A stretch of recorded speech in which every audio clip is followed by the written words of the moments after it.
Here's what we're talking about today on Daily Blast Live. A televised trial and a mugshot? We're talking all about the different treatment former President Donald Trump will get with the Georgia indictment. A mysterious video showing what appears to be UFOs goes viral. Do you think it's real? Botch star Dr. Terry Dubrow is here live to talk about how his wife Heather saved his life during a serious medical scare. And Inside Edition investigative reporter Lisa Guerrero is sharing secrets from Playboy models. But I didn't break any rules. I didn't do anything wrong. Oh my gosh. Get real. No. Y'all, just stop. This is a sham. It's finally here. Drum roll. Oh, welcome to DBL, Tori. Little last minute primping. You look beautiful. Are you sure? Okay, great. I was just kidding. No one laughed. Let's move on. This means let's move on. Okay. All right, we got to talk about this because officials in Georgia are gearing up for former President Trump to surrender to authorities. But this time, things could look a lot different. So the Fulton County Sheriff said the former president and his co-defendants will be treated just like everyone else and will get their mugshots taken at the county jail. Meantime, the judge in the case said cameras will be allowed in the courtroom, but there's no official word if the trial will be televised. So DBL Nation, always want to hear from you. What do you think? Should Trump's trial in Georgia be televised? Go to dblvote.com to weigh in. We're going to kind of monitor as we speak. Okay, do you think that there should be full transparency, or do you think that will actually lead to a bigger circus? I think it'll lead to a bigger circus. And trust me, I love a good court TV. I love following the Johnny Depp, the OJ. I'm all in when it comes to how the process works and things like that. In this particular case, I understand everyone wants to see Trump and the truth and the facts out there. It'll be a circus. I mean, if you were ever planning on murdering somebody, that would be the time. If you're cheating on your wife, that would be the time if you're a celebrity. Nothing else is getting through the news except Trump. And people are like, oh, we're just going to get the facts. CNN's going to spin it. Fox News is going to spin it. MSNBC is going to spin it whatever the way they want because that's what the lawyers do every day. They spin it and they put out a different narrative. We will only talk about Trump, and I will fake a coma if that happens. Don't do that, Jeff. We need you. Do not do that. I'll be like, wake up, Jeff. Wake up. The doctors will be. No, I won't be here. I will be in Aruba in a coma. Jeff, my question for you is, like you said that you loved the Johnny trial and the OJ trial. Not you loved it, but you watched it. Yeah. Curiosity. How different would OJ be perceived if it wasn't on television? If we were just getting a cable news station's take on it. We didn't have social media back then. Right, and so we were even more reliant on television and what people were telling us. You couldn't even have a reporter inside live tweeting. I think that we have to see this, first of all, just on the merit of the people of Georgia's will was trying to be usurped. And we need to hear this person's defense as to why that they were doing that or why they said that they did not do that. I think, yes, it will be a circus. It's going to be a circus either way. It's always been a circus since day one. So I think we need to see it and at least hear. That way at least it can be our own spin. I think maybe that's the best case scenario. It's interesting that you brought up how different things would have been with the O.J. Simpson trial, and I think we know how different they would have been because we got the Bill Cosby trial. When you only have a very small amount of viewpoints and the rest are being suppressed, then you don't hear the most minority of the minority voices, which means that not that they don't count, just that we're not hearing them. Of course, it's going to be a circus. It's a circus now. It's a circus anytime we think about it, anytime we talk about it, anytime we tweet about it. It's just going to be the difference between some people feeling like Trump is the ringmaster and other people feeling like he's the clown. I'm with Jeff. I would like to be in Aruba. I really would. Like any place other than here. It has been exhausted beyond belief. I am looking for some degree of what the future holds and moving on with my life while also holding people accountable for what they need to be held question before we get to Tori. Would you rather come on the show and report about the trial having watched it or having watched a cable news story about it? No, I want to watch it. There's no right or wrong answer. I'm just curious. I'd rather be in Aruba. Okay. I agree that it's exhausting. I don't want to bury my head in the sand. I want to, in Aruba, I want to see everything so I can look at the facts for myself. I know the reality of the situation is not everybody's going to do that, and it's going to be spun no matter which way you look. However, me personally, I want to see it. This is our democracy. There's nothing more important, in my opinion. Let me challenge you guys really quickly on what you're saying. You want the will of the people to come out, right? You want to be able to see it for yourself. You will not be able to in a Trump trial that's televised. He will take it and run with it. And again, he will take the will of the courtroom and spin it again. Wait, the judge won't allow him. The judge will put him in contempt of court. No judge, no announcer, no moderator has yet to ever control him during a debate. Imagine a trial. I understand he'll be in contempt of court. He'll yell from Truth Social from jail. He can't do that, He though. can. He will. In a courtroom. If he can do that in a courtroom, then he is truly, to your point, Teflon Don. I'm sure. Take him to jail. He will get more followers from there. I am telling you, you cannot televise this man because that's what he wants. He will rule it, and you will lose the people and democracy at the same time. You will lose it. When will the truth come out? There's still people think OJ didn't do what he did. Okay, Not many. There's still people supporting OJ. Okay, he takes pictures on Twitter with people. So the truth will never, if people believe something, no matter how much live television and documents you have, they're like, Trump's the man. Really quickly, he's innocent. I do think that we're talking only about Trump, but we get to hear from all the fake electors, all the little people whose names we don't even know, and we can hear how this It doesn't matter. was His made. voice is louder. I think after a couple weeks of hearing testimony, that's what he does. I don't think you're giving enough credit to a judge in a courtroom. You are underestimating him. I think you're underestimating a talking judge. about like he's Darth Vader. Yeah, Bring he back is. Judge Ito. Let's look at our viewers. Our viewers say 73% of you say it should be televised, while 27% of you say Bad no. idea. Coming up on DBL, Botch star Dr. Terry Dubrow will be here live. He's going to tell us all about the new season, plus more about his recent house scare. And is this viral video of what appears to be UFOs actually real? We're breaking down the truth next.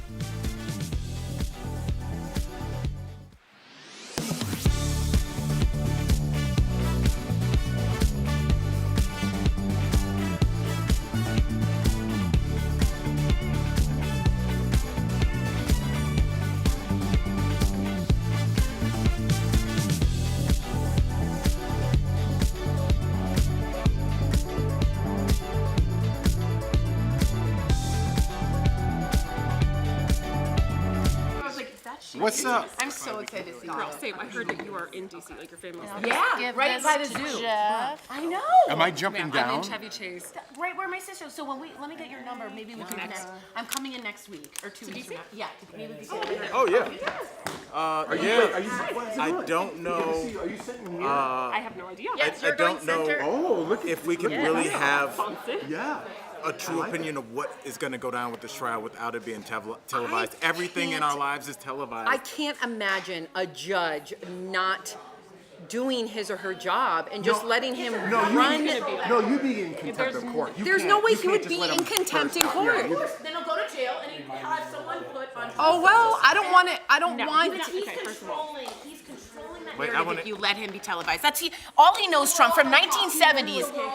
No. From inside of the court. He can't. I disagree. I think the judge would have problems, and even if he went to he'd court, just put him in contempt of court. I think Trump could beat your dad. Your dad, one of the most. Her dad's an incredible attorney. Okay, and they are fantastic. But let me tell you this: from 1970s to about now, he has perfected the Roger Stone act of knowing where the camera is and taking it down. It's very different though in a court. I disagree. I think your dad would wipe him. about now is now, huh? Tori, I think your dad would be able to. You are wrong. Wipe him on the floor. You are wrong. A judge would shut that down. You are wrong. I promise you this: the judge would try, and the judge would go. The trial would be Judge Trump. It would be Judge versus Trump. It would lose all liability.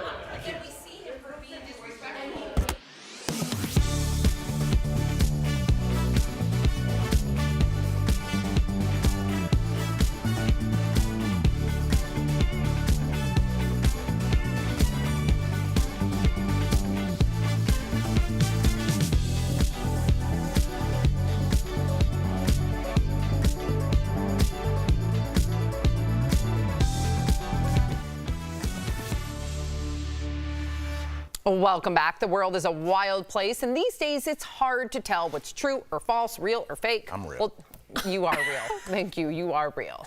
Okay. Well, don't worry, because we've got a host from the Verified team to help us fact check the latest stories and questionable things we've seen online. Please welcome to the show, Adion Dayton. to be here. We Yes. adore you. Like, you're real, I'm real, Yes. everything. I got to hug her. I hugged her too. I did too. Okay.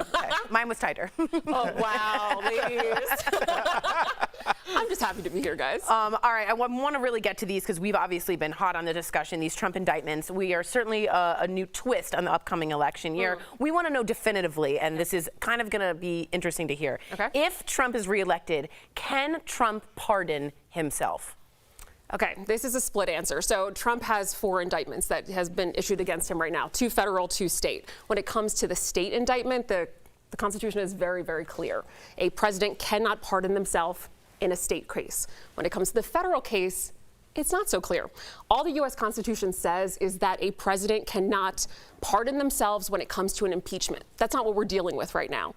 The Supreme Court has not given any sort of ruling on this. Right. So all we have is what has happened in the past. That's BS. And we I don't can't have it. go pardon myself. Like, why Sam does... with your legal talk. I'm just saying, that's just not fair that we treat this not even Because 1%, he's held to a high- 0.00001%. Because he or she is held to a higher standard. It's not you can't just pardon yourself. That's a dictatorship. Some people agree with you. Well, we'll see how that plays out, but it really does come down to what has happened in the past. We haven't had it yet. Sorry, is there a precedent for? Oh, that was the question. Well, no, the question is there any precedent? Is there any precedent for a president pardoning themselves? So not really. We have, if you go back to 1974, right before Richard Nixon resigned from office, the Department of Justice issued an opinion. That's what it is, an opinion that said a president cannot self-pardon because a person cannot be a judge in their own case. We have that, but it's just an opinion. Then you've had constitutional law experts weigh in on what they think about that for years, and at the end of the day, they say it's not binding because the Supreme Court has never ruled on it. So we don't know. All right. Vague. Well, let's get to some more is stuff the that we key. really kind of don't know. Tori gets to talk politics. I get to talk UFOs. So I win. Now, about a week ago, this video of UFOs, alleged UFOs, went viral. So let's take a look. Dalton.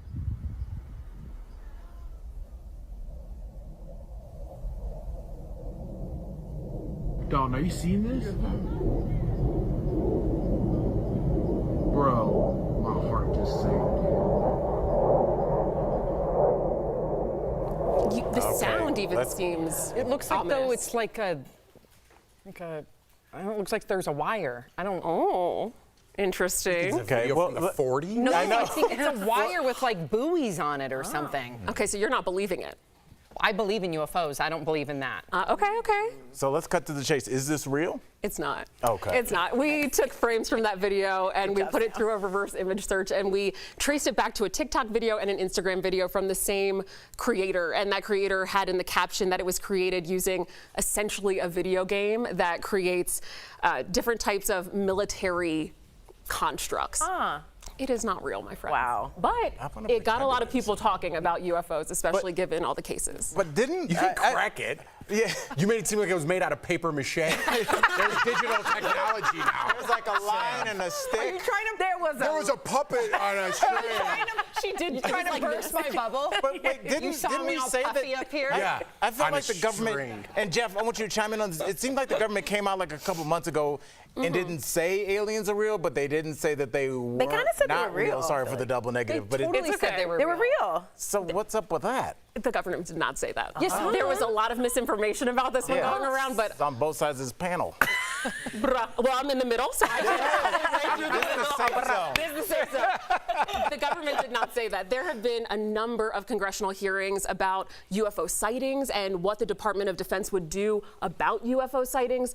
But at the end of the day, no official U.S. government agency has said aliens are real or that they have evidence of aliens being real. What we do have is former government officials, former government people saying there might be aliens, but we're not so sure. And here's my book. Oh, that part too. No, Sign that check. And No, I'm here's my kidding. book. That's not, no. There's people that might just really want to get the word out. That's not true, Al. Not everything is. There are real believers out there. Yes. Yes, and they all write books. I believe it. I want to believe. I want When's to your believe. book coming out? I'm not writing a book. I just spew nonsense on this show. Here, I got to get this out real quick. Something I want to know. I've always heard that if you receive a package that's delivered to you, Okay. you own that package now. You do. Really? You really do. As long as that package says your name, your address, that is yours, Jeff. Wait. What if it's across the street and it comes to my house? Tori's name, and your address is Tori's. Oh, if it says Tori's name's Tori's address, it's Tori's. It's mine. I don't want to know what's in I your don't even box. want you to see it. But here's the thing, there are plenty of instances where a gift could come to you. Think about charities that send those return address labels. I used to get them as a kid and think I was so cool. Those are yours. Those are free. You can't pay for them. That's very good. What if a package shows up with no name? Is that yours? Ooh, How does that get there? I don't even know how you would never get it. happened. You like a not ghost get a no-name package You mean from like a Amazon? ghost package? It's a Christmas There's no such gift. thing as a You've never ghost gotten something package. that? Never received a ghost package. Okay. Hey, you were very would love excited. one. You were very excited to come on the show. How about now? Still real, so real. DBL Nation, Oh, no. please see more of Adion and the whole Verify team at verifythis.com. so good. Thank you so much, Adion. We loved having Thank you here. you. You'll have to come back. Yes, I would love definitely. to. We'll be right back. Appreciate you. Thank you. Oh, coming up on DBL. Yep, you got it. Dr. Terry Dubrow will be here live. There he is. We can't wait to see and talk to Terry next.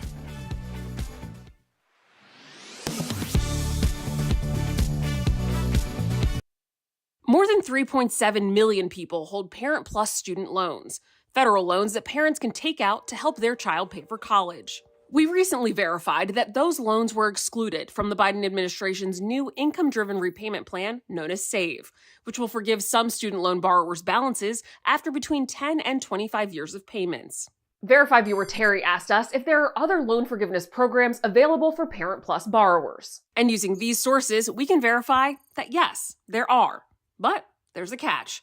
Federal Parent Plus loans have to be consolidated in order to qualify for forgiveness under these other federal programs. Let me break down your options. First is the Income Contingent Repayment Plan, or ICR. Under this program, qualified borrowers can have their monthly student loan payments reduced based on their income and family size. ICR plans cap monthly payments at 20% of your discretionary income, or offer fixed payments based on a 12-year loan term, whichever is lower. And after making payments for 25 years, any remaining debt will be forgiven, according to the Education Department. Another option is the Public Service Loan Forgiveness Program, or PSLF.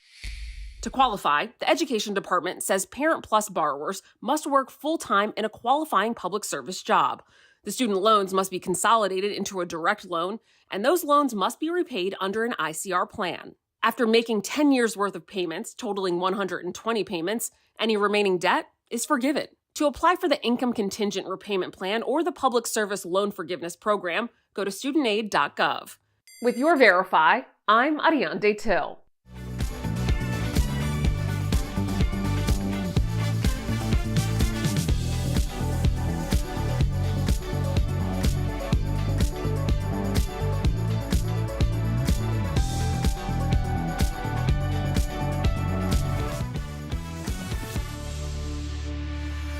Welcome back to DBL. Last week, we told you about the medical emergency involving botched reality star Terry Dubrow. He had a mini stroke while at dinner with his family and only went to the hospital after his wife, Heather, hounded him, chased his Uber, and recruited his friends to call him. So to talk more about this and his new season of Botched, please welcome to the show Dr. Terry Dubrow. Hi, guys. I know. What a crazy story, Crazy. right? We're so happy to see you here and that you're well. I was going to say, we're happy to see your face right now. I want to ask you, Doc, why do you think, and this is speaking from someone who had to push their mother, you were so defiant to go to the hospital? Is it because doctors make the worst patients? Is that true?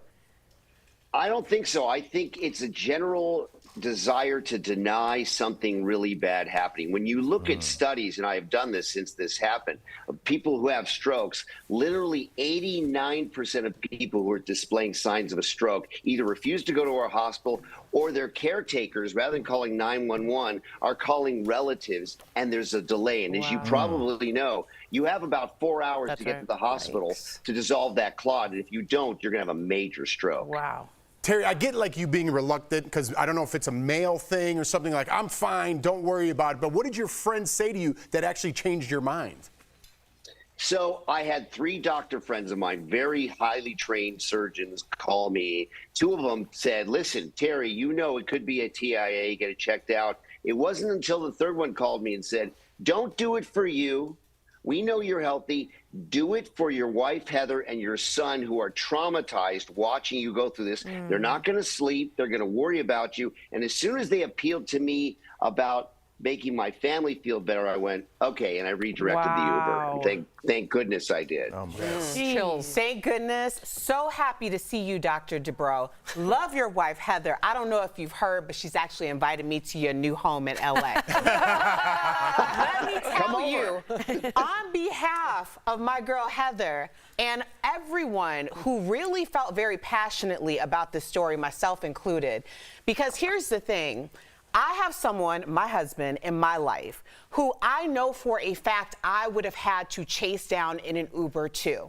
And in a situation like this, where it's life or death, and I'm caring more about my loved one's life than they seemingly are caring about their own in that moment, how this incident has created so many life and death conversations in so many households. And I just want to know how you're repaying your wife for gaslighting her. Because let's be clear, you were, and she saved your life. So I want to know how this repayment is happening. Well, I'm happy to say that I had just bought her a piece of jewelry. Because had I not paid for it already, the size of the piece of jewelry would have had to go through the roof. So I'm good for a while. I'm just checking. I like his jewelry taste too. I'm telling you, Doc, I was over here. It's like, oh, he don't know. He about to get it. So I was like, oh, yeah, man. We're all just on behalf of the DBL family. We're glad to see you, man. You put quite a scare into all of us. So let's get to the good stuff. Season 8 of Botched is airing. We have to ask you, do you have a favorite transformation from this season? I do. You know, you guys just showed it very quickly. This is a season, there's a reason for that. Advanced season. We took 7 seasons of experience and applied it to cases that we never would even have tried before. But there's one, a woman from another country who had a tumor growing from her eye all the way down to her jaw. She was taken at the local university by the team of plastic surgeons in the operating room. They tried to fix it. It bled so much they closed her. We call it a peek and shriek, and they said, forget it. So she had 3 kids. She's young. She has a store. She tries to make a living, but she's got this giant growing tumor. We took her on. We felt there was no other way that she was going to live her life with this. And wait till you see this. And this pretty much characterizes the entire season. Cases that we never would have tried before that we now used our experience to fix. This is a dramatic season. It's a very emotional season. And we had problems of our own that we had to fix. Wow. All right, I can't wait. Life altering. Erica's like, clearly you have problems you had to fix. I'm coming back around, Dr. Dubrow. We're glad you're here, man. We appreciate you. We're so glad to see you. DBL Nation, new episodes of Botched are airing now on E! You can also stream the season on Peacock. Thank you again, Terry. We'll be right back. So Bye, glad Terry. you're okay. Thank you guys so much. Absolutely.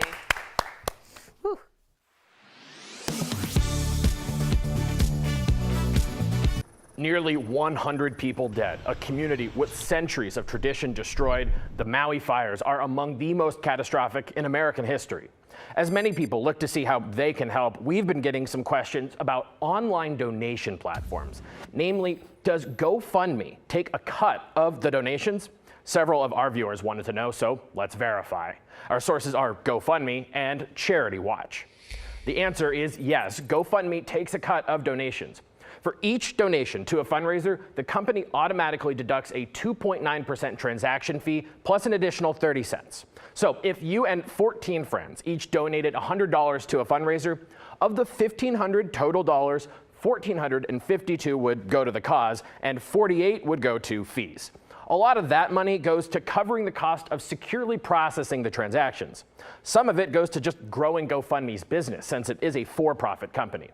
Lori Styron, the executive director of Charity Watch, told us these fees aren't out of the ordinary. Maintaining the programming and security necessary to process transactions safely and to protect a donor's data is expensive, so charging reasonable fees to provide such services is justified, she said. Other crowdfunding platforms like Kickstarter, Indiegogo, and Facebook typically charge similar fees. With your Verify, I'm Casey Decker. Are you skeptical of headlines and what you see on social media? We are too. The Verify newsletter helps you distinguish between true and false information by answering your questions. It provides fast facts on trending topics, spotlights major stories, and even includes a daily fun fact for all those trivia buffs out there. Get Verify's fast facts delivered every weekday to your email inbox. Go to verifythis.com/email to check it out.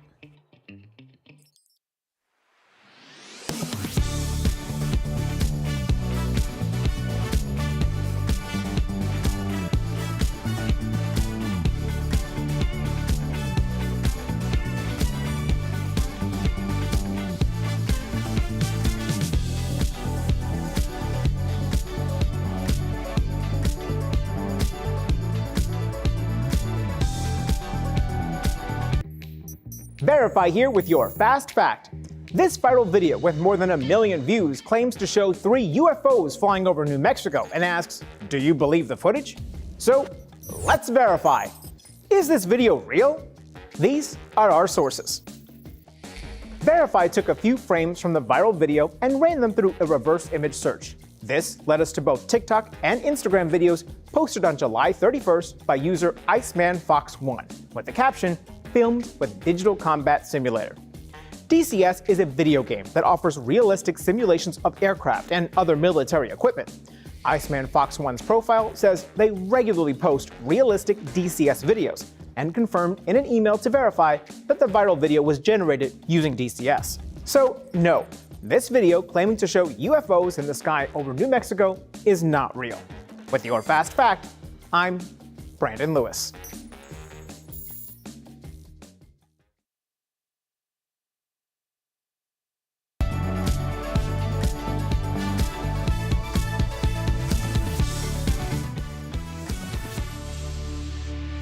Oh, welcome back. We love sharing your comments. This is in regard to Terry Dubrow, and they're all about Miss Erica Cobb.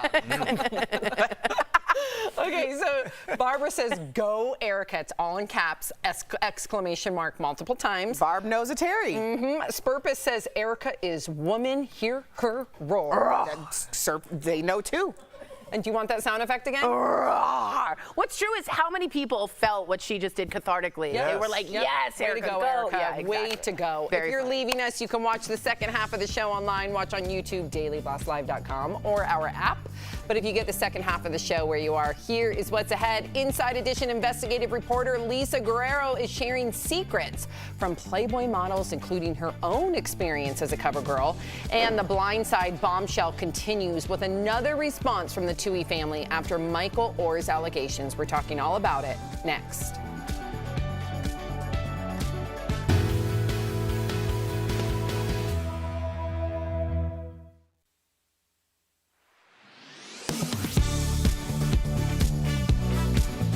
We've verified before, facing or even being convicted of a crime does not prevent someone from running for or serving in the presidency. It's why Trump's 2024 campaign hasn't slowed down a bit in the face of even these latest charges. But now, questions about if winning the race for the White House could impact Mr. Trump's cases. Could Donald Trump pardon himself in Georgia if re-elected president?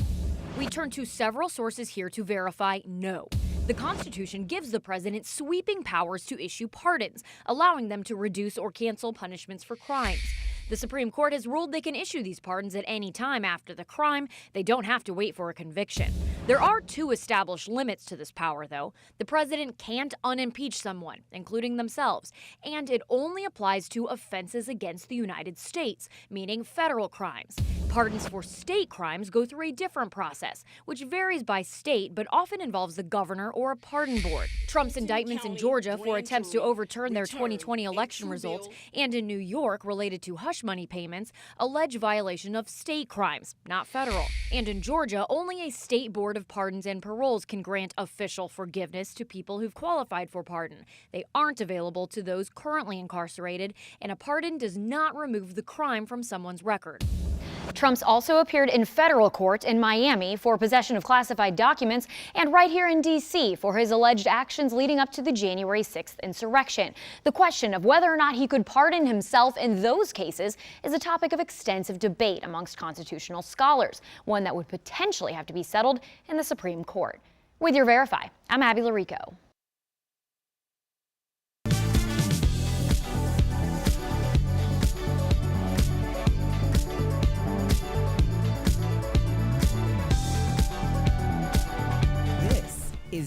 Blast Live. We're talking about what you're talking about. Oh my gosh. Get real. No. Y'all, just stop. This is a sham. It's finally here. Drum roll. Welcome to DBL. We talked about former NFL player Michael Orr on yesterday's show. Well, now the Tuohy family is responding to the lawsuit with some shocking allegations of their own. As we mentioned, and we discussed yesterday, Michael claimed the Tuohys withheld money from the film The Blind Side and tricked him into signing a document making them his conservators and not their adopted son. In a statement from their lawyer, the Tuohys called the lawsuit offensive and ridiculous. They also alleged that Michael said he would plant a negative story about them in the press unless they paid him $15 million, and that Michael is trying to drum up attention to promote his latest book. Meantime, some people online want Sandra Bullock to return her Oscar for playing Leanne Tuohy in the movie, but her co-star Quentin Aaron, who played Michael, says her brilliant performance should not be tarnished by something that has nothing to do with her. All right, Erica, you're shaking your head. Well, first, can we just start with the Sandra Bullock angle? And dismiss it. The woman just lost her life partner. So what's the time now? 24 hours, 36 hours, 72, 1 week before we completely go and we're not a week out. Bring someone, like, what's she have to do with any of this? We're talking about a legal case about people who a movie was based upon. Most movies are based upon the lives of real people, but that doesn't necessarily make the story factual. What are we talking about here? Secondly, this looks like just a moment of transparency that can really answer everything. As I said yesterday, Michael has been very vocal about his story for quite some time. So the idea that this is all timed based on his book is really a moot point, because we've been hearing the story. It just hasn't been interesting enough to people to listen. Now it is. Now we're talking about it. Yeah, you're absolutely right about the Sandra Bullock thing. I think that's absolutely bizarre that people went there. But here's my question, and you kind of read it, and people might skip over it, but was tricked into signing the conservatorship. Tricked into signing is a strong legal foundation. And he just found out he wasn't really adopted until February of this year. So if I tell Jeff that I'm his family member and I make him sign this and he signs it, and later on we find out that I'm not, that is a null and void contract. That's coercion. That's the definition of coercion. So I'm fascinated. That's a big deal. Yeah, and he has a strong foundation. If that's not the case, explain why you didn't tell the kid he was adopted for so long. Mentally, for one thing, and B, financially, that's an enormous loss for him. So I'm confused about the tricked into conservatorship. Other than that, I realize the Tuohys were rich before this. We should make that really clear. But tricked into signing is something I'm keeping my eye on. It's just interesting that they were doing the finances like they were family, like brother and sister. We're That's splitting right. it equal. That's right. But it wasn't equal. Right. They were in a conservatorship. And also what they're saying kind of doesn't make sense, because they're saying he's doing this to drum up interest in his book, but they said he's tried this before. So which one is true? So that means he's been saying the same thing over and over again. Yes, there happens to be a book in place, but maybe the bigger question should be, why does he need to write a book when he has a movie that's got his name and likeness all over it that generated $300 million, and he now is asking for money for any reason? Somebody explain to me, because we've known each other for years. Right. I can open up our financial interactions with all of us, and you can track. So, like, just do that with this situation if it's on the up and up. I think it's just so strange how it came specifically from the law firm. It just reminded me when we watched the OJ trial, where you see all of the attorneys around a table in a boardroom discussing what the defense should be. This feels very manufactured as a defense. That's my opinion. Jeff? No, you guys said it all. Okay, perfect. Let's move on to Bradley Cooper. He's being criticized over his portrayal of the late composer and conductor Leonard Bernstein. In a preview for the network movie Maestro, Bradley is wearing a prosthetic nose to play Leonard, who is Jewish. But some people online says this reinforces negative stereotypes about Jewish people. Bradley, who also directed the film, is not Jewish. One person online posted a photo of Bradley in character next to the real Leonard and wrote, quote, The big anti-Semitic prosthetic nose on Bradley was definitely not necessary. Here is another look at Bradley playing an older version of Leonard next to Leonard in real life. And I just want to say, and of course we're going to get to Tori, you're the only one here with a Jewish heritage, but Jeff, they also said the family members have now come out. The children, they said, listen, we wanted Bradley to be a part of this. We wanted him to portray it. We're okay with the nose, and we believe our dad would be okay with the nose. If you get the key players involved okay with something like this, does that, in your mind, change things? It's perfectly fine. And I'm going to put my foot down now with all this pushback. The last 3 years were fun. Everyone had a good time living in fantasy world, right? And pushing back against things that didn't matter at all. A lot of things got solved, right? The pendulum went way too far the other way. This is an actor portraying someone else who lived. That job of the nose that they put on him, and I want to hear your take, Tori, obviously, but you don't think they were extra cautious to say, let's not blow this out of proportion, there's certain stereotypes? Yes, they were, 100%. Sandra Bullock has nothing to do with the Toohey family, banana heads out there. They have nothing, she's portraying someone else. This guy is doing the best that he can to portray this person. It doesn't mean he has to be of the exact same sexuality as him. It doesn't mean he has to be the exact same ear type or nose type or eye color. That's what actors do. This is their job, to portray someone they're not. And the more diverse they are from that person, the better that job is when you're nailing that character. You win Oscars for this character. Whatever business you're in that you're complaining about, every little thing that's happening in the Hollywood world, you need to go to a doctor and get yourself mentally checked. Because and people need to put their foot down in Hollywood and say, enough is enough. This is ridiculous at this point. For sure, the pendulum is going way too far. Not only does the family say it's okay, I think a lot of people, and I myself portrayed Mr. Leonard Bernstein in 6th grade, and everyone knows his nose was part of his bravado, and it was part of his face. That's his face. That's his face. It's absolutely fine. It's insane. I will just give you some context. The nose on a Jewish person is not just like the nose on this or the ears on this or another kind of stereotype.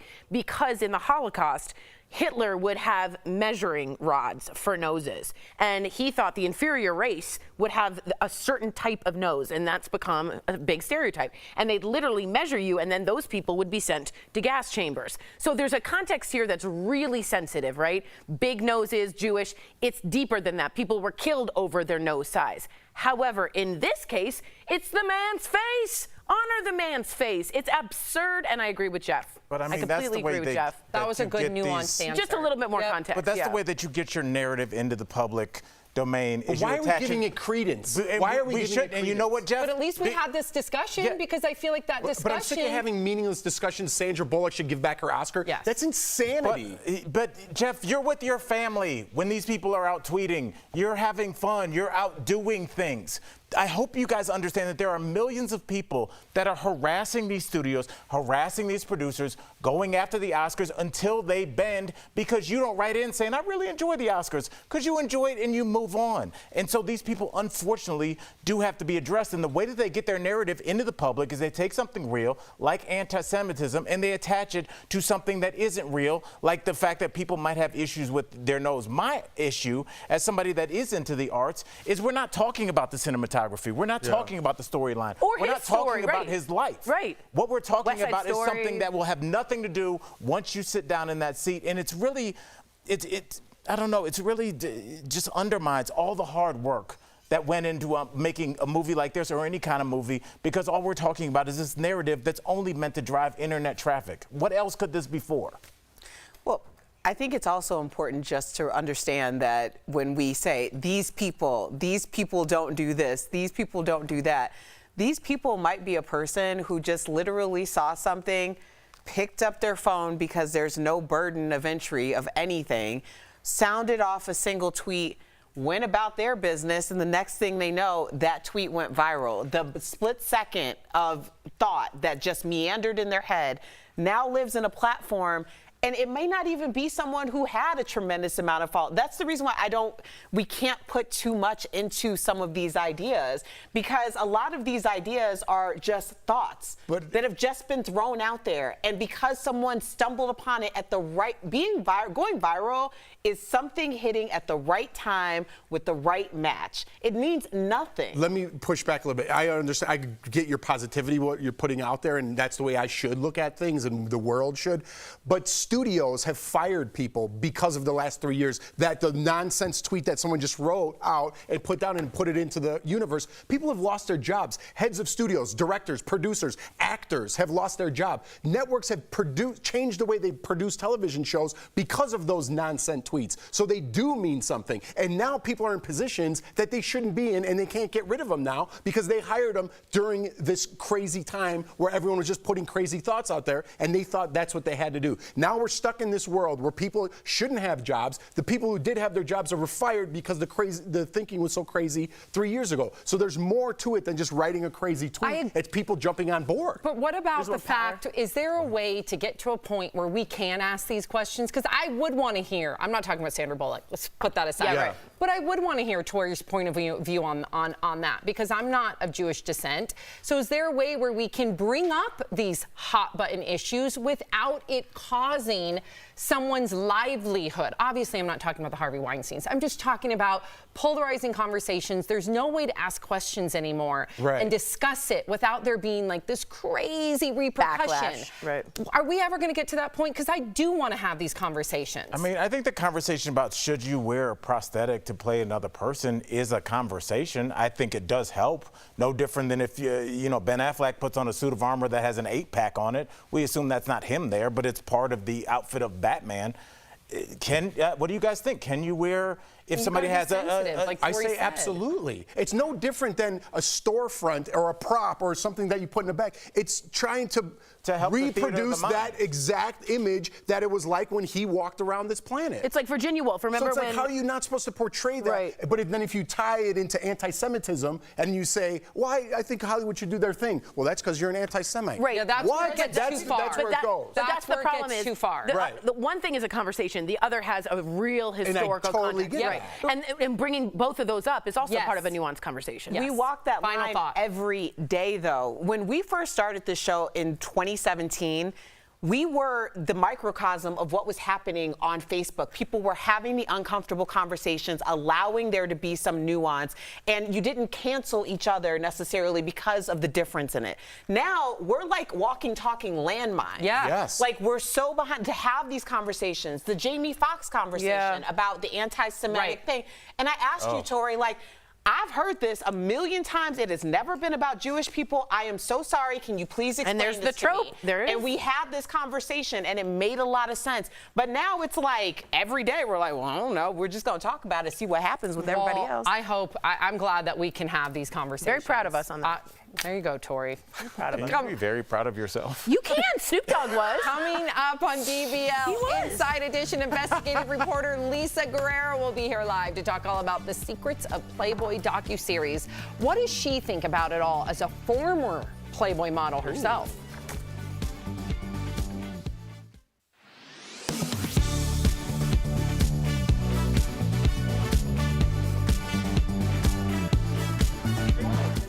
Okay. I say the Snoop Dogg thing, if you don't know, he just got, it was an award and it went viral, his response. I think it was the Hollywood Walk of You Fame. should explain what you're saying, because I don't know if anyone heard. Oh, I said, I'm proud of ourselves. Thank you so much. Just like Snoop Dogg. Yeah. Bye, Adion. You gotta come Just back like soon. Snoop Dogg. If you have watched Snoop Dogg win or have the Hollywood Walk of Fame, he said, I want to thank this person, and famously he said, and then at the end, I want to thank myself. And everyone started laughing. And he was like, I'm not kidding. I stood up for myself when people didn't believe me. I worked hard when people didn't think I would. And he went on and he made this brilliant speech about self-love. And at the end, people were like, and Snoop Dogg made a lot of sense. So he's like, so yeah, I would like to thank myself. And it changed something in me. A little bit. Did you hear anything I was saying? No, we were having a more interesting conversation. That makes a lot of sense. Adion is leaving. Guess what? We're getting together in DC when I visit. Wow. Like, we're going to go have I think dinner. that's one of those things that you say, like, you want to have dinner, and she's like, yeah. No, she kind of started it. She started it. Hey, when I'm in DC, let's hang out. Adion, you want to hang out, right? I'm sorry. See? She's on the spot. She really does. You're surrounded by cameras. What are you going to say, no? This is kind of like, will you marry me? Sure. Also, would you guys have let me hang out with you in Aruba? You know how you. Thank you. Yeah. Yes, Jeff we're has the answer. We're all just. Oh. I'm at a private resort. Sorry. Me and Eric are at the same one. Where's Tori? I don't know. My phone doesn't work down here. How do I get service? I'm ready for having a large nose. Yeah. Anyway, you guys should look up this new book thing. Cultural trait. It's I'm bored. Yes, and I'm saying historically, even if it's perceived, but I see that as a beautiful cultural trait. So I don't look at it like that. So I don't see the problem with displaying that on camera. I think it would be weirder if you made provisions to make it unnaturally smaller than them. Don't look at her mouth.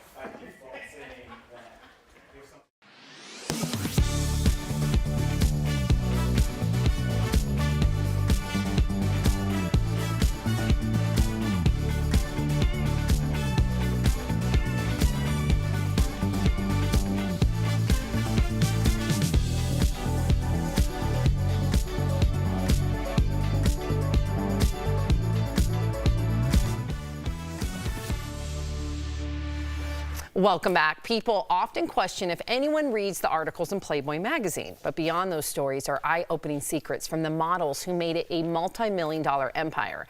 Now, CoverGirl and investigative journalist Lisa Guerrero is uncovering what the world of Playboy was like for some of those women in the return of the hit docuseries Secrets of a Playboy. Take a peek. Did Black women fit Playboy's standard of beauty? No. I think politically, they tried to do the right thing. But once you got in there, they just was like, okay, we did what we were supposed to do. Wow, award-winning journalist Lisa Guerrero joins us live. Lisa, thank you for being here. At the airport, nonetheless, it looks like.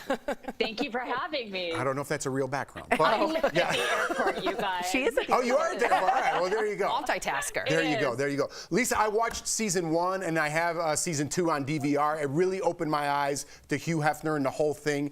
How is Secrets of Playboy different from the first season in season 2? I like to say that season 1 really focused on the decades of misogyny and really the wrongdoing that so many women came forward to share that happened at the mansion or at the Playboy clubs. Some of these women were Hugh Hefner's girlfriends, some were playmates, some were bunnies. So, you know, I think the shocking thing about season 1 was that we learned about so many sexual assaults and so much sexual harassment around the brand. Season 2 this year is really about the women themselves. We rarely talk about Hugh Hefner in season 2. In season 2, we talk about why women chose to pose for Playboy, what the experience was like for them, and crucially, what the ramifications have been for them in their lives and in their careers. I was so hooked on season 1. I'm very much looking forward to season 2. I'm curious, although Playboy was conscious of representation, can you explain why race was still an uncomfortable issue for some of the models? So for decades, Playboy was really the brand that for many people set this almost impossible standard of beauty. And because Hugh Hefner himself was a man of his time, and he thought that Marilyn Monroe was the ultimate woman, so many of the women that Playboy platformed through those decades were blonde, blue-eyed white women. That was his standard of beauty. And what we saw later in the last 2 decades was a real push from within the organization and with society to say that that is not everybody's standard of beauty. So when I spoke to Elon Carter, for example, who was one of the few Black playmates, she told me that although, yes, Playboy did platform some Black women, that by far the majority of playmates and cover girls were white, and they were typically very young and very blonde.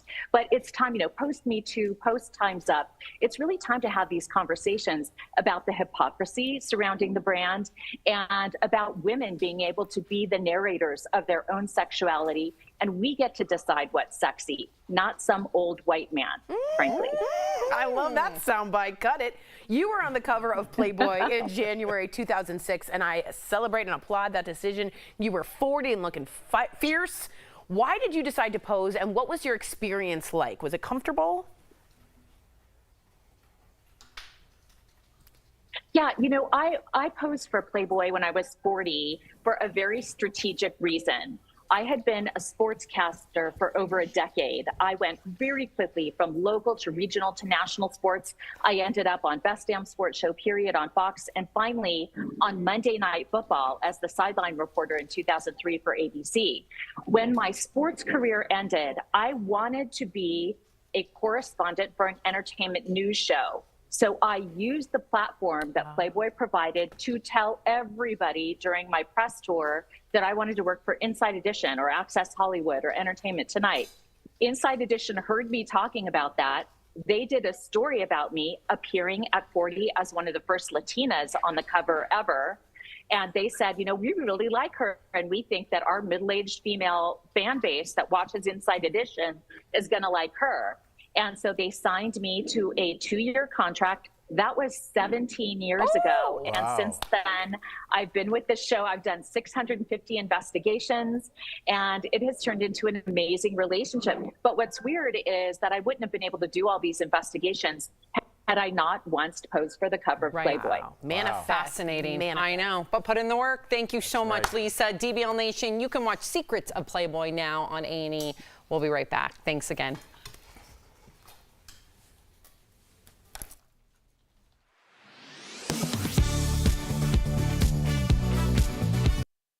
More than 3.7 million people hold Parent Plus student loans, federal loans that parents can take out to help their child pay for college. We recently verified that those loans were excluded from the Biden administration's new income-driven repayment plan known as SAVE, which will forgive some student loan borrowers' balances after between 10 and 25 years of payments.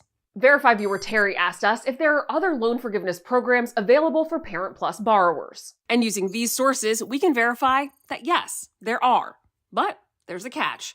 Federal Parent Plus loans have to be consolidated in order to qualify for forgiveness under these other federal programs. Let me break down your options. First is the Income Contingent Repayment Plan, or ICR. Under this program, qualified borrowers can have their monthly student loan payments reduced based on their income and family size. ICR plans cap monthly payments at 20% of your discretionary income, or offer fixed payments based on a 12-year loan term, whichever is lower. And after making payments for 25 years, any remaining debt will be forgiven, according to the Education Department. Another option is the Public Service Loan Forgiveness Program, or PSLF.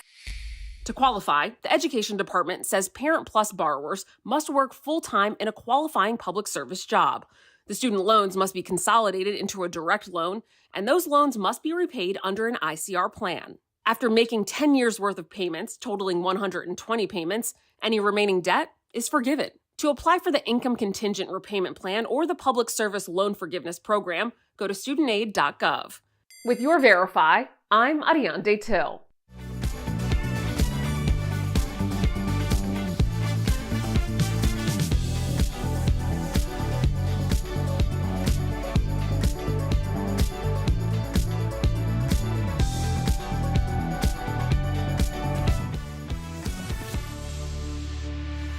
Welcome back. Joint pain doesn't have to mean putting an end to activities you love. There are tons of hobbies that have little to no stress on your joints, so it's time for some joint and muscle support brought to you by Omega XL. First, knitting and crocheting can improve dexterity, reduce stress, and improve focus. You can even use ergonomic needles that cause less pain.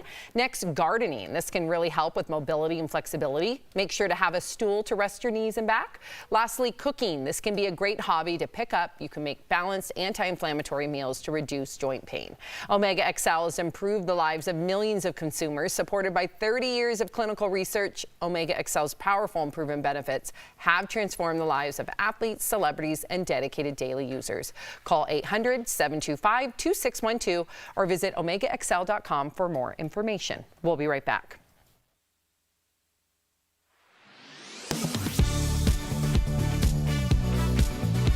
nearly 100 people dead, a community with centuries of tradition destroyed, the Maui fires are among the most catastrophic in American history. As many people look to see how they can help, we've been getting some questions about online donation platforms. Namely, does GoFundMe take a cut of the donations? Several of our viewers wanted to know, so let's verify. Our sources are GoFundMe and Charity Watch. The answer is yes, GoFundMe takes a cut of donations. For each donation to a fundraiser, the company automatically deducts a 2.9% transaction fee plus an additional 30 cents. So if you and 14 friends each donated $100 to a fundraiser, of the 1,500 total dollars, 1,452 would go to the cause and 48 would go to fees. A lot of that money goes to covering the cost of securely processing the transactions. Some of it goes to just growing GoFundMe's business, since it is a for-profit company. Lori Styron, the executive director of Charity Watch, told us these fees aren't out of the ordinary.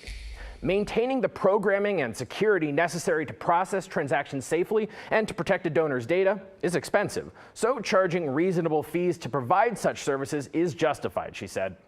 Other crowdfunding platforms like Kickstarter, Indiegogo, and Facebook typically charge similar fees. With your Verify, I'm Casey Decker. Are you skeptical of headlines and what you see on social media?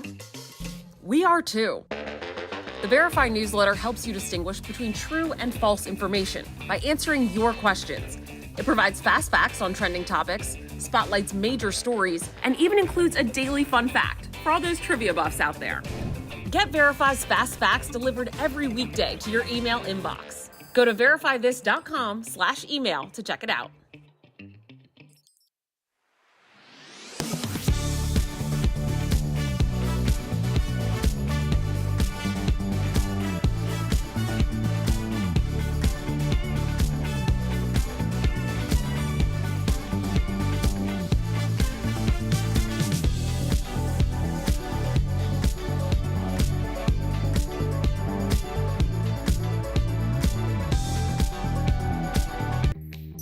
Verify here with your fast fact.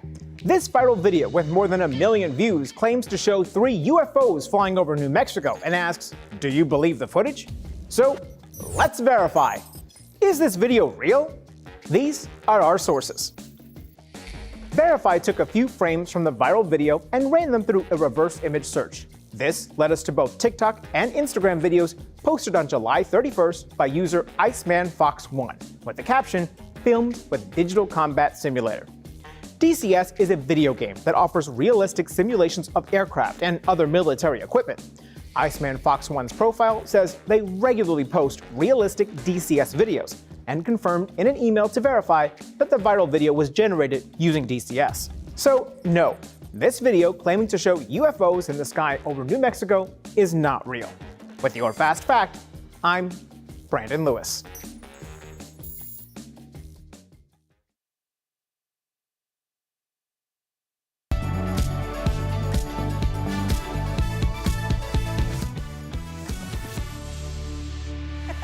Welcome back to DBL. We love sharing your comments. This is in regards to Lisa Guerrero and Playboy. Julia says, sadly, too many of the Playboy women did not end up having wonderful careers from their experiences. Many were destroyed. That's a great point. And Jay Kim says, the problem with things like Playboy is the line between empowering and exploitation is very, very thin. That's kind of something you brought up to me. Yeah, I wasn't expecting to have to answer anything. You were done for the day. That's already gone. Watching DBL every day. We'll see you tomorrow. Bye, guys.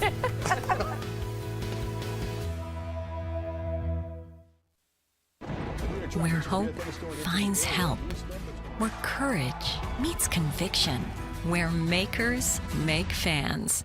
We are Tegna, a family of local and national media brands that bring us together, serving the greater good of our communities, where national know-how backs local business. Be in good company with Tegna. I mean, I go in your house and you have a lot of hip-hop memorabilia. Yes. It's not original, but if you were... Wow. Do you want to move on? The chicken has come to bite the pig in the butt. I need a bumper sticker made out of that. We need to see Al or Jeff doing some exercises. Real fast, watch this. Can you do this? Oh my God.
talking about today on Daily Blast Live. A televised trial and a mugshot? We're talking all about the different treatment former President Donald Trump will get with the Georgia indictment.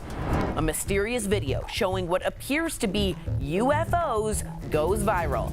Do you think it's real? Botch star Dr. Terry Dubrow is here live to talk about how his wife Heather saved his life during a serious medical scare. And Inside Edition investigative reporter Lisa Guerrero is sharing secrets from Playboy models. But I didn't break any rules. I didn't do anything wrong. Oh my gosh. Get real. No. Y'all, just stop. This is a sham. It's finally here. Drum roll. Oh, welcome to DBL, Tori. Little last minute primping. You look beautiful. Are you sure? Okay, great. I was just kidding. No one laughed. Let's move on. This means let's move on. Okay. All right, we got to talk about this because officials in Georgia are gearing up for former President Trump to surrender to authorities. But this time, things could look a lot different. So the Fulton County Sheriff said the former president and his co-defendants will be treated just like everyone else and will get their mugshots taken at the county jail. Meantime, the judge in the case said cameras will be allowed in the courtroom, but there's no official word if the trial will be televised. So DBL Nation, always want to hear from you. What do you think? Should Trump's trial in Georgia be televised? Go to dblvote.com to weigh in. We're going to kind of monitor as we speak. Okay, do you think that there should be full transparency, or do you think that will actually lead to a bigger circus? I think it'll lead to a bigger circus. And trust me, I love a good court TV. I love following the Johnny Depp, the OJ. I'm all in when it comes to how the process works and things like that. In this particular case, I understand everyone wants to see Trump and the truth and the facts out there. It'll be a circus. I mean, if you were ever planning on murdering somebody, that would be the time. If you're cheating on your wife, that would be the time if you're a celebrity. Nothing else is getting through the news except Trump. And people are like, oh, we're just going to get the facts. CNN's going to spin it. Fox News is going to spin it. MSNBC is going to spin it whatever the way they want because that's what the lawyers do every day. They spin it and they put out a different narrative. We will only talk about Trump and I will fake a coma if that happens. Don't do that, Jeff. We need you. Do not do that. I'll be like, wake up, Jeff. Wake up. The doctors will be. No, I won't be here. I will be in Aruba in a coma. Jeff, my question for you is, like you said that you loved the Johnny trial and the OJ trial. Not that you loved it, but you watched it. Curiosity. How different would OJ be perceived if it wasn't on television? If we were just getting a cable news station's take on it. We didn't have social media back then. Right, and so we were even more reliant on television and what people were telling us. You couldn't even have a reporter inside live tweeting. I think that we have to see this, first of all, just on the merit of the people of Georgia's will was trying to be usurped. And we need to hear this person's defense as to why that they were doing that or why they said that they did not do that. I think, yes, it will be a circus. It's going to be a circus either way. It's always been a circus since day one. So I think we need to see it and at least hear. That way at least it can be our own spin. I think maybe that's the best case scenario. It's interesting that you brought up how different things would have been with the O.J. Simpson trial, and I think we know how different they would have been because we got the Bill Cosby trial. When you only have a very small amount of viewpoints and the rest are being suppressed, then you don't hear the most minority of the minority voices, which means that not that they don't count, just that we're not hearing them. Of course, it's going to be a circus. It's a circus now. It's a circus anytime we think about it, anytime we talk about it, anytime we tweet about it. It's just going to be the difference between some people feeling like Trump is the ringmaster and other people feeling like he's the clown. I'm with Jeff. I would like to be in Aruba. I really would. Like any place other than here. It has been exhausted beyond belief. I am looking for some degree of what the future holds and moving on with my life while also holding people accountable for what they need to be held question before we get to Tori. Would you rather come on the show and report about the trial having watched it or having watched a cable news story about it? No, I want to watch it. There's no right or wrong answer. I'm just curious. I'd rather be in Aruba. Okay. I agree that it's exhausting. I don't want to bury my head in the sand. I want to in Aruba. I want to see everything so I can look at the facts for myself. I know the reality of the situation is not everybody's going to do that, and it's going to be spun no matter which way you look. However, me personally, I want to see it. This is our democracy. There's nothing more important, in my opinion. Let me challenge you guys really quickly on what you're saying. You want the will of the people to come out, right? You want to be able to see it for yourself. You will not be able to in a Trump trial that's televised. He will take it and run with it. And again, he will take the will of the courtroom and spin it again. Wait, the judge won't allow him. The judge will put him in contempt of court. No judge, no announcer, no moderator has yet to ever control him during a debate. Imagine a trial. I understand he'll be in contempt of court. He'll yell from Truth Social from jail. He can't do that, He can. He will. In a courtroom. If he can do that in a courtroom, then he is truly, to your point, Teflon Don. I'm sure. Take him to jail. He will get more followers from there. I am telling you, you cannot televise this man because that's what he wants. He will rule it, and you will lose the people and democracy at the same time. You will lose it. When will the truth come out? There's still people think OJ didn't do what he did. Okay, Not many. There's still people supporting OJ. Okay, he takes pictures on Twitter with people. So the truth will never, if people believe something, no matter how much live television and documents you have, they're like, Trump's the man. Really quickly, he's innocent. I do think that we're talking only about Trump, but we get to hear from all the fake electors, all the little people whose names we don't even know, and we can hear how this It doesn't matter. was His made. voice is louder. I think after a couple weeks of hearing testimony, that's what he does. I don't think you're giving enough credit to a judge in a courtroom. You are underestimating him. I think you're underestimating a talking about judge. like he's Darth Vader. Yeah, Bring he back is. Judge Ito. Let's look at our viewers. Our viewers say 73% of you say it should be televised, while 27% of you say Bad no. idea. Coming up on DBL, Botch star Dr. Terry Dubrow will be here live. He's going to tell us all about the new season, plus more about his recent health scare. And is this viral video of what appears to be UFOs actually real? We're breaking down the truth next.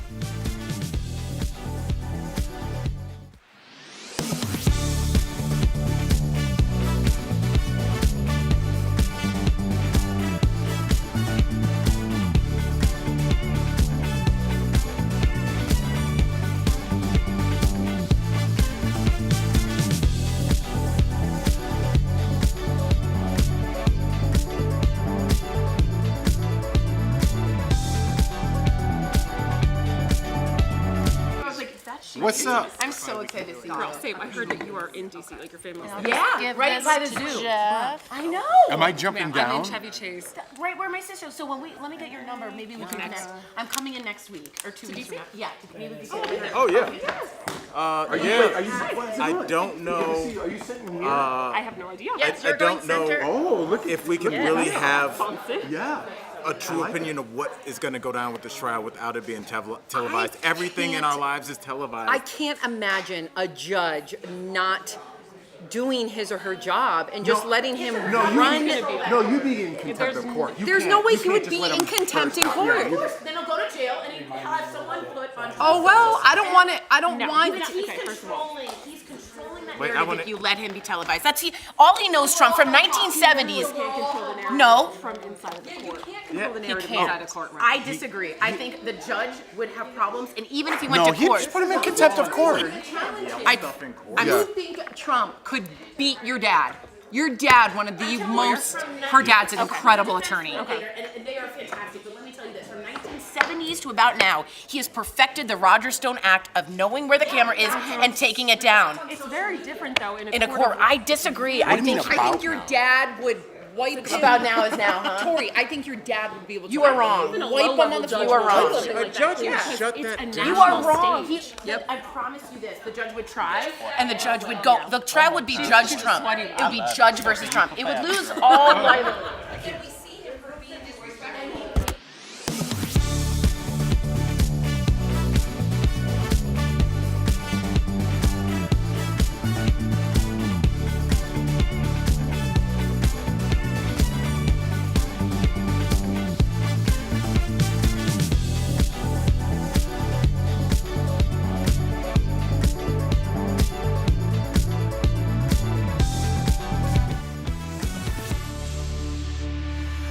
Welcome back. The world is a wild place, and these days it's hard to tell what's true or false, real or fake. I'm real. Well, you are real. Thank you. You are real. Okay. Well, don't worry, because we've got a host from the Verified team to help us fact check the latest stories and questionable things we've seen online. Please welcome to the show, Adion Day. to be here. We adore you. Like, you're real, I'm real, everything. I got to hug her. I hugged her too. I did too. Okay. Mine was tighter. Oh, wow, ladies. I'm just happy to be here, guys. All right, I want to really get to these because we've obviously been hot on the discussion, these Trump indictments. We are certainly a new twist on the upcoming election year. We want to know definitively, and this is kind of going to be interesting to hear. Okay. If Trump is reelected, can Trump pardon himself? Okay, this is a split answer. So Trump has 4 indictments that has been issued against him right now, 2 federal, 2 state. When it comes to the state indictment, the Constitution is very, very clear. A president cannot pardon themselves in a state case. When it comes to the federal case, it's not so clear. All the U.S. Constitution says is that a president cannot pardon themselves when it comes to an impeachment. That's not what we're dealing with right now. The Supreme Court has not given any sort of ruling on this. Right. So all we have is what has happened in the past. That's BS. And we I don't can't have it. go pardon myself. Like, why Sam with your legal talk. I'm just saying, that's just not fair that we treat this not even Because 1%, he's held to a high 0.0001%. Because he or she is held to a higher standard. It's not you can't just pardon yourself. That's a dictatorship. Some people agree with you. Well, we'll see how that plays out, but it really does come down to what has happened in the past. We haven't had it yet. Sorry, is there a precedent for? Oh, that was the question. Well, no, the question is there any precedent? Is there any precedent for a president pardoning themselves? So not really. We have, if you go back to 1974, right before Richard Nixon resigned from office, the Department of Justice issued an opinion. That's what it is, an opinion that said a president cannot self-pardon because a person cannot be a judge in their own case. We have that, but it's just an opinion. Then you've had constitutional law experts weigh in on what they think about that for years. And at the end of the day, they say it's not binding because the Supreme Court has never ruled on it. So we don't know. All right. Vague. Well, let's get to some more is stuff the that we key. really kind of don't know. Tori gets to talk politics. I get to talk UFOs. So I win. Now, about a week ago, this video of UFOs, alleged UFOs, went viral. So let's take a look. Dalton.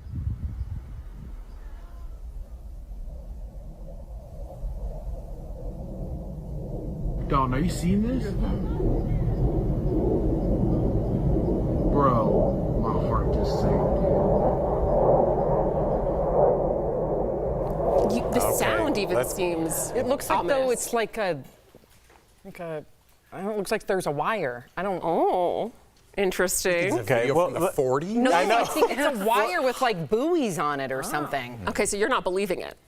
I believe in UFOs. I don't believe in that. Okay. So let's cut to the chase. Is this real? It's not. Okay. It's not. We took frames from that video and we put it through a reverse image search and we traced it back to a TikTok video and an Instagram video from the same creator. And that creator had in the caption that it was created using essentially a video game that creates different types of military constructs.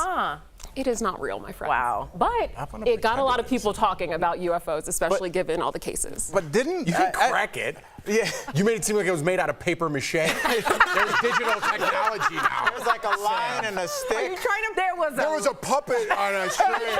She did trying to burst my bubble. But wait, didn't we all say puffy that? up here? Yeah. I felt On like a the government, string. and Jeff, I want you to chime in on this. It seemed like the government came out like a couple months ago and didn't say aliens are real, but they didn't say that they weren't kinda said they not were real, Sorry I for feel the double negative, but totally it, said they were real. So what's up with that? The government did not say that. Yes, There was a lot of misinformation about this one going around, but It's on both sides of this panel. well, I'm in the middle, so the government did not say that. There have been a number of congressional hearings about UFO sightings and what the Department of Defense would do about UFO sightings. But at the end of the day, no official U.S. government agency has said aliens are real or that they have evidence of aliens being real. What we do have is former government officials, former government people saying there might be aliens, but we're not so sure. And here's my book. Oh, that part too. No, sign that check. And No, here's my book. That's not, no. There's people that might just really want to get the word out. That's not true, Al. Not everything is. There are real believers out there. Yes. Yes, and they all write books. I believe it. I want to believe. I want When's to your believe. book coming out? I'm not writing a book. I just spew nonsense on this show. Here, I got to get this out real quick. Something I want to know. I've always heard that if you receive a package that's delivered to you, You own that package now. You do. Really? You really do. As long as that package says your name, your address, that is yours, Jeff. Wait. What if it's across the street and it comes to my house? Yeah. And your address is Tori's. Oh, if it's it gotta says say your Tori's name. name's Tori's address, it's Tori's. It's mine. If you open I that, don't want to it's know what's in federal. your box. I don't even want you to see it. But here's the thing, there are plenty of instances where a gift could come to you. Think about charities that send those return address labels. I used to get them as a kid and think I was so cool. Those are yours. Those are free. You can't pay for them. That's very good. What if a package shows up with no name? Is that yours? Ooh, How does that get there? I don't even know how you would never get it. happened. No, You like a can ghost get a no-name package You mean from like a Amazon? ghost package? It's a Christmas There's no such gift. thing as a You've never ghost gotten something package. that? Never received a ghost package. Okay. Hey, you were I very would love excited. one. You were very excited to come on the show. How about now? Still real. So real. DBL Nation, Oh, no. please see more of Adion and the whole Verify team at verifythis.com. so good. Thank you so much, Adion. We loved having Thank you here. you. You'll have to come back. Yes, I would definitely. love to. We'll be right back. Appreciate you. Thank you. Oh, coming up on DBL. Yep, you got it. Dr. Terry Dubrow will be here live. Yay! We can't wait to see and talk to Terry next.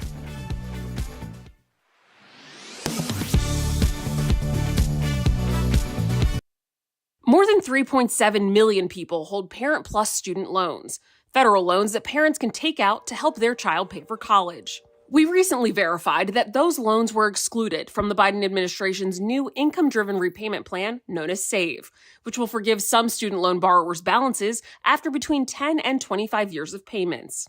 Verify viewer Terry asked us if there are other loan forgiveness programs available for Parent Plus borrowers. And using these sources, we can verify that yes, there are. But there's a catch. Federal Parent Plus loans have to be consolidated in order to qualify for forgiveness under these other federal programs. Let me break down your options. First is the Income Contingent Repayment Plan, or ICR. Under this program, qualified borrowers can have their monthly student loan payments reduced based on their income and family size. ICR plans cap monthly payments at 20% of your discretionary income, or offer fixed payments based on a 12-year loan term, whichever is lower. And after making payments for 25 years, any remaining debt will be forgiven, according to the Education Department. Another option is the Public Service Loan Forgiveness Program, or PSLF. To qualify, the Education Department says Parent Plus borrowers must work full-time in a qualifying public service job.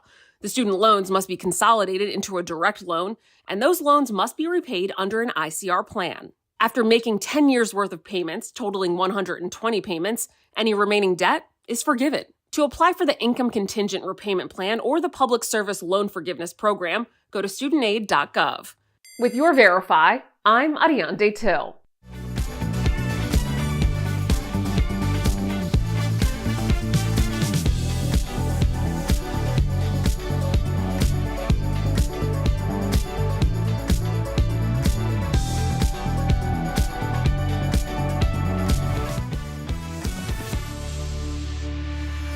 Welcome back to DBL. Last week, we told you about the medical emergency involving botched reality star Terry Dubrow. He had a mini stroke while at dinner with his family and only went to the hospital after his wife Heather hounded him, chased his Uber, and recruited his friends to call him. So to talk more about this in his new season of Botch, please welcome to the show Dr. Terry Dubrow. Hi, guys.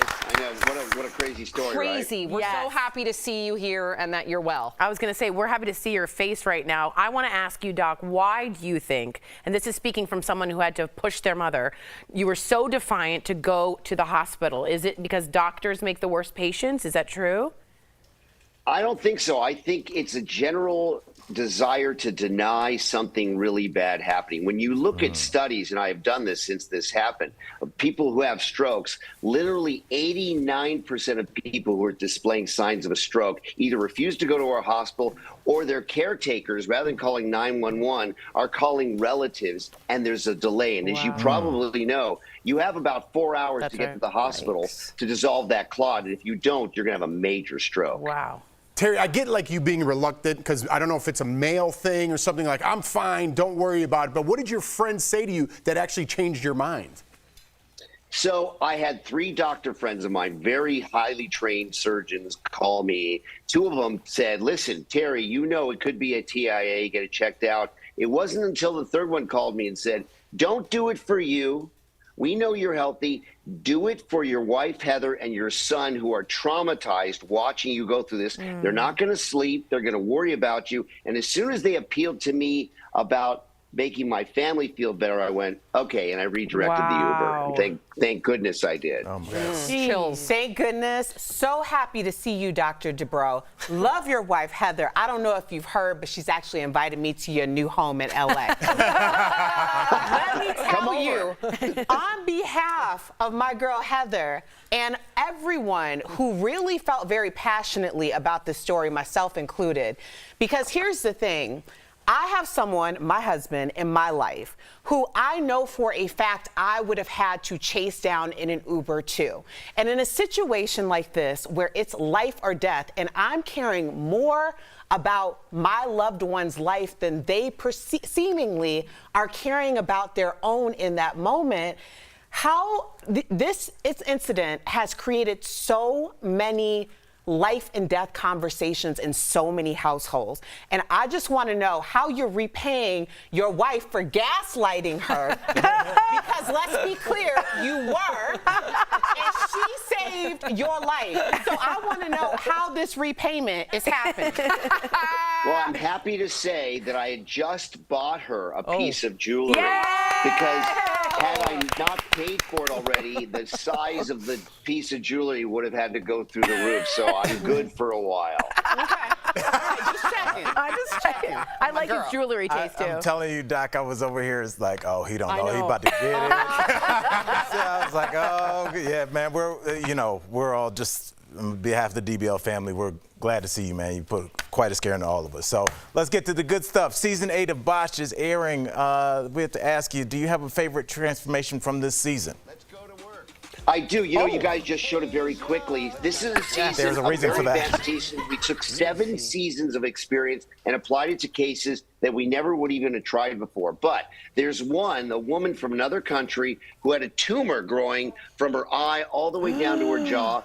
She was taken at the local university by the team of plastic surgeons in the operating room. They tried to fix it. It bled so much, they closed her. We call it a peek and shriek, and they said, forget it.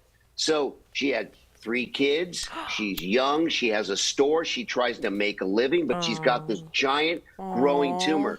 We took her on. We felt there was no other way that she was going to live her life with this.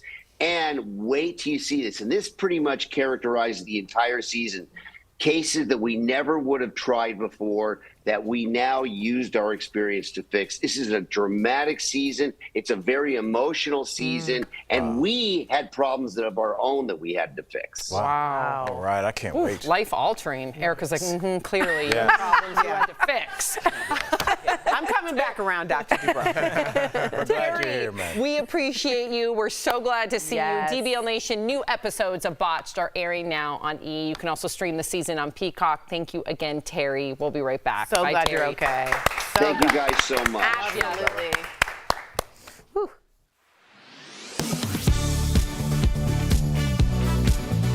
Nearly 100 people dead, a community with centuries of tradition destroyed. The Maui fires are among the most catastrophic in American history. As many people look to see how they can help, we've been getting some questions about online donation platforms. Namely, does GoFundMe take a cut of the donations? Several of our viewers wanted to know, so let's verify. Our sources are GoFundMe and Charity Watch. The answer is yes, GoFundMe takes a cut of donations. For each donation to a fundraiser, the company automatically deducts a 2.9% transaction fee plus an additional 30 cents. So if you and 14 friends each donated $100 to a fundraiser, of the $1,500 total dollars, $1,452 would go to the cause and $48 would go to fees. A lot of that money goes to covering the cost of securely processing the transactions. Some of it goes to just growing GoFundMe's business, since it is a for-profit company. Lori Styron, the executive director of Charity Watch, told us these fees aren't out of the ordinary. Maintaining the programming and security necessary to process transactions safely and to protect a donor's data is expensive, so charging reasonable fees to provide such services is justified, she said. Other crowdfunding platforms like Kickstarter, Indiegogo, and Facebook typically charge similar fees. With your Verify, I'm Casey Decker. Are you skeptical of headlines and what you see on social media? We are too. The Verify newsletter helps you distinguish between true and false information by answering your questions. It provides fast facts on trending topics, spotlights major stories, and even includes a daily fun fact for all those trivia buffs out there. Get Verify's fast facts delivered every weekday to your email inbox. Go to verifythis.com/email to check it out.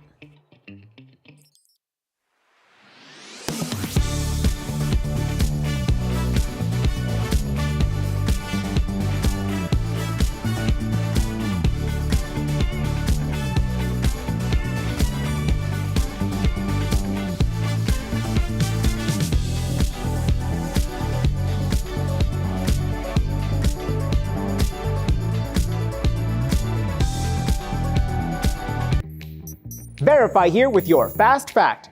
This viral video with more than 1 million views claims to show 3 UFOs flying over New Mexico and asks, do you believe the footage? So let's verify. Is this video real? These are our sources. Verify took a few frames from the viral video and ran them through a reverse image search. This led us to both TikTok and Instagram videos posted on July 31st by user IcemanFox1 with the caption, filmed with Digital Combat Simulator. DCS is a video game that offers realistic simulations of aircraft and other military equipment.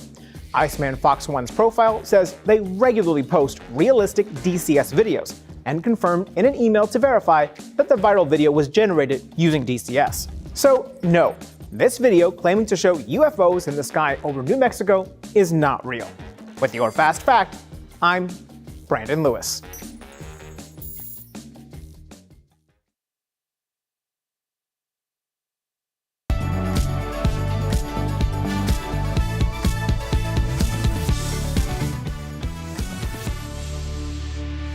Oh, welcome back. We love sharing your comments. This is in regard to Terry Dubrow, and they're all about Miss Erica Cobb. Okay, so Barbara says, go Erica. It's all in caps, exclamation mark multiple times. Barb knows a Terry. Spurpus says, Erica is woman, hear her roar. They know too. And do you want that sound effect again? What's true is how many people felt what she just did cathartically. Yes. They were like, yes, way Erica, to go, go. Erica. Yeah, exactly. Way to go. Very if you're fun. leaving us, you can watch the second half of the show online. Watch on YouTube, dailyblastlive.com, or our app. But if you get the second half of the show where you are, here is what's ahead. Inside Edition investigative reporter Lisa Guerrero is sharing secrets from Playboy models, including her own experience as a cover girl. And the Blindside bombshell continues with another response from the Toohey family after Michael Orr's allegations. We're talking all about it next.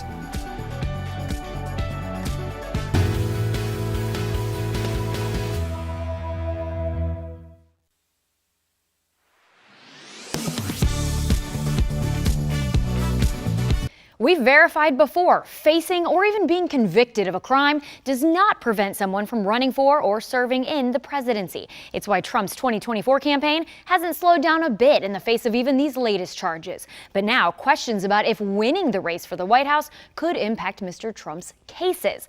Could Donald Trump pardon himself in Georgia if re-elected president? We turn to several sources here to verify no. The Constitution gives the president sweeping powers to issue pardons, allowing them to reduce or cancel punishments for crimes. The Supreme Court has ruled they can issue these pardons at any time after the crime. They don't have to wait for a conviction. There are 2 established limits to this power, though. The president can't unimpeach someone, including themselves, and it only applies to offenses against the United States, meaning federal crimes. Pardons for state crimes go through a different process, which varies by state but often involves the governor or a pardon board. Trump's indictments in Georgia for attempts to overturn their 2020 election results and in New York related to hush money payments allege violation of state crimes, not federal. And in Georgia, only a state board of pardons and paroles can grant official forgiveness to people who've qualified for pardon. They aren't available to those currently incarcerated, and a pardon does not remove the crime from someone's record. Trump's also appeared in federal court in Miami for possession of classified documents and right here in D.C. for his alleged actions leading up to the January 6th insurrection. The question of whether or not he could pardon himself in those cases is a topic of extensive debate amongst constitutional scholars, one that would potentially have to be settled in the Supreme Court. With your Verify, I'm Abby Larico.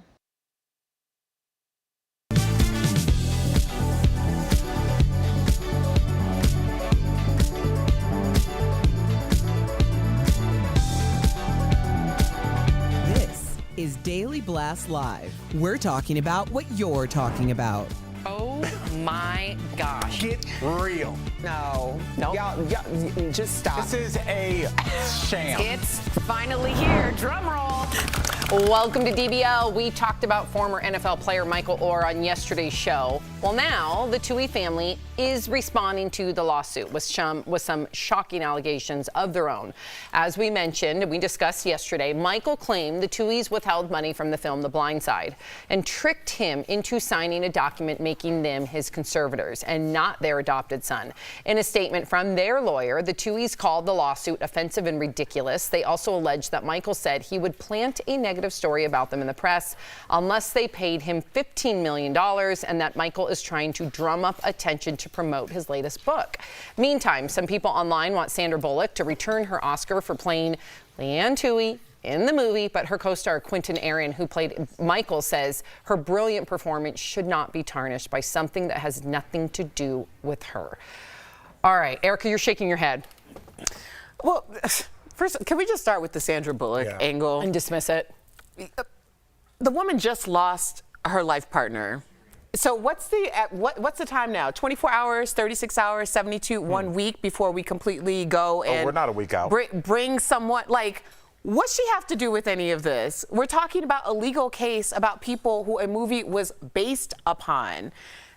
Most movies are based upon the lives of real people, but that doesn't necessarily make the story factual. What are we talking about here? Secondly, this looks like just a moment of transparency that can really answer everything. As I said yesterday, Michael has been very vocal about his story for quite some time. So the idea that this is all timed based on his book is really a moot point because we've been hearing the story. It just hasn't been interesting enough to people to listen. Now it is. Now we're talking about it. Yeah, you're absolutely right about the Sandra Bullock thing. I think that's absolutely bizarre that people went there. But here's my question, and you kind of read it, and people might skip over it, but was tricked into signing the conservatorship. Tricked into signing is a strong legal foundation. And he just found out he wasn't really adopted until February of this year. So if I tell Jeff that I'm his family member and I make him sign this and he signs it, and later on we find out that I'm not, that is a null and void contract. That's coercion. That's the definition of coercion. So I'm fascinated. That's a big deal. Yeah, and he has a strong foundation. If that's not the case, explain why you didn't tell the kid he was adopted for so long. Mentally, for one thing, and B, financially, that's an enormous loss for him. So I'm confused about the tricked into conservatorship. Other than that, I realize the Tuohys were rich before this. We should make that really clear. But tricked into signing is something I'm keeping my eye on. It's just interesting that they were doing the finances like they were family, like brother and sister. We're That's splitting right. it equal. That's right. But it wasn't equal. Right. They were in a conservatorship. And also what they're saying kind of doesn't make sense because they're saying he's doing this to drum up interest in his book, but they said he's tried this before. So which one is true? So that means he's been saying the same thing over and over again. Yes, there happens to be a book in place, but maybe the bigger question should be, why does he need to write a book when he has a movie that's got his name and likeness all over it that generated $300 million, and he now is asking for money for any reason? Mm-hmm. Somebody explain to me, because we've known each other for years. Right. I can open up our financial interactions with all of us, and you can track. So, like, just do that with this situation if it's on the up and up. I think it's just so strange how it came specifically from the law firm. It just reminded me when we watched the OJ trial, where you see all of the attorneys around a table in a boardroom discussing what the defense should be. This feels very manufactured as a defense. That's my opinion. Jeff? No, you guys said it all. Okay, perfect. Let's move on to Bradley Cooper. He's being criticized over his portrayal of the late composer and conductor Leonard Bernstein. In a preview for the network movie Maestro, Bradley is wearing a prosthetic nose to play Leonard, who is Jewish. But some people online says this reinforces negative stereotypes about Jewish people. Bradley, who also directed the film, is not Jewish. One person online posted a photo of Bradley in character next to the real Leonard and wrote, quote, "The big anti-Semitic prosthetic prosthetic nose on Bradley was definitely not necessary. Here is another look at Bradley playing an older version of Leonard next to Leonard in real life. And I just want to say, and of course we're going to get to Tori, you're the only one here with a Jewish heritage, but Jeff, they also said the family members have now come out. The children, they said, listen, we wanted Bradley to be a part of this. We wanted him to portray it. We're okay with the nose, and we believe our dad would be okay with the nose. If you get the key players involved okay with something like this, does that, in your mind, change things? It's perfectly fine. And I'm going to put my foot down now with all this pushback. The last 3 years were fun. Everyone had a good time living in fantasy world, right? And pushing back against things that didn't matter at all. A lot of things got solved, right? The pendulum went way too far the other way. This is an actor portraying someone else who lived. That job of the nose that they put on him, and I want to hear your take, Tori, obviously, but you don't think they were extra cautious to say, let's not blow this out of proportion, there's certain stereotypes? Yes, they were, 100%. Sandra Bullock has nothing to do with the Toohey family, banana heads out there. They have nothing, she's portraying someone else. This guy is doing the best that he can to portray this person. It doesn't mean he has to be of the exact same sexuality as him. It doesn't mean he has to be the exact same ear type or nose type or eye color.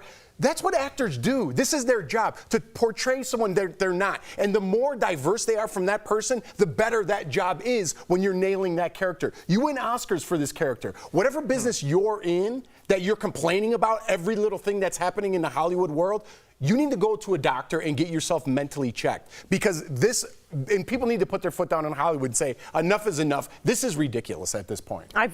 For sure, the pendulum is going way too far. Not only does the family say it's okay, I think a lot of people, and I myself portrayed Mr. Leonard Bernstein in 6th grade, and everyone knows his nose was part of his bravado, and it was part of his face. That's his face. That's his face. It's absolutely fine. It's insane. I will just give you some context. The nose on a Jewish person is not just like the nose on this or the ears on this or another kind of stereotype, because in the Holocaust, Hitler would have measuring rods for noses, and he thought the inferior race would have a certain type of nose, and that's become a big stereotype. And they'd literally measure you, and then those people would be sent to gas chambers. So there's a context here that's really sensitive, right? Big noses, Jewish, it's deeper than that. People were killed over their nose size. However, in this case, it's the man's face. Honor the man's face. It's absurd, and I agree with Jeff. But I mean, completely that's the way agree with Jeff. That was a good nuanced answer. Just a little bit more context. But that's the way that you get your narrative into the public domain. But why are we giving it credence? Why are we giving it credence? And you know what, Jeff? But at least we had this discussion, because I feel like that discussion. But I'm sick of having meaningless discussions. Sandra Bullock should give back her Oscar. Yes. That's insanity. But Jeff, you're with your family when these people are out tweeting. You're having fun. You're out doing things.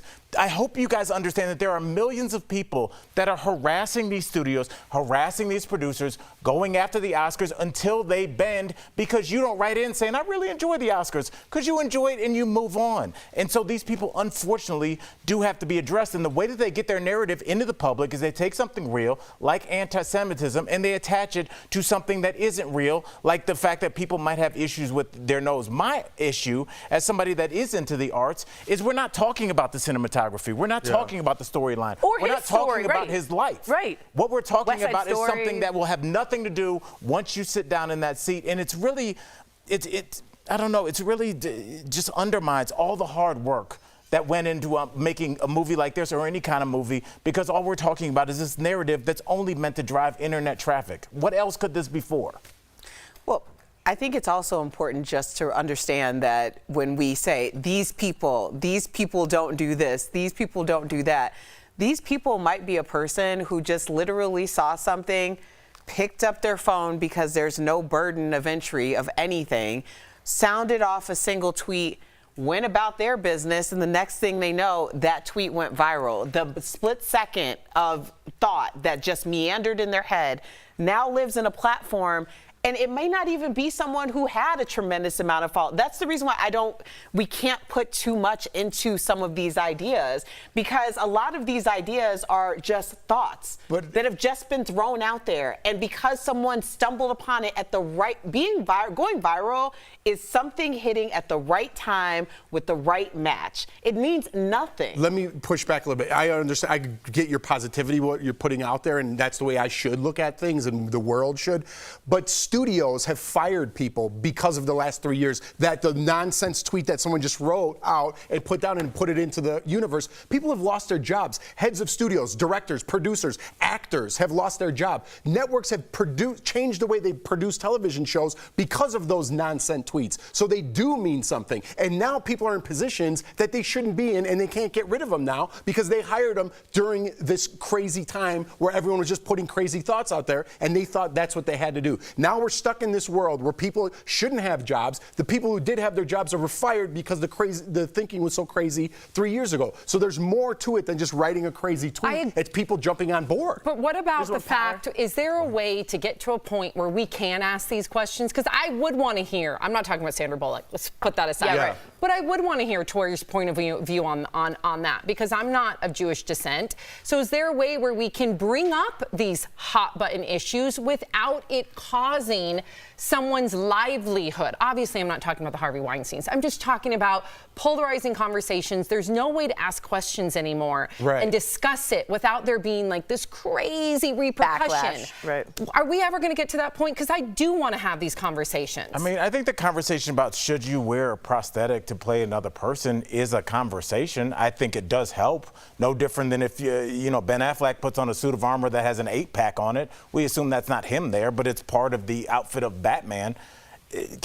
What do you guys think? Can you wear, if somebody has I say absolutely. It's no different than a storefront or a prop or something that you put in the back. It's trying to help reproduce that exact image that it was like when he walked around this planet. It's like Virginia Woolf. Remember so it's like, how are you not supposed to portray that? Right. But then if you tie it into anti-Semitism and you say, well, I think Hollywood should do their thing. Well, that's because you're an anti-Semite. Right. Yeah, that's where it gets too far. That's where it goes. That's the problem is too far.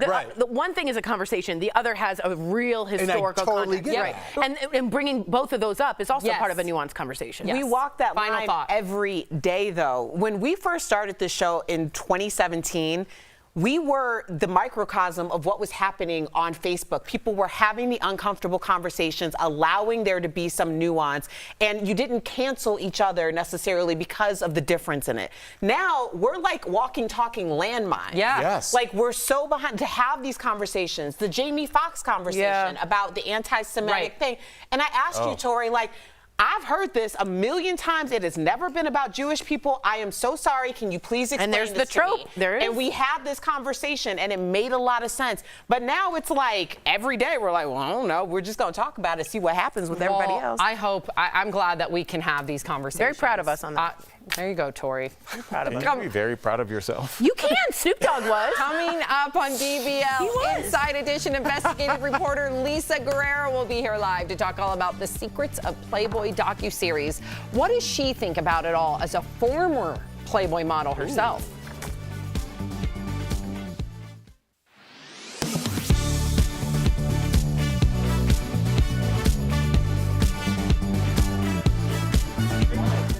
Okay. I say the Snoop Dogg thing, if you don't know, he just got, it was an award and it went viral, his response. I think it was the Hollywood Walk of You Fame. should explain what you're saying, because I don't know if anyone heard. Oh, I said, I'm proud of ourselves. Thank you so much. Just like Snoop Dogg. Bye, Adion. You gotta come Just back like Snoop soon. Dogg. If you have watched Snoop Dogg win or have the Hollywood Walk of Fame, he said, I want to thank this person. And famously he said, and then at the end, I want to thank myself. And everyone started laughing. And he was like, I'm not kidding. I stood up for myself when people didn't believe me. I worked hard when people didn't think I would. And he went on and he made this brilliant speech about self-love. And at the end, people were like, and Snoop Dogg made a lot of sense. So he's like, so yeah, I would like to thank myself. And it changed something in me.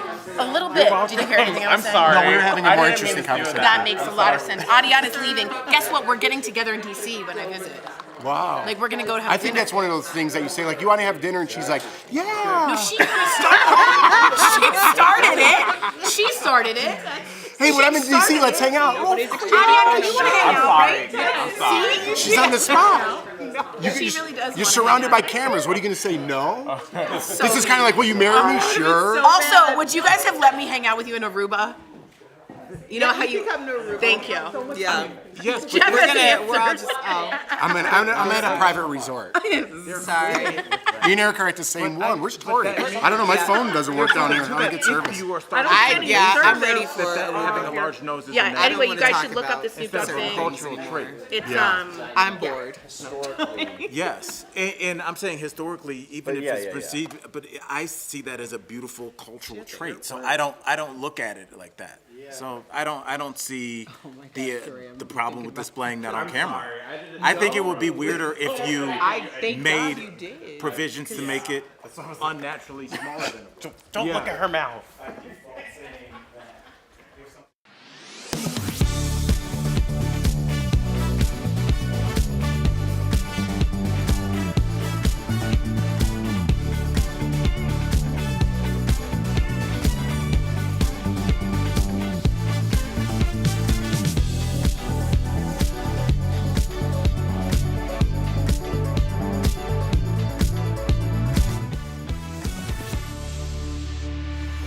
Welcome back. People often question if anyone reads the articles in Playboy magazine, but beyond those stories are eye-opening secrets from the models who made it a multi-million-dollar empire.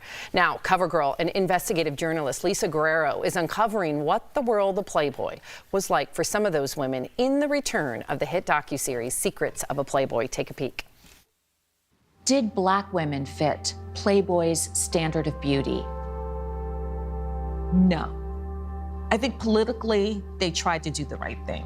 But once you got in there, they just was like, okay, we did what we were supposed to do. Wow, award-winning journalist Lisa Guerrero joins us live. Lisa, thank you for being here. At the airport, nonetheless, it looks like. Thank you for having me. I don't know if that's a real background. I But live at the airport, you guys. She is Oh, you are there. All right. Well, there you go. Multitasker. There you go. There you go. Lisa, I watched season 1 and I have season 2 on DVR. It really opened my eyes to Hugh Hefner and the whole thing. How is Secrets of Playboy different from the first season in season 2? I like to say that season 1 really focused on the decades of misogyny and really the wrongdoing that so many women came forward to share that happened at the mansion or at the Playboy clubs. Some of these women were Hugh Hefner's girlfriends, some were playmates, some were bunnies. So, you know, I think the shocking thing about season 1 was that we learned about so many sexual assaults and so much sexual harassment around the brand. Season 2 this year is really about the women themselves. We rarely talk about Hugh Hefner in season 2. In season 2, we talk about why women chose to pose for Playboy, what the experience was like for them, and crucially, what the ramifications have been for them in their lives and in their careers. I was so hooked on season 1. I'm very much looking forward to season 2. I'm curious, although Playboy was conscious of representation, can you explain why race was still an uncomfortable issue for some of the models? So for decades, Playboy was really the brand that for many people set this almost impossible standard of beauty. And because Hugh Hefner himself was a man of his time, and he thought that Marilyn Monroe was the ultimate woman, so many of the women that Playboy platformed through those decades were blonde, blue-eyed white women. That was his standard of beauty. And what we saw later in the last 2 decades was a real push from within the organization and with society to say that that is not everybody's standard of beauty. So when I spoke to Elon Carter, for example, who was one of the few Black playmates, she told me that although, yes, Playboy did platform some Black women, that by far the majority of playmates and cover girls were white, and they were typically very young and very blonde. But it's time, you know, post Me Too, post Time's Up, it's really time to have these conversations about the hypocrisy surrounding the brand and about women being able to be the narrators of their own sexuality and we get to decide what's sexy, not some old white man, frankly. I love that soundbite. Cut it. You were on the cover of Playboy in January 2006, and I celebrate and applaud that decision. You were 40 and looking fierce. Why did you decide to pose, and what was your experience like? Was it comfortable?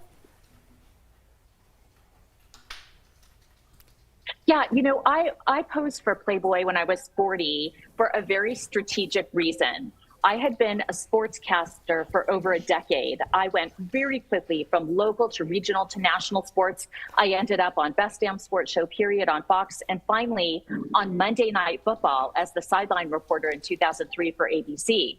When my sports career ended, I wanted to be a correspondent for an entertainment news show. So I used the platform that Playboy provided to tell everybody during my press tour that I wanted to work for Inside Edition or Access Hollywood or Entertainment Tonight.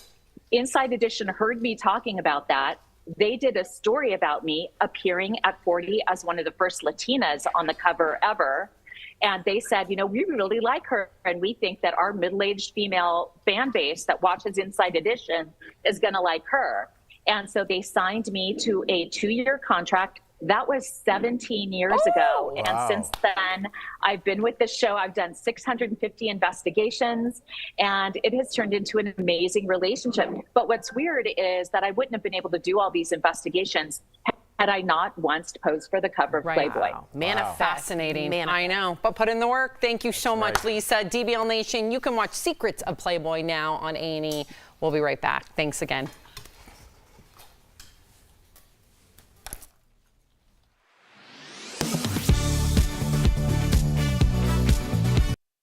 More than 3.7 million people hold Parent Plus student loans, federal loans that parents can take out to help their child pay for college. We recently verified that those loans were excluded from the Biden administration's new income-driven repayment plan known as SAVE, which will forgive some student loan borrowers' balances after between 10 and 25 years of payments. Verify viewer Terry asked us if there are other loan forgiveness programs available for Parent Plus borrowers. And using these sources, we can verify that yes, there are. But there's a catch.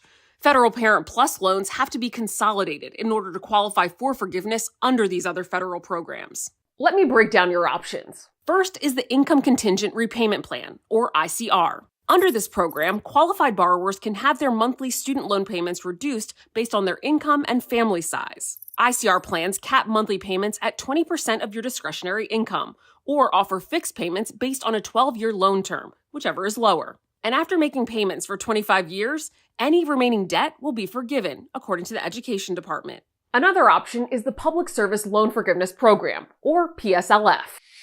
To qualify, the Education Department says Parent Plus borrowers must work full-time in a qualifying public service job. The student loans must be consolidated into a direct loan, and those loans must be repaid under an ICR plan. After making 10 years' worth of payments, totaling 120 payments, any remaining debt is forgiven. To apply for the Income Contingent Repayment Plan or the Public Service Loan Forgiveness Program, go to studentaid.gov. With your Verify, I'm Ariane Till.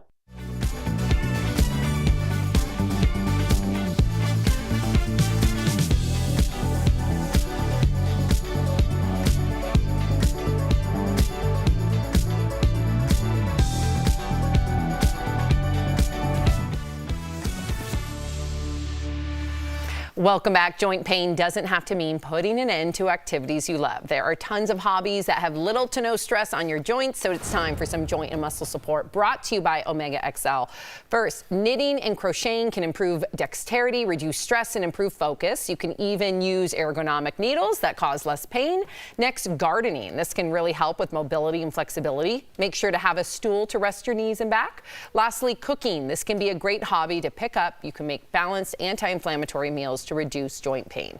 Omega XL has improved the lives of millions of consumers. Supported by 30 years of clinical research, Omega XL's powerful and proven benefits have transformed the lives of athletes, celebrities, and dedicated daily users. Call 800-725-2612 or visit omegaxl.com for more information. We'll be right back.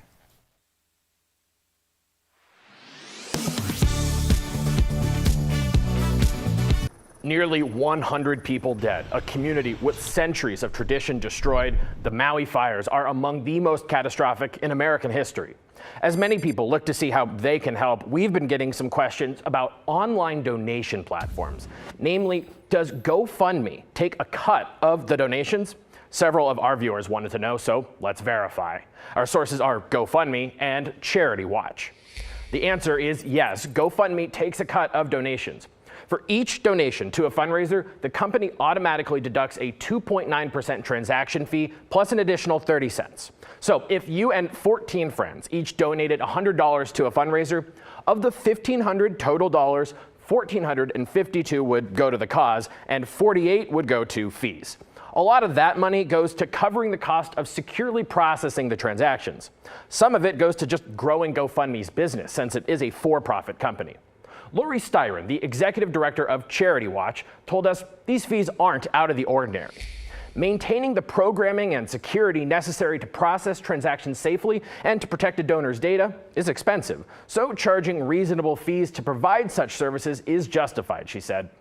Other crowdfunding platforms like Kickstarter, Indiegogo, and Facebook typically charge similar fees. With your Verify, I'm Casey Decker. Are you skeptical of headlines and what you see on social media? We are too. The Verify newsletter helps you distinguish between true and false information by answering your questions. It provides fast facts on trending topics, spotlights major stories, and even includes a daily fun fact for all those trivia buffs out there.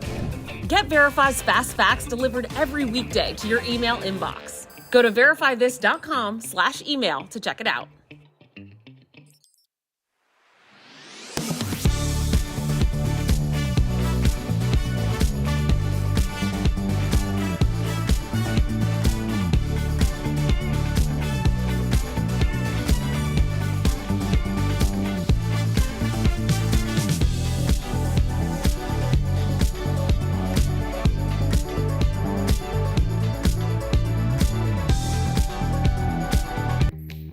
Verify here with your Fast Fact.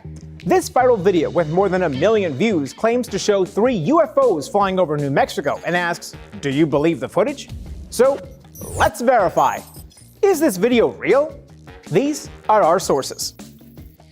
Verify took a few frames from the viral video and ran them through a reverse image search. This led us to both TikTok and Instagram videos posted on July 31st by user IcemanFox1 with the caption, filmed with Digital Combat Simulator. DCS is a video game that offers realistic simulations of aircraft and other military equipment. IcemanFox1's profile says they regularly post realistic DCS videos and confirmed in an email to Verify that the viral video was generated using DCS. So no, this video claiming to show UFOs in the sky over New Mexico is not real. With your Fast Fact, I'm Brandon Lewis.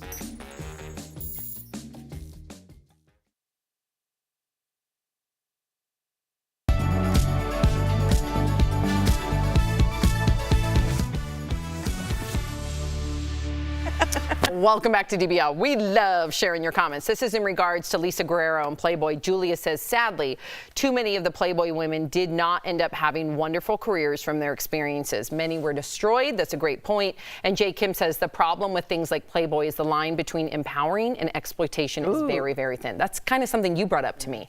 Yeah, I wasn't expecting to have to answer anything. You were done for the day. That's already gone. Watching DBL's here every day. We'll see you tomorrow. Bye, guys.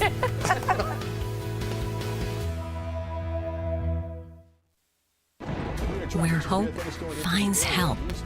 Where courage meets conviction. Where makers make fans. We are Tegna, a family of local and national media brands that bring us together, serving the greater good of our communities. Where national know-how backs local business. Be in good company with Tegna. I mean, I go in your house and you have a lot of hip-hop memorabilia. Yes. It's not original, but if you were... Wow. Do you want to move on? The chicken has come to bite the pig in the butt. I need a bumper sticker made out of that. We need to see Al or Jeff doing some exercises. Real fast, watch this. Can you do this? Oh my God.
Here's what we're talking about today on Daily Blast Live.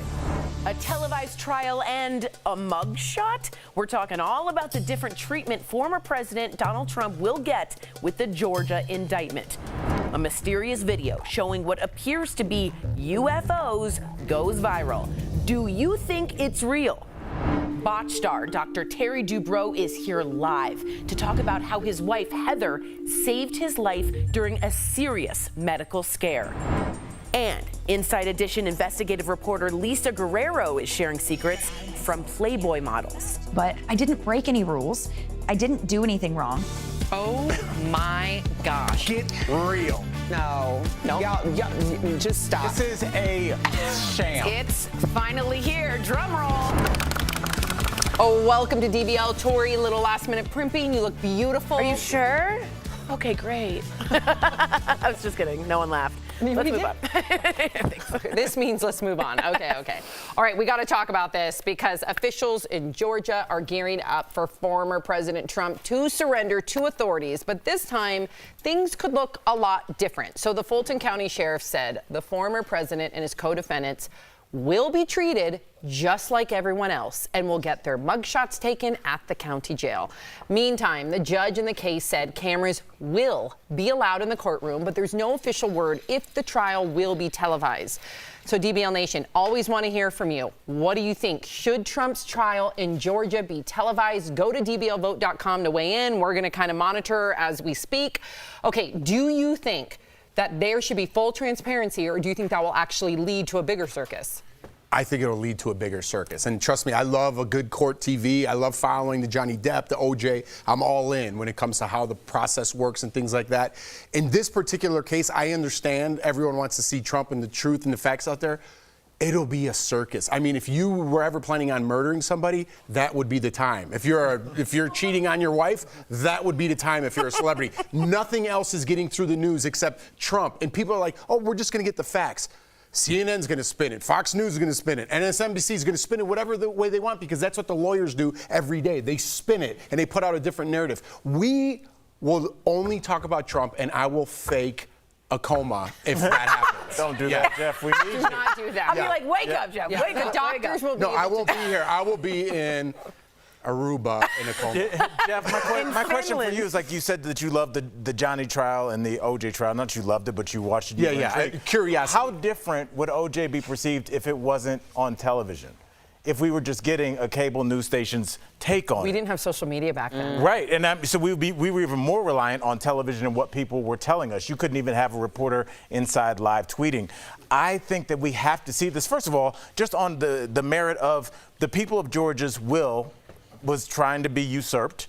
And we need to hear this person's defense as to why that they were doing that or why they said that they did not do that. I think, yes, it will be a circus. It's going to be a circus either way. It's always been a circus since day one. So I think we need to see it and at least hear. That way at least it can be our own spin. I think maybe that's the best case scenario. It's interesting that you brought up how different things would have been with the O.J. Simpson trial, and I think we know how different they would have been because we got the Bill Cosby trial. When you only have a very small amount of viewpoints and the rest are being suppressed, then you don't hear the most minority of the minority voices, which means that not that they don't count, just that we're not hearing them. Of course, it's going to be a circus. It's a circus now. It's a circus anytime we think about it, anytime we talk about it, anytime we tweet about it. It's just going to be the difference between some people feeling like Trump is the ringmaster and other people feeling like he's the clown. I'm with Jeff. I would like to be in Aruba. I really would. Like any place other than here. It has been exhausted beyond belief. I am looking for some degree of what the future holds and moving on with my life while also holding people accountable for what they need to be held question before we get to Tori? Would you rather come on the show and report about the trial having watched it or having watched a cable news story about it? No, I want to watch it. There's no right or wrong answer. I'm just curious. I'd rather be in Aruba. Okay. I agree that it's exhausting. I don't want to bury my head in the sand. I want to, in Aruba, I want to see everything so I can look at the facts for myself. I know the reality of the situation is not everybody's going to do that, and it's going to be spun no matter which way you look. However, me personally, I want to see it. This is our democracy. There's nothing more important, in my opinion. Let me challenge you guys really quickly on what you're saying. You want the will of the people to come out, right? You want to be able to see it for yourself. You will not be able to in a Trump trial that's televised. He will take it and run with it. he And allowed again, he will take the will of the courtroom and spin it again. Wait, the judge won't allow him. The judge will put him in contempt of court. No judge, no announcer, no moderator has yet to ever control him during a debate. Imagine a trial. I understand he'll be in contempt of court. He'll yell from Truth Social from jail. He can't do that, though. He can. He will. In a courtroom. If he can do that in a courtroom, then he is truly, to your point, Teflon Don. I'm sure. Take him to jail. He will get more followers from there. I am telling you, you cannot televise this man because that's what he wants. He will rule it, and you will lose the people and democracy at the same time. You will lose it. When will the truth come out? There's still people think OJ didn't do what he did. Okay, Not many. There's still people supporting OJ. Okay, he takes pictures on Twitter with people. So the truth will never, if people believe something, no matter how much live television and documents you have, they're like, Trump's the man. Really quickly, he's innocent. I do think that we're talking only about Trump, but we get to hear from all the fake electors, all the little people whose names we don't even know, and we can hear how this It doesn't pasta matter. was His made. voice is louder. I think after a couple weeks of hearing testimony, that's what he does. I don't think you're giving enough credit to a judge in a courtroom. You are underestimating him. I think you're underestimating a talking about judge. like he's Darth Vader. Yeah, Bring he back is. Judge Ito. Let's look at our viewers. Our viewers say 73% of you say it should be televised, while 27% of you say Bad no. idea. Coming up on DBL, Botch star Dr. Terry Dubrow will be here live. He's going to tell us all about the new season, plus more about his recent house scare. And is this viral video of what appears to be UFOs actually real? We're breaking down the truth next.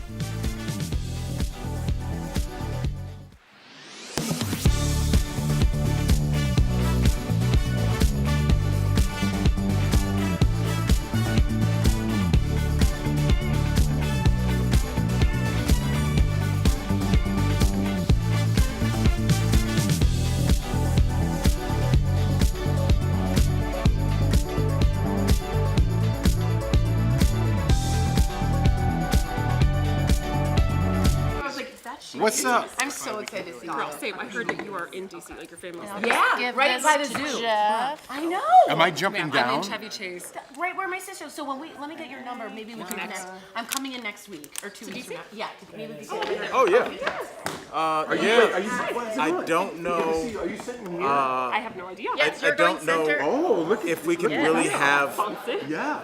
a true opinion of what is going to go down with this trial without it being televised. Everything in our lives is televised. I can't imagine a judge not doing his or her job and just letting him run. You be in contempt of court. There's no way he would be in contempt in court.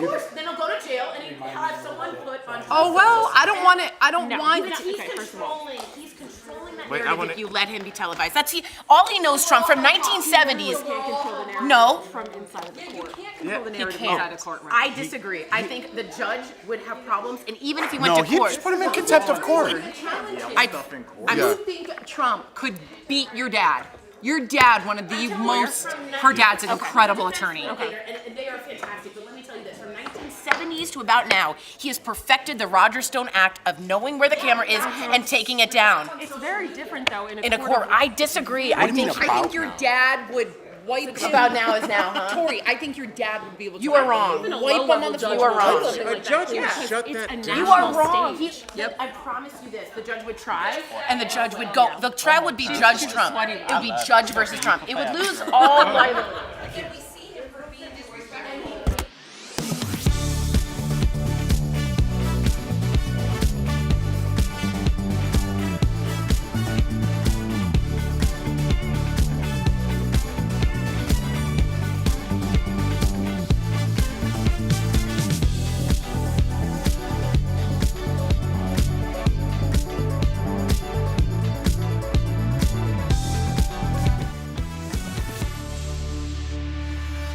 Welcome back. The world is a wild place, and these days it's hard to tell what's true or false, real or fake. I'm real. Well, you are real. Thank you. You are real. Okay.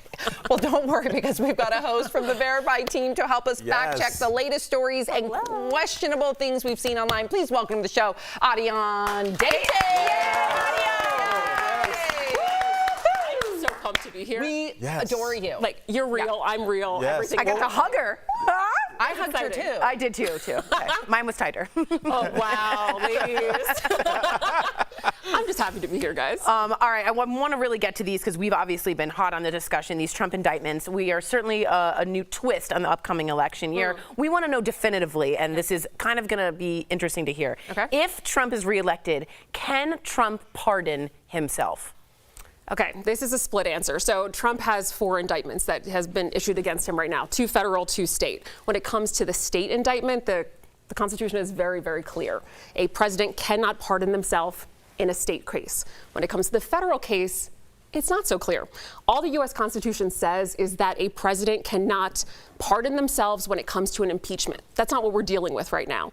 The Supreme Court has not given any sort of ruling on this. Right. So all we have is what has happened in the past. That's BS. And we I don't can't have it. go pardon myself. Like, why Sam does... with your legal talk. I'm just saying, that's just not fair that we treat this not even Because 1%, he's held to a high 0.00001%. Because he or she is held to a higher standard. It's not. You can't just pardon yourself. That's a dictatorship. Some people agree with you. Well, we'll see how that plays out, but it really does come down to what has happened in the past.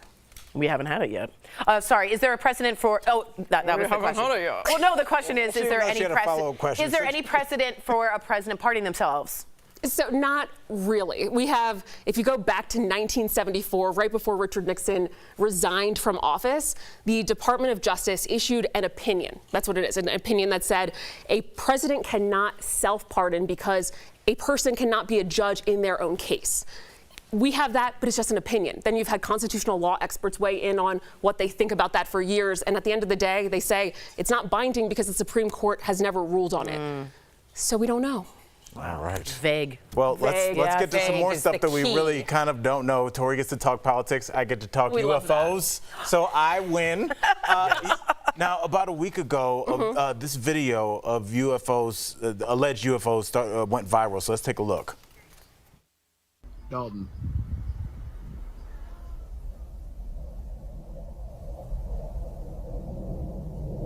Dalton, are you seeing this? Bro, my heart just sank.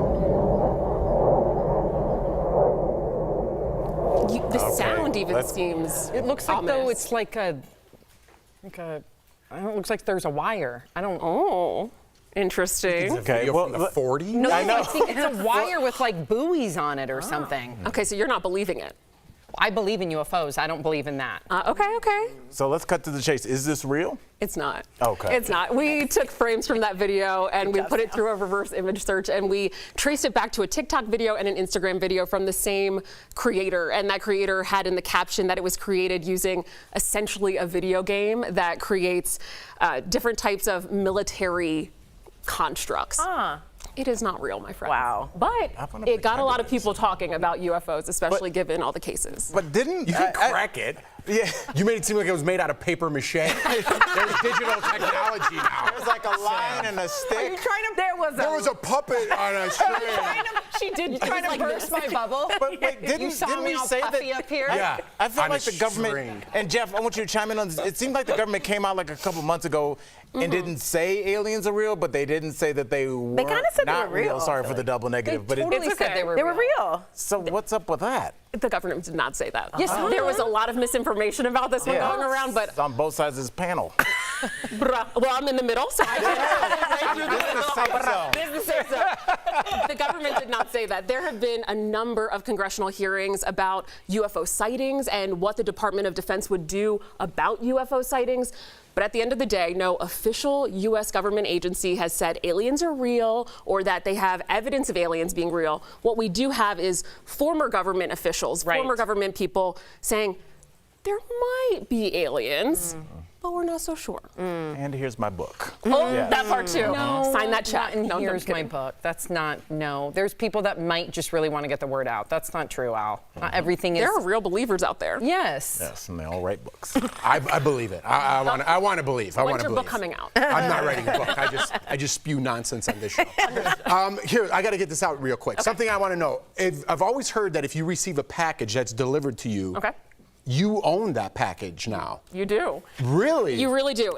As long as that package says your name, your address, that is yours, Jeff. Wait. What if it's across the street and it comes to my house? Tori's name, and your address is Tori's. Oh, if it's it got to says say your Tori's name. name's Tori's address, it's Tori's. It's mine. If you open I that, don't it's want to a know what's federal in I your don't even box. want you to see it. But here's the thing, there are plenty of instances where a gift could come to you. Think about charities that send those return address labels. I used to get them as a kid and think I was so cool. Those are yours. Those are free. You can't pay for them. That's very good. What if a package shows up with no name? Is that yours? Ooh, How does that get there? I don't even know how you would never get it. happened.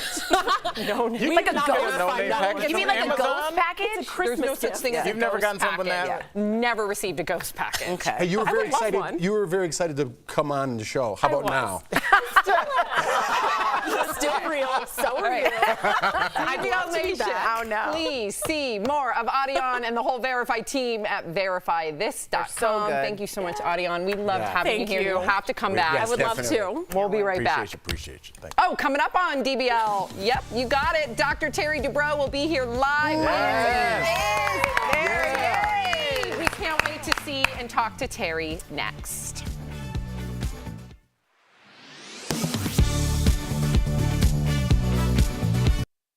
More than 3.7 million people hold Parent Plus student loans, federal loans that parents can take out to help their child pay for college. We recently verified that those loans were excluded from the Biden administration's new income-driven repayment plan known as SAVE, which will forgive some student loan borrowers' balances after between 10 and 25 years of payments.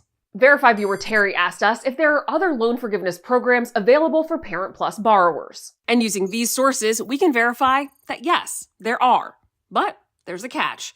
Federal Parent Plus loans have to be consolidated in order to qualify for forgiveness under these other federal programs. Let me break down your options. First is the Income Contingent Repayment Plan, or ICR. Under this program, qualified borrowers can have their monthly student loan payments reduced based on their income and family size. ICR plans cap monthly payments at 20% of your discretionary income, or offer fixed payments based on a 12-year loan term, whichever is lower. And after making payments for 25 years, any remaining debt will be forgiven, according to the Education Department. Another option is the Public Service Loan Forgiveness Program, or PSLF. To qualify, the Education Department says Parent Plus borrowers must work full-time in a qualifying public service job. The student loans must be consolidated into a direct loan, and those loans must be repaid under an ICR plan. After making 10 years' worth of payments, totaling 120 payments, any remaining debt is forgiven. To apply for the Income Contingent Repayment Plan or the Public Service Loan Forgiveness Program, go to studentaid.gov. With your Verify, I'm Ariane Till.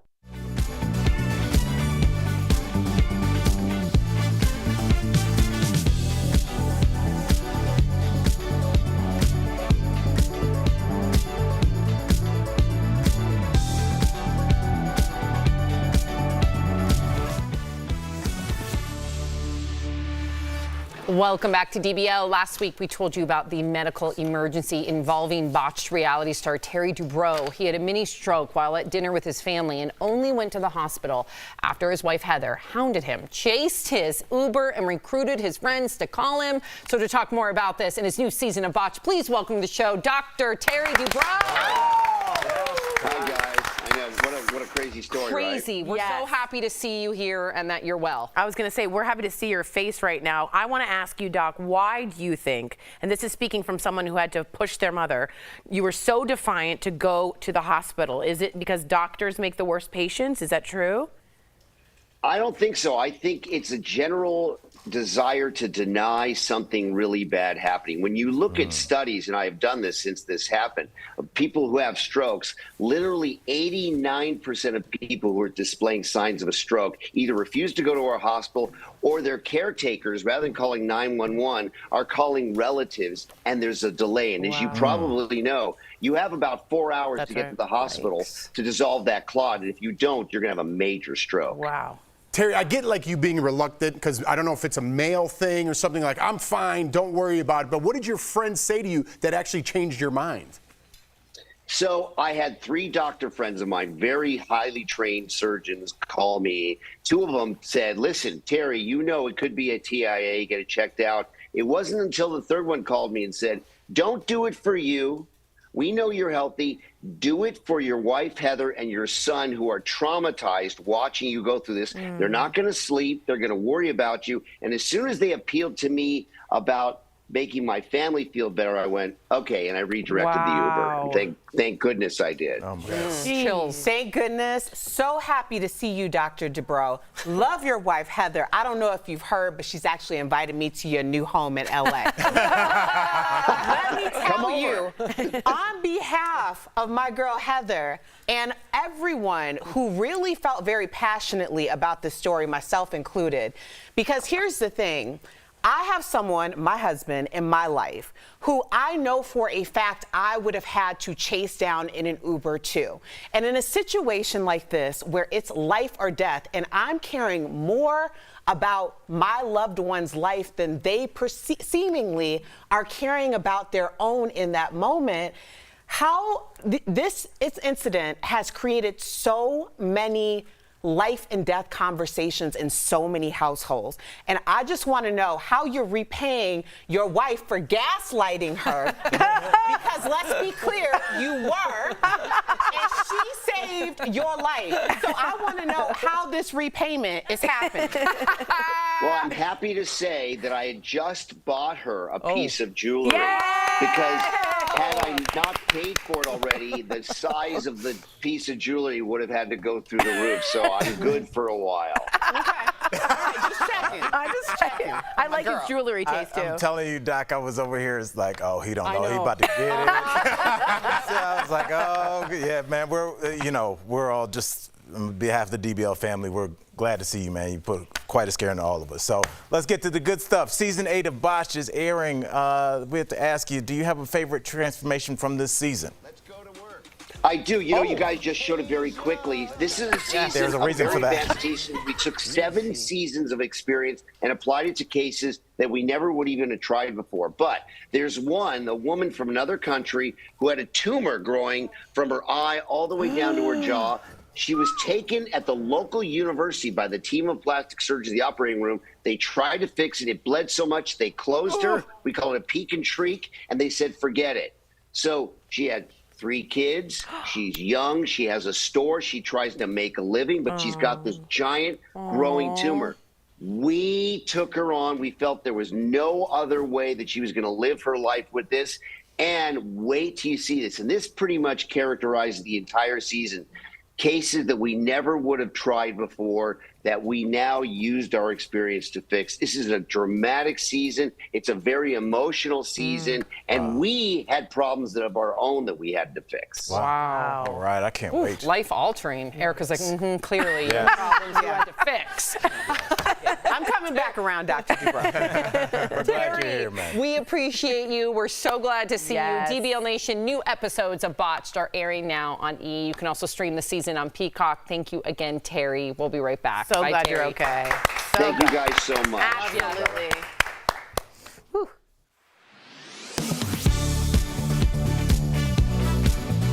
Nearly 100 people dead, a community with centuries of tradition destroyed. The Maui fires are among the most catastrophic in American history. As many people look to see how they can help, we've been getting some questions about online donation platforms. Namely, does GoFundMe take a cut of the donations?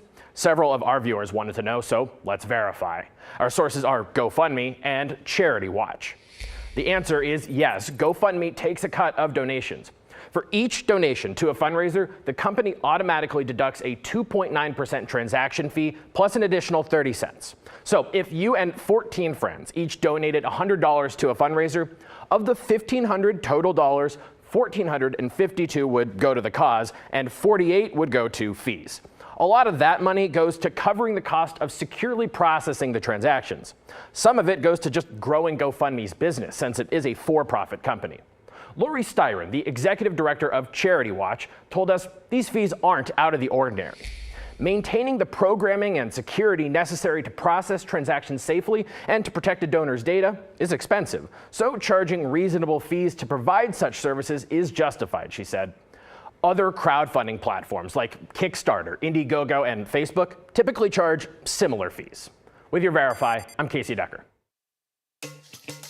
Are you skeptical of headlines and what you see on social media? We are too. The Verify newsletter helps you distinguish between true and false information by answering your questions. It provides fast facts on trending topics, spotlights major stories, and even includes a daily fun fact for all those trivia buffs out there. Get Verify's fast facts delivered every weekday to your email inbox. Go to verifythis.com/email to check it out.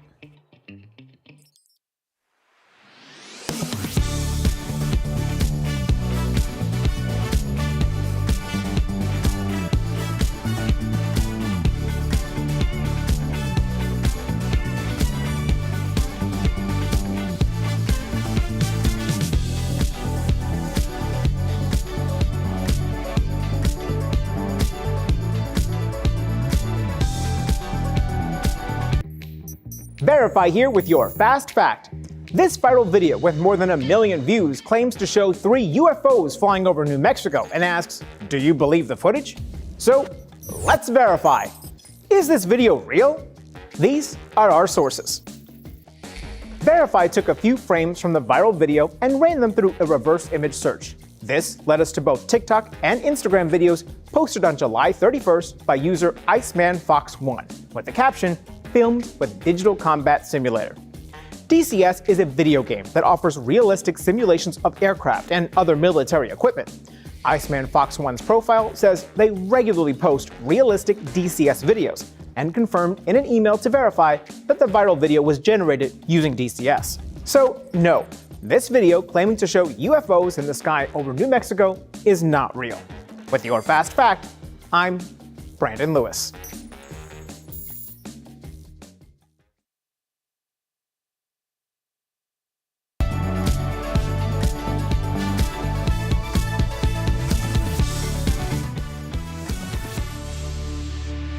Welcome back. We love sharing your comments. This is in regard to Terry Dubrow, and they're all about Miss Erica Cobb. Okay, so Barbara says, go Erica. It's all in caps, exclamation mark multiple times. Barb knows a Terry. Spurpus says, Erica is woman, hear her roar. They know too. And do you want that sound effect again? What's true is how many people felt what she just did cathartically. Yes. They were like, yes, way Erica, to go, Erica. Yeah, exactly. Way to go. Very if you're funny. leaving us, you can watch the second half of the show online. Watch on YouTube, dailybosslive.com, or our app. But if you get the second half of the show where you are, here is what's ahead. Inside Edition investigative reporter Lisa Guerrero is sharing secrets from Playboy models, including her own experience as a cover girl. And the Blindside bombshell continues with another response from the Toohey family after Michael Orr's allegations. We're talking all about it next.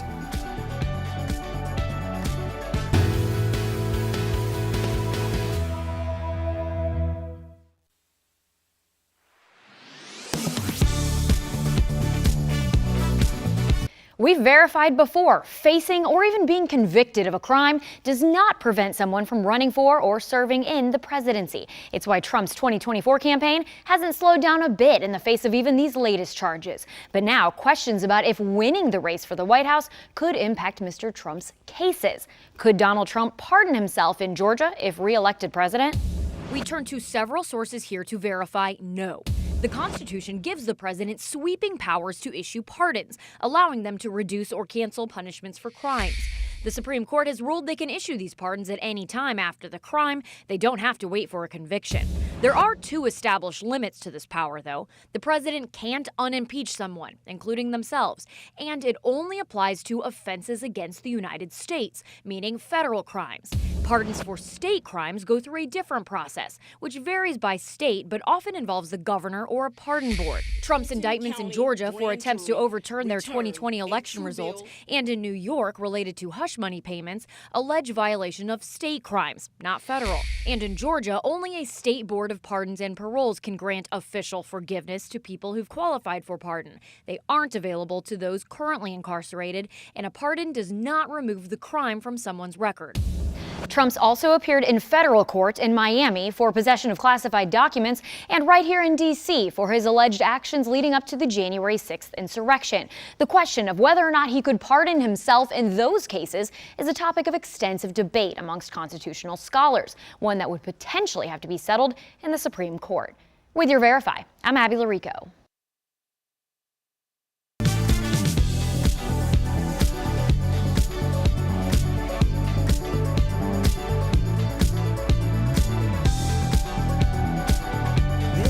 Is Daily Blast Live. We're talking about what you're talking about.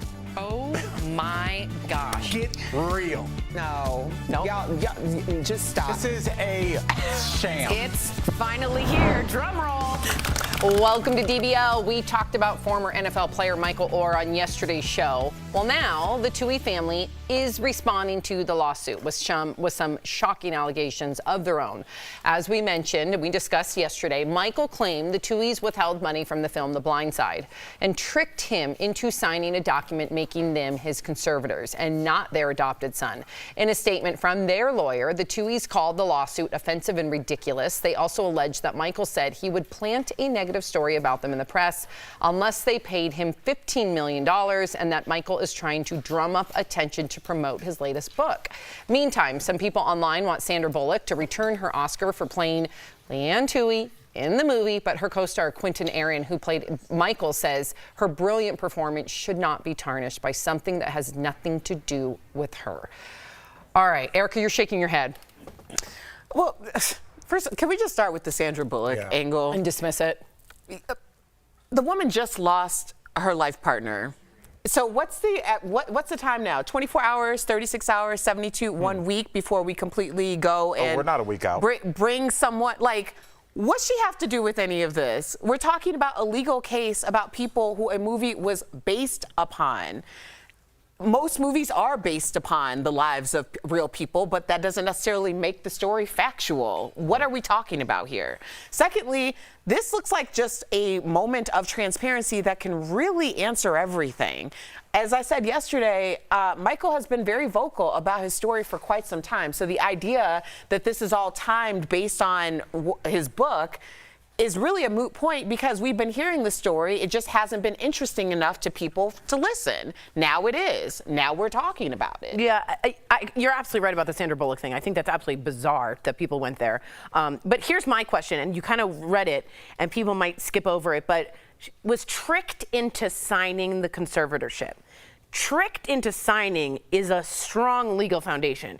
And he just found out he wasn't really adopted until February of this year. So if I tell Jeff that I'm his family member and I make him sign this and he signs it, and later on we find out that I'm not, that is a null and void contract. That's coercion. That's the definition of coercion. So I'm fascinated. That's a big deal. Yeah, and he has a strong foundation. If that's not the case, explain why you didn't tell the kid he was adopted for so long. Mentally, for one thing, and B, financially, that's an enormous loss for him. So I'm confused about the tricked into conservatorship.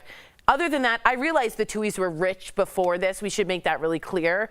But tricked into signing is something I'm keeping my eye on. It's just interesting that they were doing the finances like they were family, like brother and sister. We're That's splitting right. it equal. That's right. But it wasn't equal. Right. They were in a conservatorship. And also what they're saying kind of doesn't make sense because they're saying he's doing this to drum up interest in his book, but they said he's tried this before.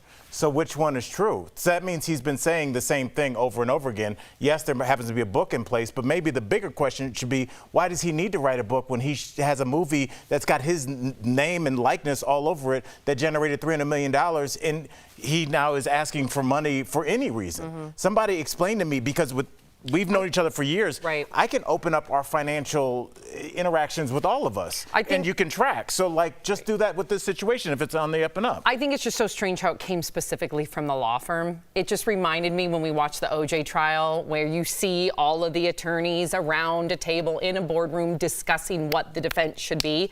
This feels very manufactured as a defense. That's my opinion. Jeff? No, you guys said it all. Okay, perfect. Let's move on to Bradley Cooper. He's being criticized over his portrayal of the late composer and conductor Leonard Bernstein. In a preview for the network movie Maestro, Bradley is wearing a prosthetic nose to play Leonard, who is Jewish. But some people online says this reinforces negative stereotypes about Jewish people. Bradley, who also directed the film, is not Jewish. One person online posted a photo of Bradley in character next to the real Leonard and wrote, quote, "The big anti-Semitic prosthetic nose on Bradley was definitely not necessary." Here is another look at Bradley playing an older version of Leonard next to Leonard in real life. And I just want to say, and of course we're going to get to Tori, you're the only one here with a Jewish heritage, but Jeff, they also said the family members have now come out. The children, they said, listen, we wanted Bradley to be a part of this. We wanted him to portray it. We're okay with the nose, and we believe our dad would be okay with the nose. If you get the key players involved, okay with something like this, does that, in your mind, change things? It's perfectly fine. And I'm going to put my foot down now with all this pushback. The last 3 years were fun. Everyone had a good time living in fantasy world, right? And pushing back against things that didn't matter at all. A lot of things got solved, right? The pendulum went way too far the other way. This is an actor portraying someone else who lived. That job of the nose that they put on him, and I want to hear your take, Tori, obviously, but you don't think they were extra cautious to say, let's not blow this out of proportion, there's certain stereotypes? Yes, they were, 100%. Sandra Bullock has nothing to do with the Tui family, banana heads out there. They have nothing, she's portraying someone else. This guy is doing the best that he can to portray this person. It doesn't mean he has to be of the exact same sexuality as him. It doesn't mean he has to be the exact same ear type or nose type or eye color. That's what actors do. This is their job, to portray someone they're not. And the more diverse they are from that person, the better that job is when you're nailing that character. You win Oscars for this character. Whatever business you're in, that you're complaining about every little thing that's happening in the Hollywood world, you need to go to a doctor and get yourself mentally checked. Because and people need to put their foot down in Hollywood and say, enough is enough. This is ridiculous at this point. For sure, the pendulum is going way too far. Not only does the family say it's okay, I think a lot of people, and I myself portrayed Mr. Leonard Bernstein in 6th grade, and everyone knows his nose was part of his bravado, and it was part of his face. That's his face. That's his face. It's absolutely fine. It's insane. I will just give you some context. The nose on a Jewish person is not just like the nose on this or the ears on this or another kind of stereotype. Because in the Holocaust, Hitler would have measuring rods for noses, and he thought the inferior race would have a certain type of nose, and that's become a big stereotype. And they'd literally measure you, and then those people would be sent to gas chambers. So there's a context here that's really sensitive, right? Big noses, Jewish. It's deeper than that. People were killed over their nose size. However, in this case, it's the man's face. Honor the man's face. It's absurd, and I agree with Jeff. But I mean, completely agree with Jeff. That was a good nuanced answer. Just a little bit more context. But that's the way that you get your narrative into the public domain. Is why are we giving it credence? Why are we giving it credence? And you know what, Jeff? But at least we had this discussion, because I feel like that discussion. But I'm sick of having meaningless discussions. Sandra Bullock should give back her Oscar. Yes. That's insanity. But Jeff, you're with your family when these people are out tweeting. You're having fun. You're out doing things. I hope you guys understand that there are millions of people that are harassing these studios, harassing these producers, going after the Oscars until they bend, because you don't write in saying, I really enjoy the Oscars, because you enjoy it and you move on. And so these people, unfortunately, do have to be addressed. And the way that they get their narrative into the public is they take something real, like anti-Semitism, and they attach it to something that isn't real, like the fact that people might have issues with their nose. My issue, as somebody that is into the arts, is we're not talking about the cinematography. We're not talking about the storyline. We're not talking about his life. Right. What we're talking about is something that will have nothing to do once you sit down in that seat. And it's really, I don't know, it's really just undermines all the hard work that went into making a movie like this or any kind of movie, because all we're talking about is this narrative that's only meant to drive internet traffic. What else could this be for? Well, I think it's also important just to understand that when we say these people don't do this, these people don't do that, these people might be a person who just literally saw something, picked up their phone because there's no burden of entry of anything, sounded off a single tweet, went about their business, and the next thing they know, that tweet went viral. The split second of thought that just meandered in their head now lives in a platform. And it may not even be someone who had a tremendous amount of fault. That's the reason why we can't put too much into some of these ideas, because a lot of these ideas are just thoughts that have just been thrown out there. And because someone stumbled upon it at the right, going viral is something hitting at the right time with the right match. It means nothing. Let me push back a little bit. I understand, I get your positivity, what you're putting out there, and that's the way I should look at things and the world should. But studios have fired people because of the last 3 years, that the nonsense tweet that someone just wrote out and put down and put it into the universe. People have lost their jobs. Heads of studios, directors, producers, actors have lost their job. Networks have changed the way they produce television shows because of those nonsense tweets. So they do mean something. And now people are in positions that they shouldn't be in, and they can't get rid of them now because they hired them during this crazy time where everyone was just putting crazy thoughts out there, and they thought that's what they had to do. Now we're stuck in this world where people shouldn't have jobs. The people who did have their jobs are fired because the thinking was so crazy 3 years ago. So there's more to it than just writing a crazy tweet. It's people jumping on board. But what about the fact, is there a way to get to a point where we can ask these questions? Because I would want to hear, I'm not talking about Sandra Bullock, let's put that aside. Yeah, right. But I would want to hear Tori's point of view on that, because I'm not of Jewish descent. So is there a way where we can bring up these hot button issues without it causing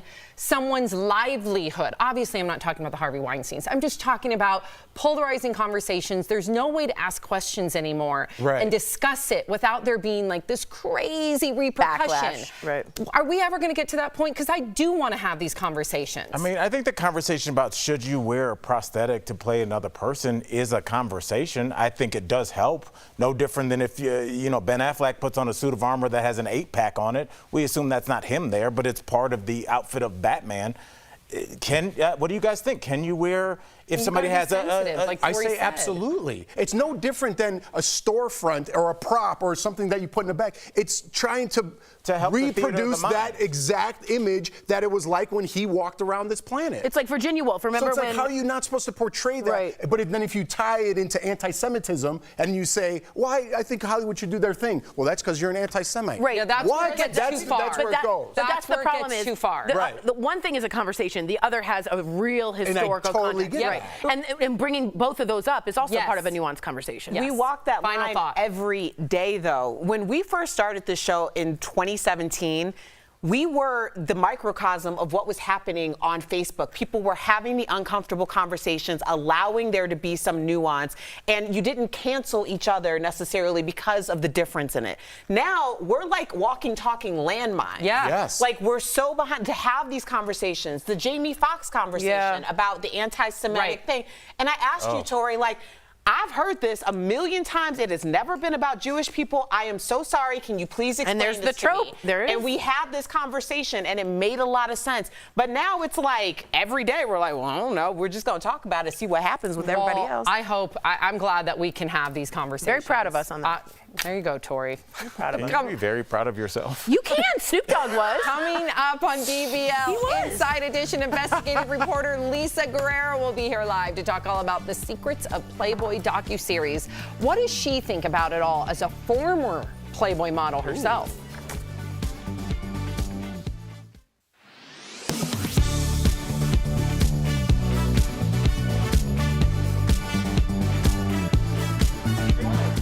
Okay. I say the Snoop Dogg thing if you don't know. He just got, it was an award and it went viral, his response. I think it was the Hollywood Walk of You Fame. should explain what you're saying, because I don't know if anyone heard. Oh, I said, I'm proud of ourselves. Thank you so much. Just like Snoop Dogg. Bye, Adion. You gotta come Just back like soon. Snoop Dogg. If you have watched Snoop Dogg win or have the Hollywood Walk of Fame, he said, I want to thank this person, and famously he said, and then at the end, I want to thank myself. And everyone started laughing, and he was like, I'm not kidding. I stood up for myself when people didn't believe me. I worked hard when people didn't think I would. And he went on and he made this brilliant speech about self-love. And at the end, people were like, and Snoop Dogg made a lot of sense. So he's like, so yeah, I would like to thank myself. And it changed something in me. A little bit. Did you hear anything I was saying? No, we were having a more interesting conversation. That makes a lot of sense. Adiana's leaving. Guess what? We're getting together in D.C. when I visit. Wow. Like, we're going to go to have I think dinner. that's one of those things that you say, like, you want to have dinner, and she's like, yeah. No, she kind of started it. She started it. Hey, when I'm in D.C., let's hang out. Adiana, you want to hang out, right? I'm sorry. She's on the spot.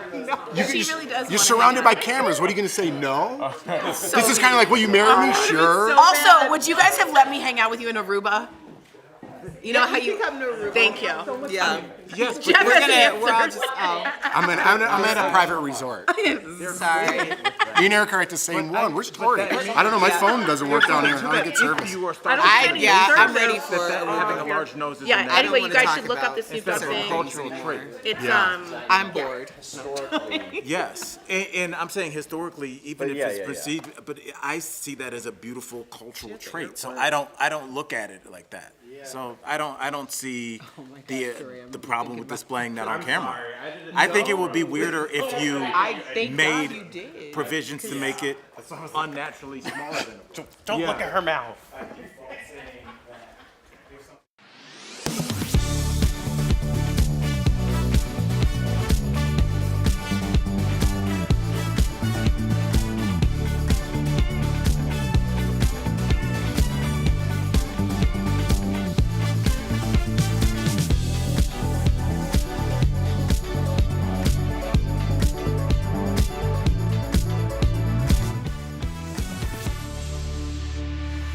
Welcome back. People often question if anyone reads the articles in Playboy magazine, but beyond those stories are eye-opening secrets from the models who made it a multi-million-dollar empire.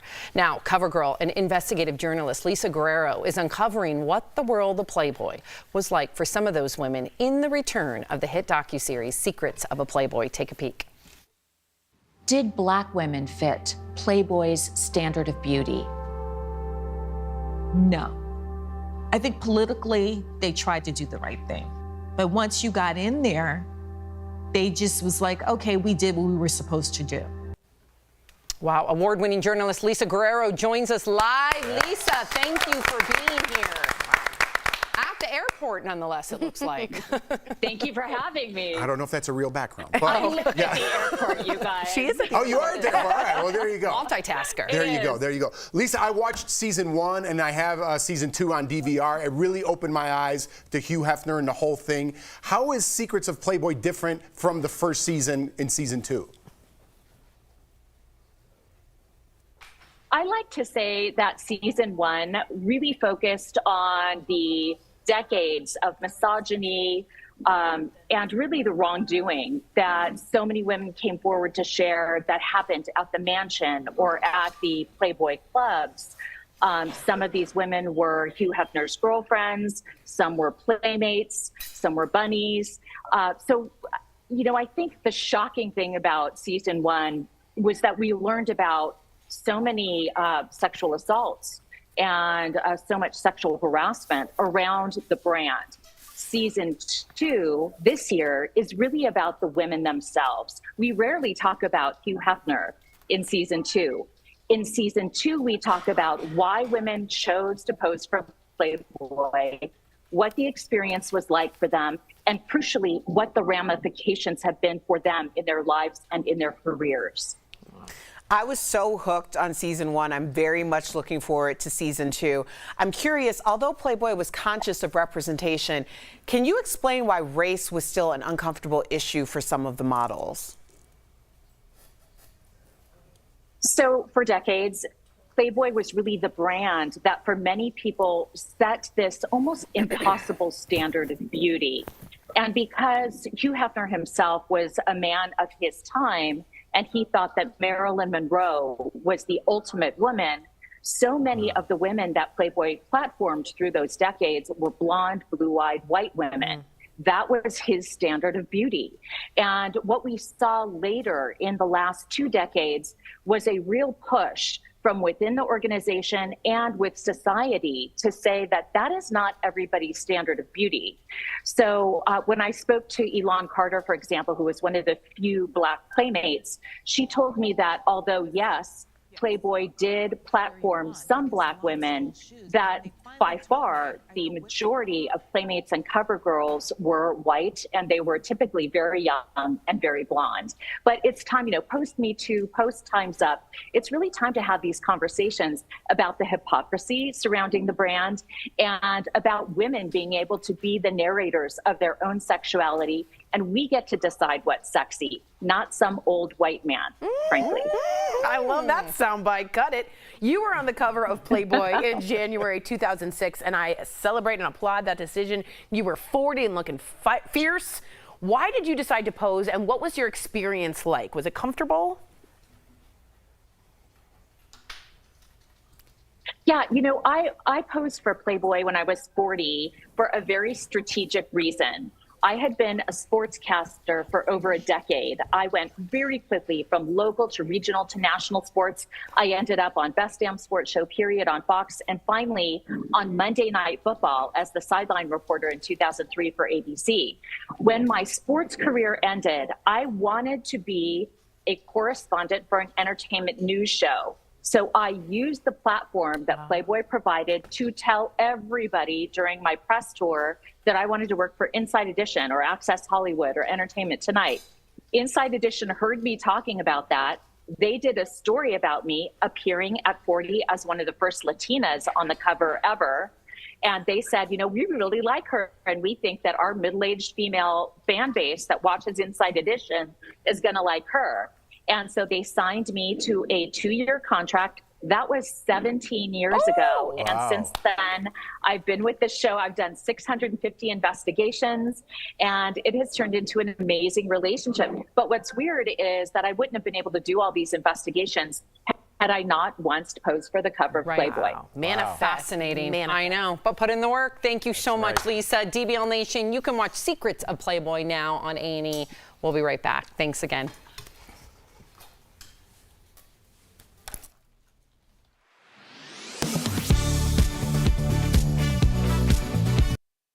More than 3.7 million people hold Parent Plus student loans, federal loans that parents can take out to help their child pay for college. We recently verified that those loans were excluded from the Biden administration's new income-driven repayment plan known as SAVE, which will forgive some student loan borrowers' balances after between 10 and 25 years of payments. Verify viewer Terry asked us if there are other loan forgiveness programs available for Parent Plus borrowers. And using these sources, we can verify that yes, there are. But there's a catch. Federal Parent Plus loans have to be consolidated in order to qualify for forgiveness under these other federal programs. Let me break down your options. First is the Income Contingent Repayment Plan, or ICR. Under this program, qualified borrowers can have their monthly student loan payments reduced based on their income and family size. ICR plans cap monthly payments at 20% of your discretionary income, or offer fixed payments based on a 12-year loan term, whichever is lower. And after making payments for 25 years, any remaining debt will be forgiven, according to the Education Department. Another option is the Public Service Loan Forgiveness Program, or PSLF. To qualify, the Education Department says Parent Plus borrowers must work full-time in a qualifying public service job. The student loans must be consolidated into a direct loan, and those loans must be repaid under an ICR plan. After making 10 years' worth of payments, totaling 120 payments, any remaining debt is forgiven. To apply for the Income Contingent Repayment Plan or the Public Service Loan Forgiveness Program, go to studentaid.gov. With your Verify, I'm Ariane Till.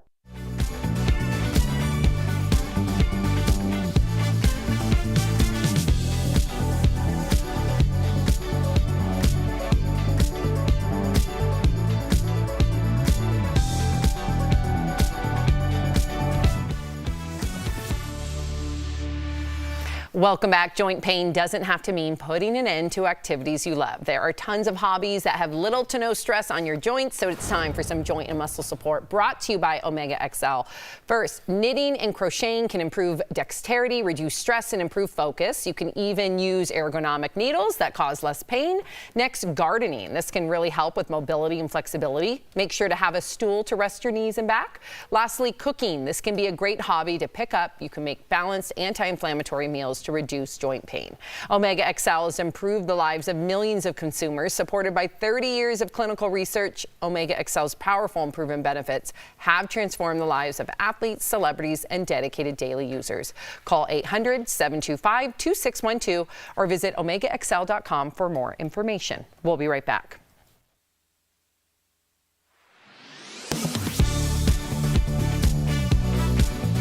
Nearly 100 people dead, a community with centuries of tradition destroyed. The Maui fires are among the most catastrophic in American history. As many people look to see how they can help, we've been getting some questions about online donation platforms. Namely, does GoFundMe take a cut of the donations? Several of our viewers wanted to know, so let's verify. Our sources are GoFundMe and Charity Watch. The answer is yes, GoFundMe takes a cut of donations.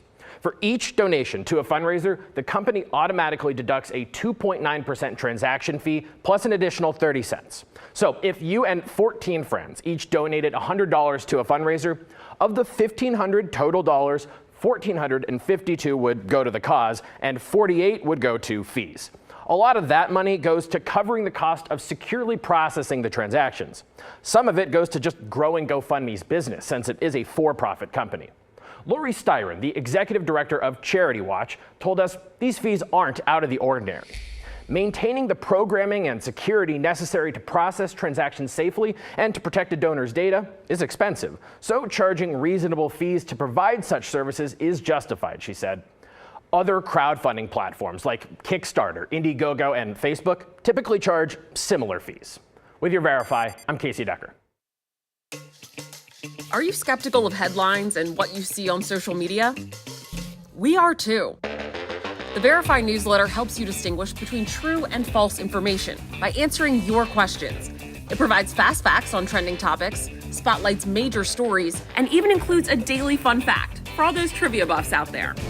Get Verify's fast facts delivered every weekday to your email inbox. Go to verifythis.com/email to check it out.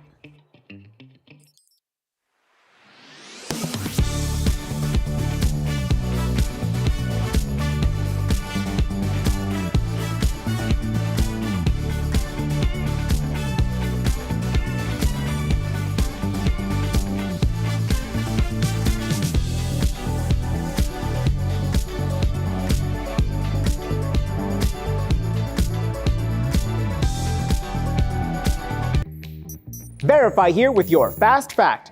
This viral video with more than 1 million views claims to show 3 UFOs flying over New Mexico and asks, do you believe the footage? So let's verify. Is this video real? These are our sources.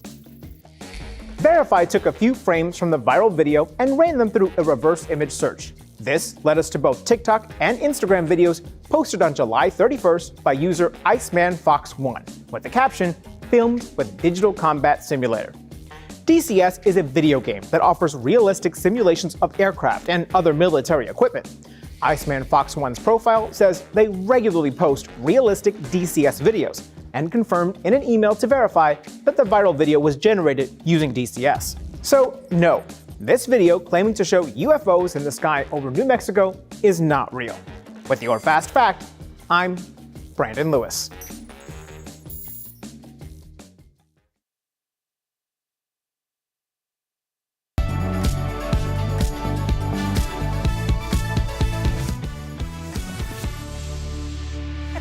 Welcome back to DBL. We love sharing your comments. This is in regards to Lisa Guerrero and Playboy. Julia says, sadly, too many of the Playboy women did not end up having wonderful careers from their experiences. Many were destroyed. That's a great point. And Jay Kim says, the problem with things like Playboy is the line between empowering and exploitation is very, very thin. That's kind of something you brought up to me. Yeah, I wasn't expecting to have to answer anything. You were done for the day. That's already gone. Watching DBL's every day. We'll see you tomorrow. Bye, guys.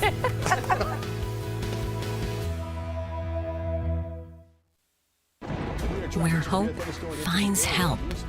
Where courage meets conviction. Where makers make fans. We are Tegna, a family of local and national media brands that bring us together, serving the greater good of our communities. Where national know-how backs local business. Be in good company with Tegna. I mean, I go in your house and you have a lot of hip-hop memorabilia. Yes. It's not original, but if you were... Wow. Do you want to move on? The chicken has come to bite the pig in the butt. I need a bumper sticker made out of that. We need to see Al or Jeff doing some exercises. Real fast, watch this. Can you do this? Oh my God.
Here's what we're talking about today on Daily Blast Live.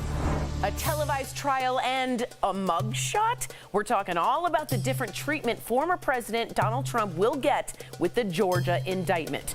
A mysterious video showing what appears to be UFOs goes viral. Do you think it's real? Botch star Dr. Terry Dubrow is here live to talk about how his wife Heather saved his life during a serious medical scare. And Inside Edition investigative reporter Lisa Guerrero is sharing secrets from Playboy models. But I didn't break any rules. I didn't do anything wrong. Oh my gosh. Get real. No. Y'all, just stop. This is a sham. It's finally here. Drum roll. Oh, welcome to DBL, Tori. Little last minute primping. You look beautiful. Are you sure? Okay, great. I was just kidding. No one laughed. Let's move on. This means let's move on. Okay.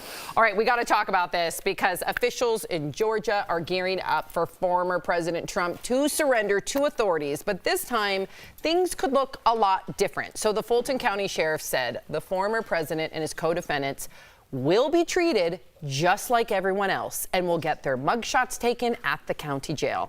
Meantime, the judge in the case said cameras will be allowed in the courtroom, but there's no official word if the trial will be televised.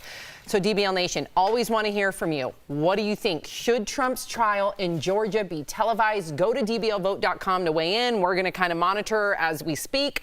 Okay, do you think that there should be full transparency, or do you think that will actually lead to a bigger circus? I think it'll lead to a bigger circus. And trust me, I love a good court TV. I love following the Johnny Depp, the OJ. I'm all in when it comes to how the process works and things like that. In this particular case, I understand everyone wants to see Trump and the truth and the facts out there. It'll be a circus. I mean, if you were ever planning on murdering somebody, that would be the time. If you're cheating on your wife, that would be the time if you're a celebrity. Nothing else is getting through the news except Trump. And people are like, oh, we're just going to get the facts. CNN's going to spin it. Fox News is going to spin it. MSNBC is going to spin it whatever the way they want because that's what the lawyers do every day. They spin it and they put out a different narrative. We will only talk about Trump and I will fake a coma if that happens. Don't do that, Jeff. We need Do you. not do that. I'll be like, wake up, Jeff. Wake up. The doctors will be No, I won't be here. I will be in Aruba in a coma. Jeff, my question for you is, like you said that you loved the Johnny trial and the OJ trial. Not that you loved it, but you watched it. Yeah. Curiosity. How different would OJ be perceived if it wasn't on television? If we were just getting a cable news station's take on it. We didn't have social media back then. Right, and so we were even more reliant on television and what people were telling us. You couldn't even have a reporter inside live tweeting. I think that we have to see this, first of all, just on the merit of the people of Georgia's will was trying to be usurped. And we need to hear this person's defense as to why that they were doing that or why they said that they did not do that. I think, yes, it will be a circus. It's going to be a circus either way. It's always been a circus since day one. So I think we need to see it and at least hear. That way at least it can be our own spin. I think maybe that's the best case scenario. It's interesting that you brought up how different things would have been with the O.J. Simpson trial, and I think we know how different they would have been because we got the Bill Cosby trial. When you only have a very small amount of viewpoints and the rest are being suppressed, then you don't hear the most minority of the minority voices, which means that not that they don't count, just that we're not hearing them. Of course, it's going to be a circus. It's a circus now. It's a circus anytime we think about it, anytime we talk about it, anytime we tweet about it. It's just going to be the difference between some people feeling like Trump is the ringmaster and other people feeling like he's the clown. I'm with Jeff. I would like to be in Aruba. I really would. Like any place other than here. It has been exhausted beyond belief. I am looking for some degree of what the future holds and moving on in my life while also holding people accountable for what they need to be held question before we get to Tori? Would you rather come on the show and report about the trial having watched it or having watched a cable news story about it? No, I want to watch it. There's no right or wrong answer. I'm just curious. I'd rather be in Aruba. Okay. I agree that it's exhausting. I don't want to bury my head in the sand. I want to, in Aruba, I want to see everything so I can look at the facts for myself. I know the reality of the situation is not everybody's going to do that, and it's going to be spun no matter which way you look. However, me personally, I want to see it. This is our democracy. There's nothing more important, in my opinion. Let me challenge you guys really quickly on what you're saying. You want the will of the people to come out, right? You want to be able to see it for yourself. You will not be able to in a Trump trial that's televised. He will take it and run with it. And again, he will take the will of the courtroom and spin it again. Wait, the judge won't allow him. The judge will put him in contempt of court. No judge, no announcer, no moderator has yet to ever control him during a debate. Imagine a trial. I understand he'll be in contempt of court. He'll yell from Truth Social from jail. He can't do that, He can. He will. In a courtroom. If he can do that in a courtroom, then he is truly, to your point, Teflon Don. I'm sure. Take him to jail. He will get more followers from there. I am telling you, you cannot televise this man because that's what he wants. He will rule it, and you will lose the people and democracy at the same time. You will lose it. When will the truth come out? There's still people think OJ didn't do what he did. Okay, not many.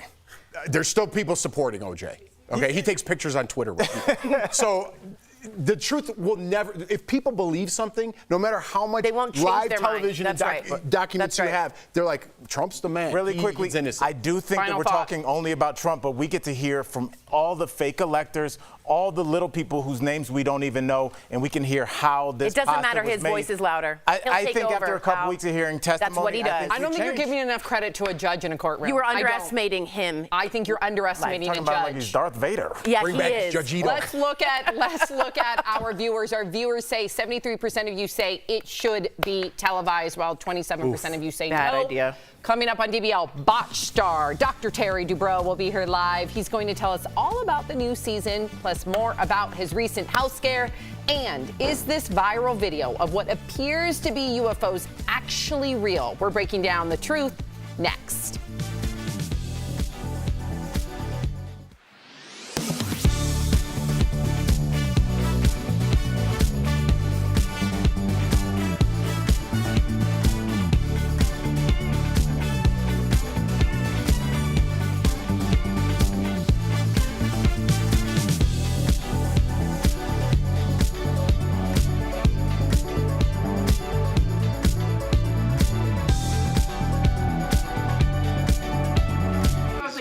What's up? I'm so excited to see you. Girl, same. I heard that you are in DC, like your family's there. Yeah, right by the zoo. Jeff. I know. Am I jumping I'm down? in Chevy Chase. Right where my sister. So when let me get your number. Maybe we can connect. I'm coming in next week or 2 weeks from now. Yeah, maybe we can. Oh yeah. I don't know. Are you sitting here? I have no idea. I don't know if we can really have Yeah. a true opinion of what is going to go down with this trial without it being televised. Everything in our lives is televised. I can't imagine a judge not doing his or her job and just letting him run. You'd be in contempt of court. There's no way he would be in contempt in court. Then I'll go to jail and he'll have someone put on. Oh well, I don't want it. I don't want. He's controlling. He's controlling that Wait, I narrative. wanna- If you let him be televised, that's all he knows. Trump from 1970s. No. From inside of the court. He narrative can't. inside a courtroom. I disagree. I think the judge would have problems, and even if he went No, to he'd court, just put him in contempt of court. I You think Trump could beat your dad? Your dad, one of the most. Her dad's an incredible attorney. And they are fantastic. But let me tell you this: from 1970s to about now, he has perfected the Roger Stone act of knowing where the camera is and taking it down. It's very different though in a court. I disagree. I think your dad would wipe him. About now is now, huh? Tori, I think your dad would be able to. You are wrong. Wipe him on the floor. You are wrong. A judge would shut that down. You are wrong. I promise you this: the judge would try, and the judge would go. The trial would be Judge Trump. It would be Judge versus Trump. It would lose all liability.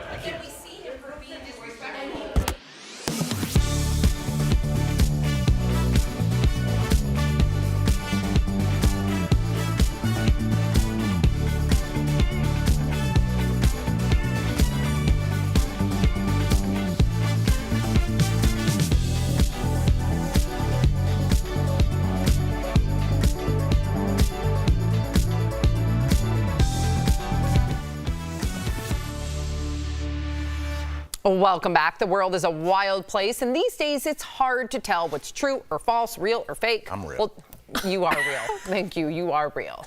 Okay. Well, don't worry, because we've got a host from the Verified team to help us fact check the latest stories and questionable things we've seen online. Please welcome to the show, Adion Day. So pumped to be here. We adore you. Like, you're real, I'm real, everything. I got to hug her. I hugged her too. I did too. Okay. Mine was tighter. Oh, wow, ladies. I'm just happy to be here, guys. All right, I want to really get to these because we've obviously been hot on the discussion, these Trump indictments. We are certainly a new twist on the upcoming election year. We want to know definitively, and this is kind of going to be interesting to hear. Okay. If Trump is reelected, can Trump pardon himself? Okay, this is a split answer. So Trump has 4 indictments that has been issued against him right now, 2 federal, 2 state. When it comes to the state indictment, the Constitution is very, very clear. A president cannot pardon himself in a state case. When it comes to the federal case, it's not so clear. All the U.S. Constitution says is that a president cannot pardon themselves when it comes to an impeachment. That's not what we're dealing with right now.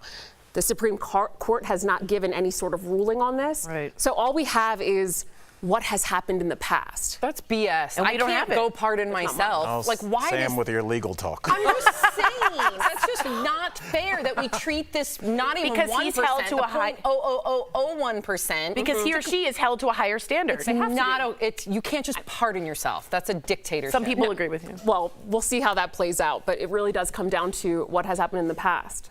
We haven't had it yet. Sorry, is there a precedent for? Oh, that was the question. Well, no, the question is there any precedent? Is there any precedent for a president pardoning themselves? So not really. We have, if you go back to 1974, right before Richard Nixon resigned from office, the Department of Justice issued an opinion. That's what it is, an opinion that said a president cannot self-pardon because a person cannot be a judge in their own case. We have that, but it's just an opinion. Then you've had constitutional law experts weigh in on what they think about that for years, and at the end of the day, they say it's not binding because the Supreme Court has never ruled on it. So we don't know. All right. Vague. Well, let's get to some more is stuff the that we key. really kind of don't know. Tori gets to talk politics. I get to talk UFOs. So I win. Now, about a week ago, this video of UFOs, alleged UFOs, went viral. So let's take a look. Dalton.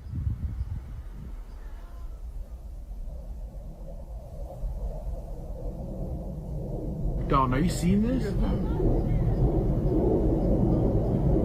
Bro, my heart just sank. The sound even seems. It looks like ominous. though it's like a. I don't know, it looks like there's a wire. I don't. Oh, interesting. Okay, well, from the 40s? No, I know. I think it's a wire with like buoys on it or something. Okay, so you're not believing it. I believe in UFOs. I don't believe in that. Okay. So let's cut to the chase. Is this real? It's not. Okay. It's not. We took frames from that video and we put it through a reverse image search and we traced it back to a TikTok video and an Instagram video from the same creator. And that creator had in the caption that it was created using essentially a video game that creates different types of military constructs. It is not real, my friend. Wow. But it got a lot of people talking about UFOs, especially given all the cases. But didn't you can crack it? Yeah. You made it seem like it was made out of paper mache. There's digital technology now. There's like a line and a stick. Are you trying to? There was a puppet on a string. She did trying to burst my bubble. But wait, didn't we say that? Up here? Yeah. I feel on like a the government. string. And Jeff, I want you to chime in on this. It seemed like the government came out like a couple months ago and didn't say aliens are real, but they didn't say that they were kinda said they not were real. Sorry for the double negative, but Totally said they were They were real. So what's up with that? The government did not say that. Yes, there was a lot of misinformation about this one going around, but It's on both sides of this panel. well, I'm in the middle, so the government did not say that. There have been a number of congressional hearings about UFO sightings and what the Department of Defense would do about UFO sightings. But at the end of the day, no official U.S. government agency has said aliens are real or that they have evidence of aliens being real. What we do have is former government officials, former government people saying there might be aliens, but we're not so sure. And here's my book. Oh, that part too. No, Sign that check. And No, here's my book. That's not, no. There's people that might just really want to get the word out. That's not true, Al. Not everything is. There are real believers out there. Yes. Yes, and they all write books. I believe it. I want to believe. When's your book coming out? I'm not writing a book. I just spew nonsense on this show. Here, I got to get this out real quick. Something I want to know. I've always heard that if you receive a package that's delivered to you, you own that package now. You do. Really? You really do. As long as that package says your name, your address, that is yours, Jeff. Wait. What if it's across the street and it comes to my house? Tori's name, and your address is Tori's. Oh, if it says Tori's name, Tori's address, it's Tori's. It's mine. I don't want to know what's in your box. I don't even want you to see it. But here's the thing. There are plenty of instances where a gift could come to you. Think about charities that send those return address labels. I used to get them as a kid and think I was so cool. Those are yours. Those are free. You can't pay for them. That's very good. What if a package shows up with no name? Is that yours? Ooh, How does that get there? I don't even know how you would never get it. happened. No, You like a can ghost get a no-name package You mean from like a Amazon? ghost package? It's a Christmas There's no such gift. thing as a You've never ghost gotten something package. that? Never received a ghost package. Okay. Hey, you were very would love excited. one. You were very excited to come on the show. How about now?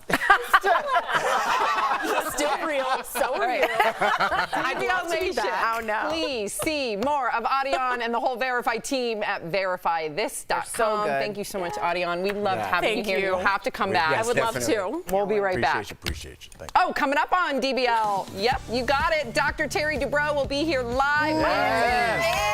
There he is. We can't wait to see and talk to Terry next.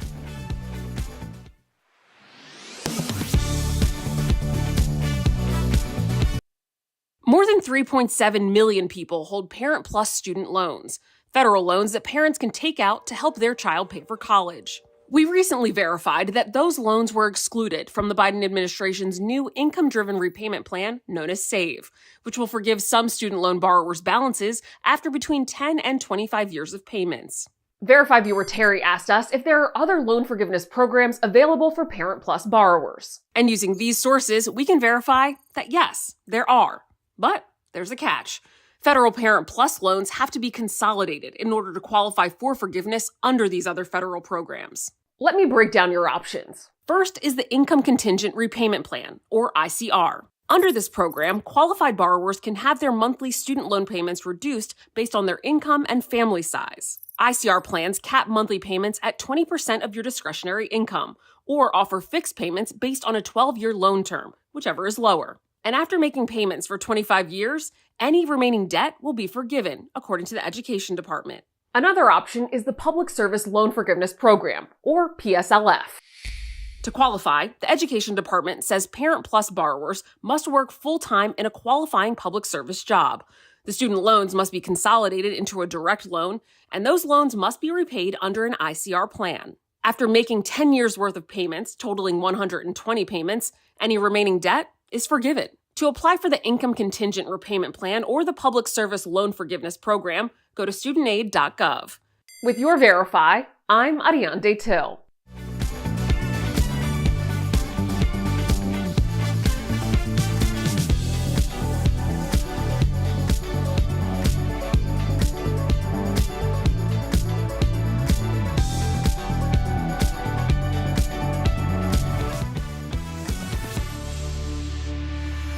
Welcome back to DBL. Last week, we told you about the medical emergency involving botched reality star Terry Dubrow. He had a mini stroke while at dinner with his family and only went to the hospital after his wife, Heather, hounded him, chased his Uber, and recruited his friends to call him. So to talk more about this and his new season of Botch, please welcome to the show, Dr. Terry Dubrow. Hi, guys. I know. What a crazy story, Crazy. right? We're so happy to see you here and that you're well. I was going to say, we're happy to see your face right now. I want to ask you, Doc, why do you think, and this is speaking from someone who had to push their mother, you were so defiant to go to the hospital? Is it because doctors make the worst patients? Is that true? I don't think so. I think it's a general desire to deny something really bad happening. When you look at studies, and I have done this since this happened, of people who have strokes, literally 89% of people who are displaying signs of a stroke either refuse to go to a hospital or their caretakers, rather than calling 911, are calling relatives, and there's a delay. And as you probably know, you have about 4 hours to get to the hospital to dissolve that clot. And if you don't, you're going to have a major stroke. Wow. Terry, I get like you being reluctant because I don't know if it's a male thing or something like, I'm fine, don't worry about it. But what did your friends say to you that actually changed your mind? So I had 3 doctor friends of mine, very highly trained surgeons, call me. 2 of them said, listen, Terry, you know it could be a TIA, get it checked out. It wasn't until the 3rd one called me and said, don't do it for you. We know you're healthy.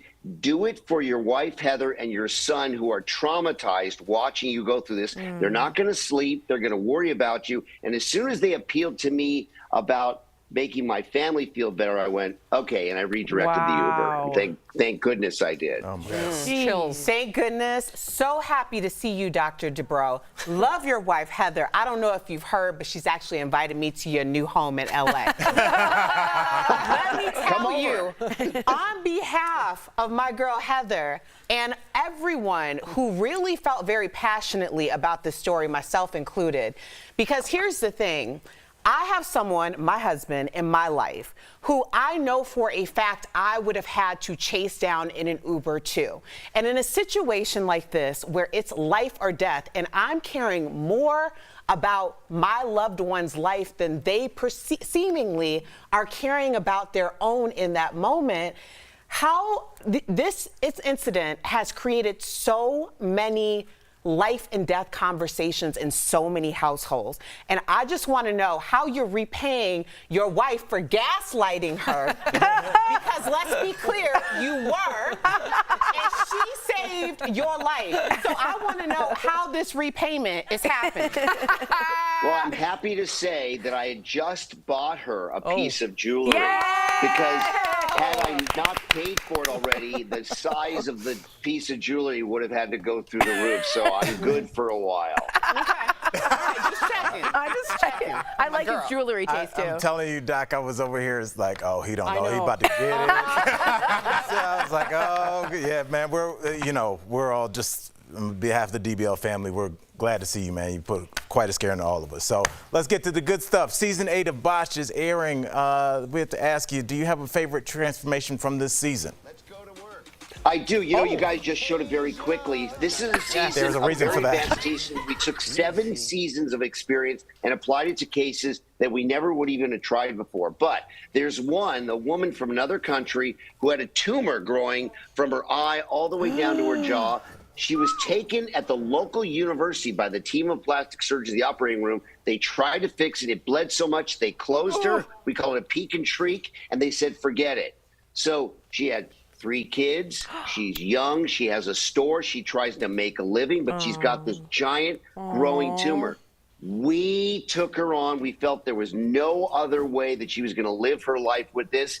And wait till you see this. And this pretty much characterizes the entire season.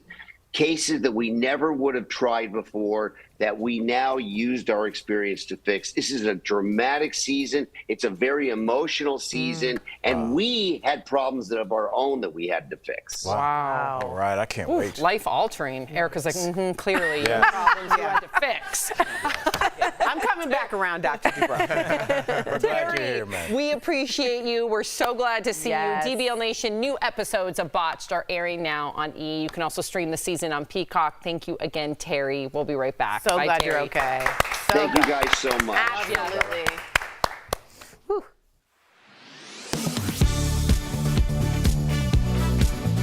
Nearly 100 people dead, a community with centuries of tradition destroyed. The Maui fires are among the most catastrophic in American history. As many people look to see how they can help, we've been getting some questions about online donation platforms. Namely, does GoFundMe take a cut of the donations? Several of our viewers wanted to know, so let's verify. Our sources are GoFundMe and Charity Watch. The answer is yes, GoFundMe takes a cut of donations. For each donation to a fundraiser, the company automatically deducts a 2.9% transaction fee plus an additional 30 cents. So if you and 14 friends each donated $100 to a fundraiser, of the $1,500 total dollars, $1,452 would go to the cause and $48 would go to fees. A lot of that money goes to covering the cost of securely processing the transactions. Some of it goes to just growing GoFundMe's business, since it is a for-profit company. Lori Styron, the executive director of Charity Watch, told us these fees aren't out of the ordinary. Maintaining the programming and security necessary to process transactions safely and to protect a donor's data is expensive, so charging reasonable fees to provide such services is justified, she said. Other crowdfunding platforms like Kickstarter, Indiegogo, and Facebook typically charge similar fees. With your Verify, I'm Casey Decker. Are you skeptical of headlines and what you see on social media? We are too. The Verify newsletter helps you distinguish between true and false information by answering your questions. It provides fast facts on trending topics, spotlights major stories, and even includes a daily fun fact for all those trivia buffs out there. Get Verify's fast facts delivered every weekday to your email inbox. Go to verifythis.com/email to check it out.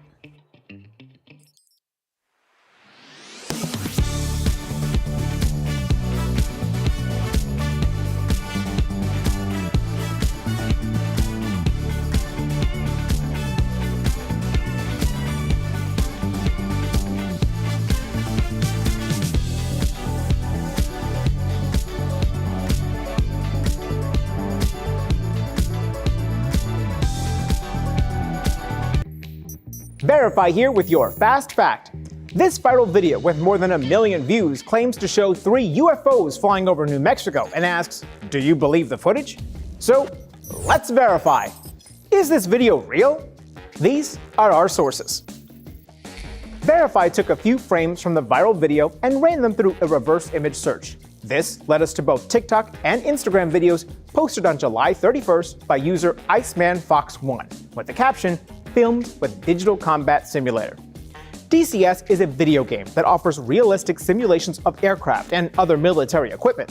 IcemanFox1's profile says they regularly post realistic DCS videos and confirmed in an email to Verify that the viral video was generated using DCS. So no, this video claiming to show UFOs in the sky over New Mexico is not real. With your Fast Fact, I'm Brandon Lewis.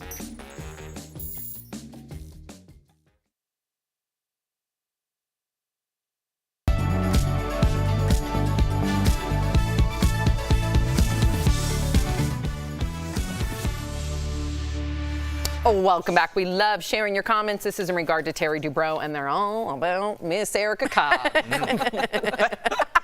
Okay, so Barbara says, go Erica. It's all in caps, exclamation mark multiple times. Barb knows a Terry. Spurpus says, Erica is woman, hear her roar. They know too. And do you want that sound effect again? What's true is how many people felt what she just did cathartically. Yes. They were like, yes, way Erica, to go, Erica. Yeah, exactly. Way to go. Very if you're funny. leaving us, you can watch the second half of the show online. Watch on YouTube, dailyblastlive.com, or our app. But if you get the second half of the show where you are, here is what's ahead. Inside Edition investigative reporter Lisa Guerrero is sharing secrets from Playboy models, including her own experience as a cover girl. And the Blindside bombshell continues with another response from the Tuohy family after Michael Oher's allegations. We're talking all about it next.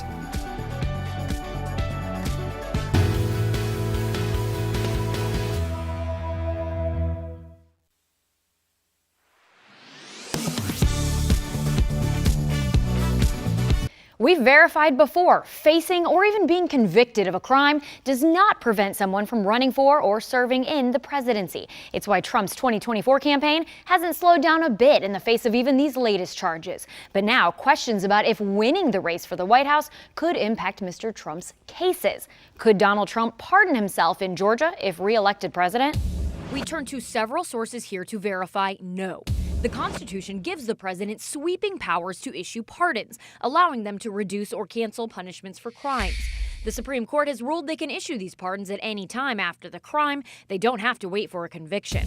There are two established limits to this power, though. The president can't unimpeach someone, including themselves, and it only applies to offenses against the United States, meaning federal crimes. Pardons for state crimes go through a different process, which varies by state but often involves the governor or a pardon board. Trump's indictments in Georgia for attempts to overturn their 2020 election results and in New York related to hush money payments allege violation of state crimes, not federal. And in Georgia, only a state board of pardons and paroles can grant official forgiveness to people who've qualified for pardon. They aren't available to those currently incarcerated, and a pardon does not remove the crime from someone's record. Trump's also appeared in federal court in Miami for possession of classified documents and right here in D.C. for his alleged actions leading up to the January 6th insurrection. The question of whether or not he could pardon himself in those cases is a topic of extensive debate amongst constitutional scholars, one that would potentially have to be settled in the Supreme Court. With your Verify, I'm Abby Larico.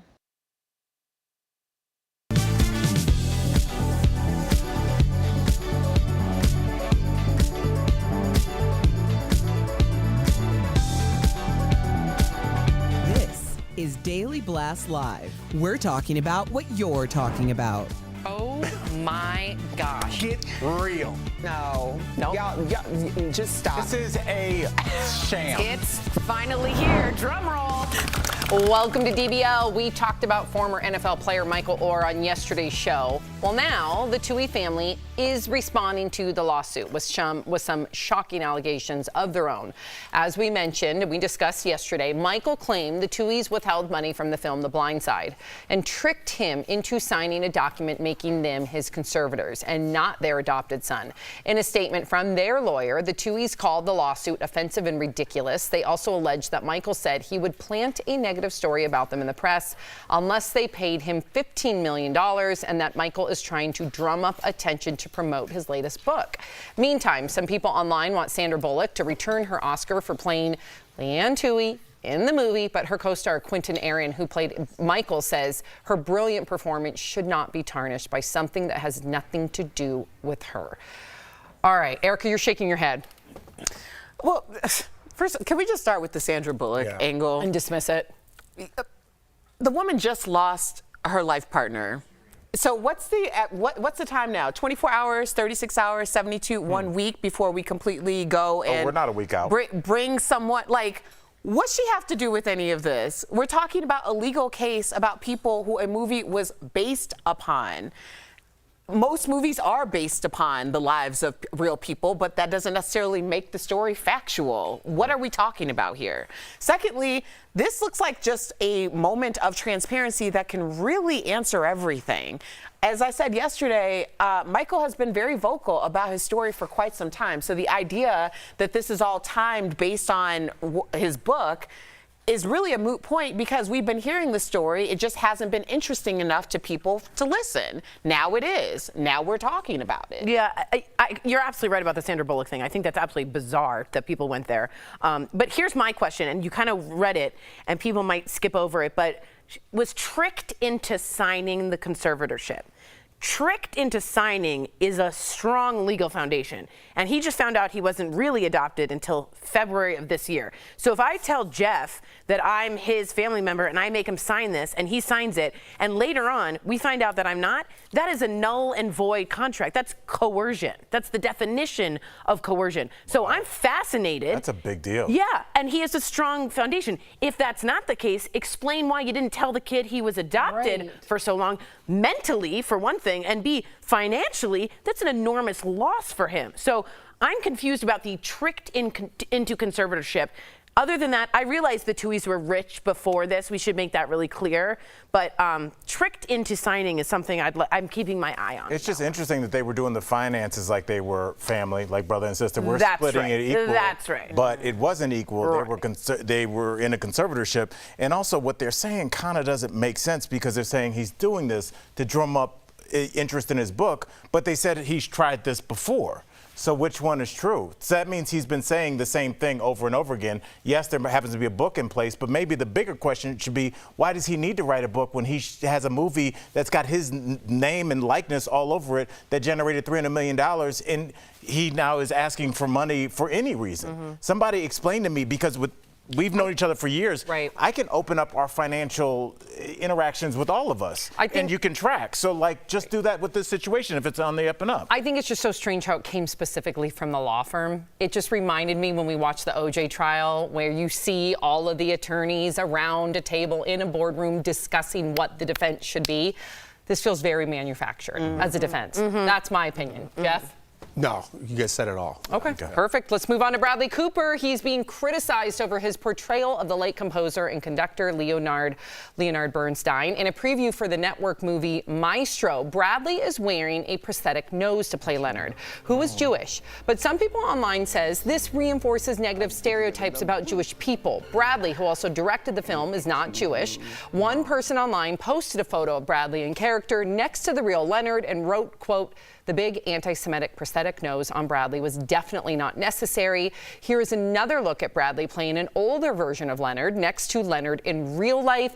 And I just want to say, and of course we're going to get to Tori, you're the only one here with a Jewish heritage. But Jeff, they also said the family members have now come out. The children, they said, listen, we wanted Bradley to be a part of this. We wanted him to portray it. We're okay with the nose, and we believe our dad would be okay with the nose. If you get the key players involved okay with something like this, does that, in your mind, change things? It's perfectly fine. And I'm going to put my foot down now with all this pushback. The last 3 years were fun. Everyone had a good time living in fantasy world, right? And pushing back against things that didn't matter at all. A lot of things got solved, right? The pendulum went way too far the other way. This is an actor portraying someone else who lived. That job of the nose that they put on him, and I want to hear your take, Tori, obviously, but you don't think they were extra cautious to say, let's not blow this out of proportion, there's certain stereotypes? Yes, they were, 100%. Sandra Bullock has nothing to do with the Tuohy family, banana heads out there. They have nothing, she's portraying someone else. This guy is doing the best that he can to portray this person. It doesn't mean he has to be of the exact same sexuality as him. It doesn't mean he has to be the exact same ear type or nose type or eye color. That's what actors do. This is their job, to portray someone they're not. And the more diverse they are from that person, the better that job is when you're nailing that character. You win Oscars for this character. Whatever business you're in that you're complaining about, every little thing that's happening in the Hollywood world, you need to go to a doctor and get yourself mentally checked. Because and people need to put their foot down in Hollywood and say, enough is enough. This is ridiculous at this point. For sure, the pendulum is going way too far. Not only does the family say it's okay, I think a lot of people, and I myself portrayed Mr. Leonard Bernstein in 6th grade, and everyone knows his nose was part of his bravado, and it was part of his face. That's his face. That's his face. It's absolutely fine. It's insane. I will just give you some context. The nose on a Jewish person is not just like the nose on this or the ears on this or another kind of stereotype. Because in the Holocaust, Hitler would have measuring rods for noses, and he thought the inferior race would have a certain type of nose, and that's become a big stereotype. And they'd literally measure you, and then those people would be sent to gas chambers. So there's a context here that's really sensitive, right? Big noses, Jewish, it's deeper than that. People were killed over their nose size. However, in this case, it's the man's face. Honor the man's face. It's absurd, and I agree with Jeff. But I mean, completely that's the way agree with Jeff. That was a good nuanced answer. Just a little bit more context. But that's the way that you get your narrative into the public domain. Is why are we giving it credence? Why are we giving it credence? And you know what, Jeff? But at least we had this discussion because I feel like that discussion. But I'm sick of having meaningless discussions. Sandra Bullock should give back her Oscar. Yes. That's insanity. But Jeff, you're with your family when these people are out tweeting. You're having fun. You're out doing things. I hope you guys understand that there are millions of people that are harassing these studios, harassing these producers, going after the Oscars until they bend because you don't write in saying, I really enjoy the Oscars, because you enjoy it and you move on. And so these people, unfortunately, do have to be addressed. And the way that they get their narrative into the public is they take something real, like anti-Semitism, and they attach it to something that isn't real, like the fact that people might have issues with their nose. My issue, as somebody that is into the arts, is we're not talking about the cinematography. We're not talking about the storyline. Or we're his not talking story, about right. his life. Right. What we're talking West Side about Story. is something that will have nothing to do once you sit down in that seat. And it's really, I don't know, it's really just undermines all the hard work that went into making a movie like this or any kind of movie, because all we're talking about is this narrative that's only meant to drive internet traffic. What else could this be for? Well, I think it's also important just to understand that when we say these people don't do this, these people don't do that, these people might be a person who just literally saw something, picked up their phone because there's no burden of entry of anything, sounded off a single tweet, went about their business, and the next thing they know, that tweet went viral. The split second of thought that just meandered in their head now lives in a platform. And it may not even be someone who had a tremendous amount of fault. That's the reason why we can't put too much into some of these ideas, because a lot of these ideas are just thoughts that have just been thrown out there. And because someone stumbled upon it at the right, going viral is something hitting at the right time with the right match. It means nothing. Let me push back a little bit. I understand, I get your positivity, what you're putting out there, and that's the way I should look at things and the world should.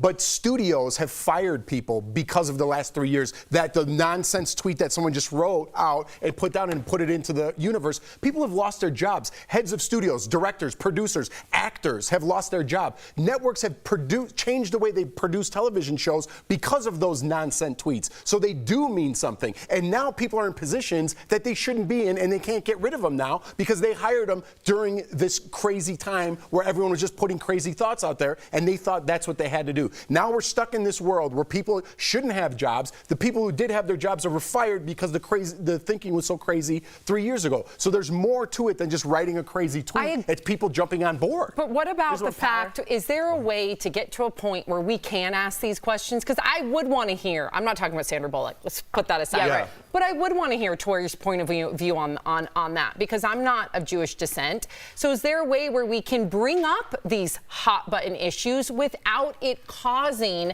someone's livelihood? Obviously, I'm not talking about the Harvey Weinsteins. I'm just talking about polarizing conversations. There's no way to ask questions anymore and discuss it without there being like this crazy repercussion. Backlash. Right. Are we ever going to get to that point? Because I do want to have these conversations. I mean, I think the conversation about should you wear a prosthetic to play another person is a conversation. I think it does help. No different than if Ben Affleck puts on a suit of armor that has an 8-pack on it. We assume that's not him there, but it's part of the outfit of Batman.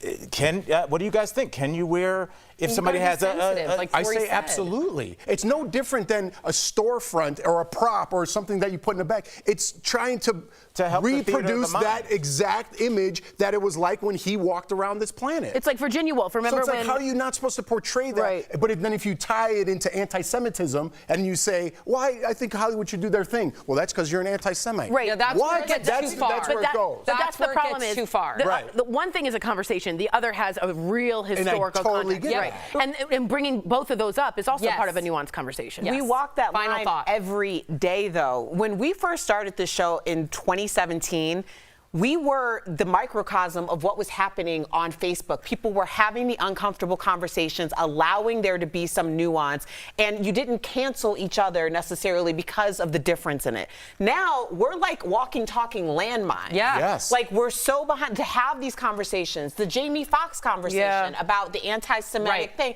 And I asked you, Tori, like, I've heard this a million times. It has never been about Jewish people. I am so sorry. Can you please explain there's this the trope. to me? There is. And we had this conversation, and it made a lot of sense. But now it's like every day we're like, well, I don't know. We're just going to talk about it, see what happens with everybody else. I'm glad that we can have these conversations. Very proud of us on that. There you go, Tori. I'm proud of us. You can be very proud of yourself. You can. Snoop Dogg was. Coming up on DBL Inside Edition, investigative reporter Lisa Guerrero will be here live to talk all about the secrets of Playboy docuseries. What does she think about it all as a former Playboy model herself?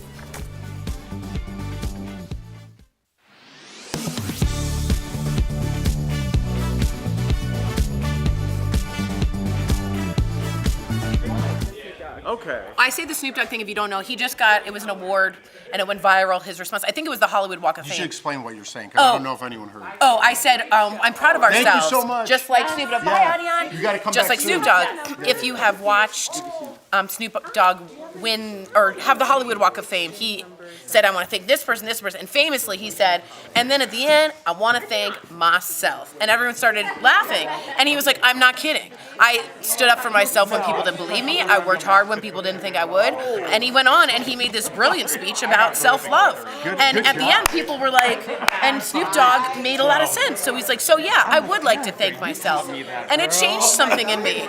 A little bit. Did you hear anything I was saying? No, we were having a more interesting conversation. That makes a lot of sense. Adion is leaving. Guess what? We're getting together in DC when I visit. Wow. Like, we're going to go to have I think dinner. that's one of those things that you say, like, you want to have dinner, and she's like, yeah. No, she kind of started it. She started it. Hey, when I'm in DC, let's hang out. Adion, you want to hang out, right? I'm sorry. She's on the spot. She really does. You're surrounded by cameras. What are you going to say, no? This is kind of like, will you marry me? Sure. Also, would you guys have let me hang out with you in Aruba? You know how you. Thank you. Yeah. Yes, Jeff we're has the all answer. just. I'm at a private resort. Sorry. Me and Eric are at the same one. Where's Tori? I don't know. My phone doesn't work down here. How do I get service? I'm ready for having a large nose. Yeah. Anyway, you guys should look up the Snoop Dogg thing. Cultural trait. It's I'm bored. Yes, and I'm saying historically, even if it's perceived, but I see that as a beautiful cultural trait. So I don't look at it like that. So I don't see the problem with displaying that on camera. I think it would be weirder if you made provisions to make it unnaturally smaller than him. Don't look at her mouth.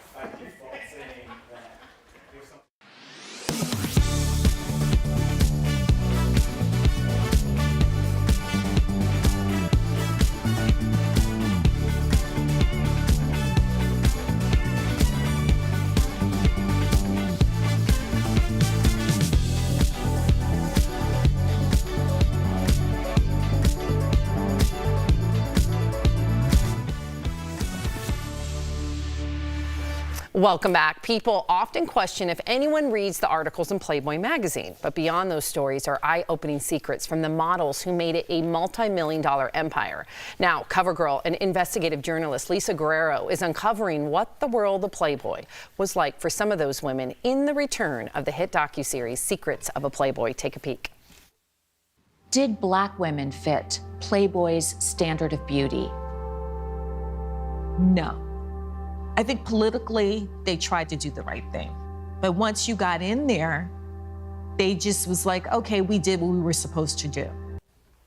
Wow, award-winning journalist Lisa Guerrero joins us live. Lisa, thank you for being here. At the airport, nonetheless, it looks like.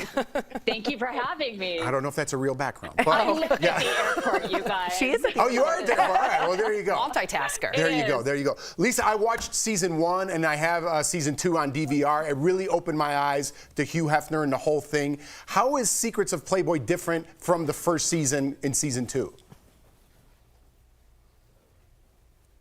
I like to say that season 1 really focused on the decades of misogyny, and really the wrongdoing that so many women came forward to share that happened at the mansion or at the Playboy clubs.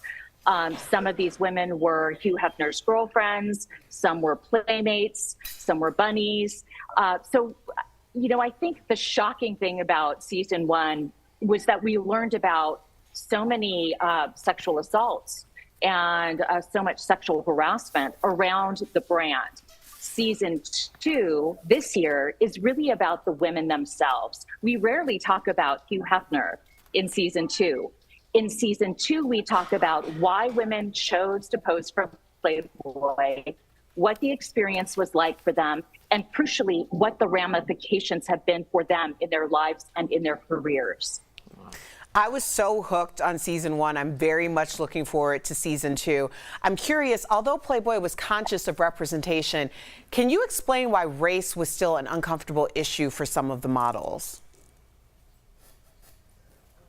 So for decades, Playboy was really the brand that for many people set this almost impossible standard of beauty. And because Hugh Hefner himself was a man of his time, and he thought that Marilyn Monroe was the ultimate woman, so many of the women that Playboy platformed through those decades were blonde, blue-eyed white women. That was his standard of beauty. And what we saw later in the last 2 decades was a real push from within the organization and with society to say that that is not everybody's standard of beauty. So when I spoke to Elon Carter, for example, who was one of the few Black playmates, she told me that although, yes, Playboy did platform some Black women, that by far the majority of playmates and cover girls were white, and they were typically very young and very blonde. But it's time, post Me Too, post Time's Up, it's really time to have these conversations about the hypocrisy surrounding the brand and about women being able to be the narrators of their own sexuality. And we get to decide what's sexy, not some old white man, frankly. I love that soundbite. Cut it. You were on the cover of Playboy in January 2006, and I celebrate and applaud that decision. You were 40 and looking fierce. Why did you decide to pose, and what was your experience like? Was it comfortable? Yeah, I posed for Playboy when I was 40 for a very strategic reason. I had been a sportscaster for over a decade. I went very quickly from local to regional to national sports. I ended up on Best Damn Sports Show, period, on Fox, and finally on Monday Night Football as the sideline reporter in 2003 for ABC. When my sports career ended, I wanted to be a correspondent for an entertainment news show. So I used the platform that Playboy provided to tell everybody during my press tour that I wanted to work for Inside Edition or Access Hollywood or Entertainment Tonight. Inside Edition heard me talking about that. They did a story about me appearing at 40 as one of the first Latinas on the cover ever. And they said, we really like her, and we think that our middle-aged female fan base that watches Inside Edition is going to like her. And so they signed me to a 2-year contract. That was 17 years ago. Wow. And since then, I've been with the show. I've done 650 investigations, and it has turned into an amazing relationship. But what's weird is that I wouldn't have been able to do all these investigations had I not once posed for the cover of Playboy. Fascinating. I know, but put in the work. Thank you so much, Lisa. DBL Nation, you can watch Secrets of Playboy now on A&E. We'll be right back. Thanks again.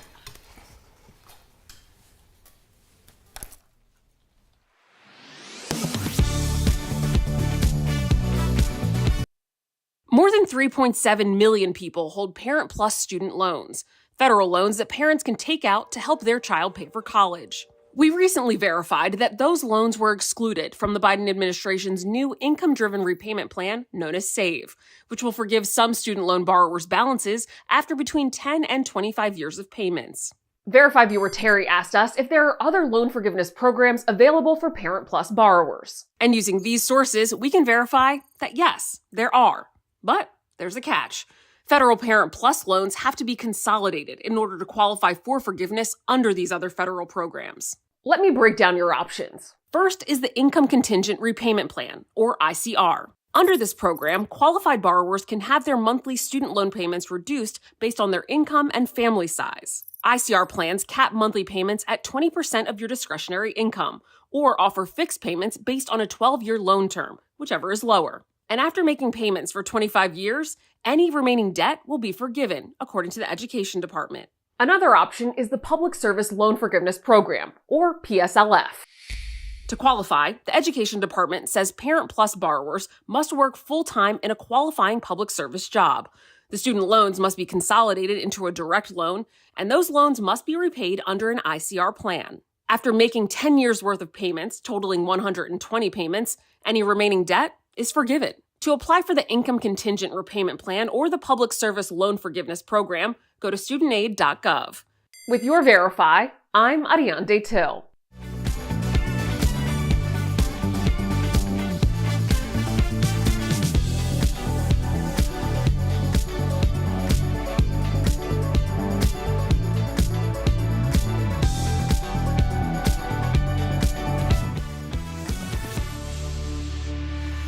Welcome back. Joint pain doesn't have to mean putting an end to activities you love. There are tons of hobbies that have little to no stress on your joints, so it's time for some joint and muscle support brought to you by Omega XL.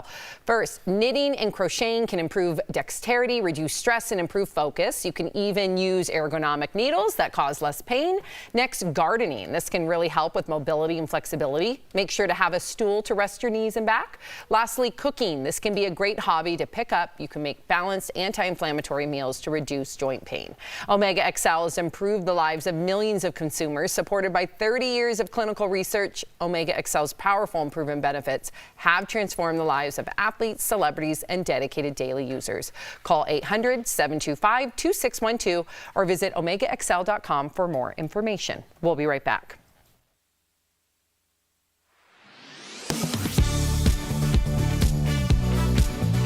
Nearly 100 people dead, a community with centuries of tradition destroyed. The Maui fires are among the most catastrophic in American history.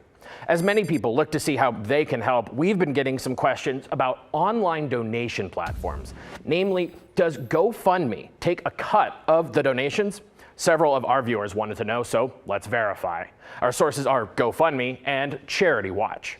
The answer is yes, GoFundMe takes a cut of donations. For each donation to a fundraiser, the company automatically deducts a 2.9% transaction fee plus an additional 30 cents. So if you and 14 friends each donated $100 to a fundraiser, of the $1,500 total dollars, 1,452 would go to the cause and 48 would go to fees. A lot of that money goes to covering the cost of securely processing the transactions. Some of it goes to just growing GoFundMe's business, since it is a for-profit company. Lori Styron, the executive director of Charity Watch, told us these fees aren't out of the ordinary. Maintaining the programming and security necessary to process transactions safely and to protect a donor's data is expensive, so charging reasonable fees to provide such services is justified, she said. Other crowdfunding platforms like Kickstarter, Indiegogo, and Facebook typically charge similar fees.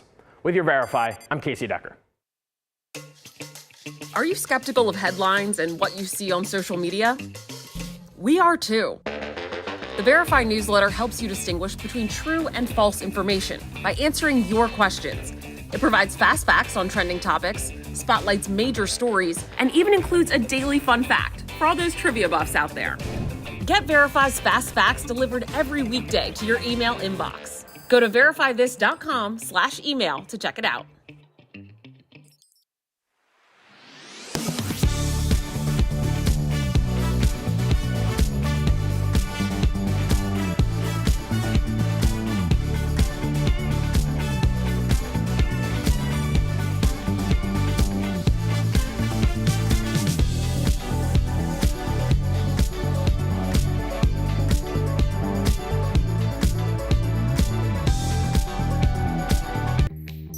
Verify here with your fast fact.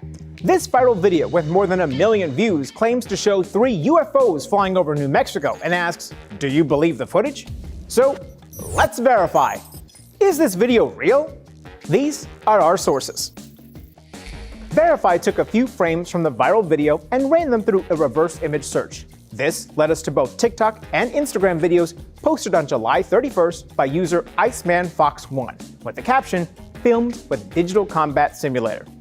DCS is a video game that offers realistic simulations of aircraft and other military equipment.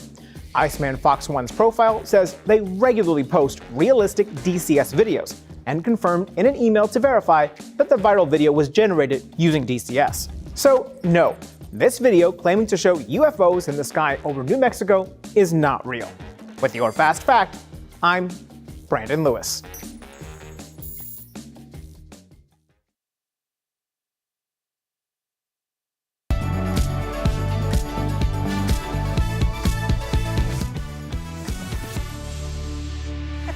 Welcome back to DBL. We love sharing your comments. This is in regards to Lisa Guerrero and Playboy. Julia says, sadly, too many of the Playboy women did not end up having wonderful careers from their experiences. Many were destroyed. That's a great point.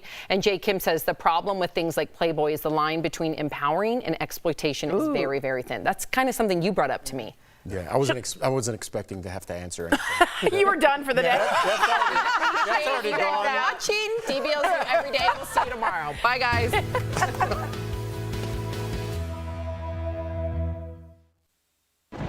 Where hope finds help. Where courage meets conviction. Where makers make fans. We are Tegna, a family of local and national media brands that bring us together, serving the greater good of our communities. Where national know-how backs local business. Be in good company with Tegna. I mean, I go in your house and you have a lot of hip-hop memorabilia. Yes. It's not original, but if you were... Wow. Do you want to move on? The chicken has come to bite the pig in the butt. I need a bumper sticker made out of that. We need to see Al or Jeff doing some exercises. Real fast, watch this. Can you do this? Oh my God.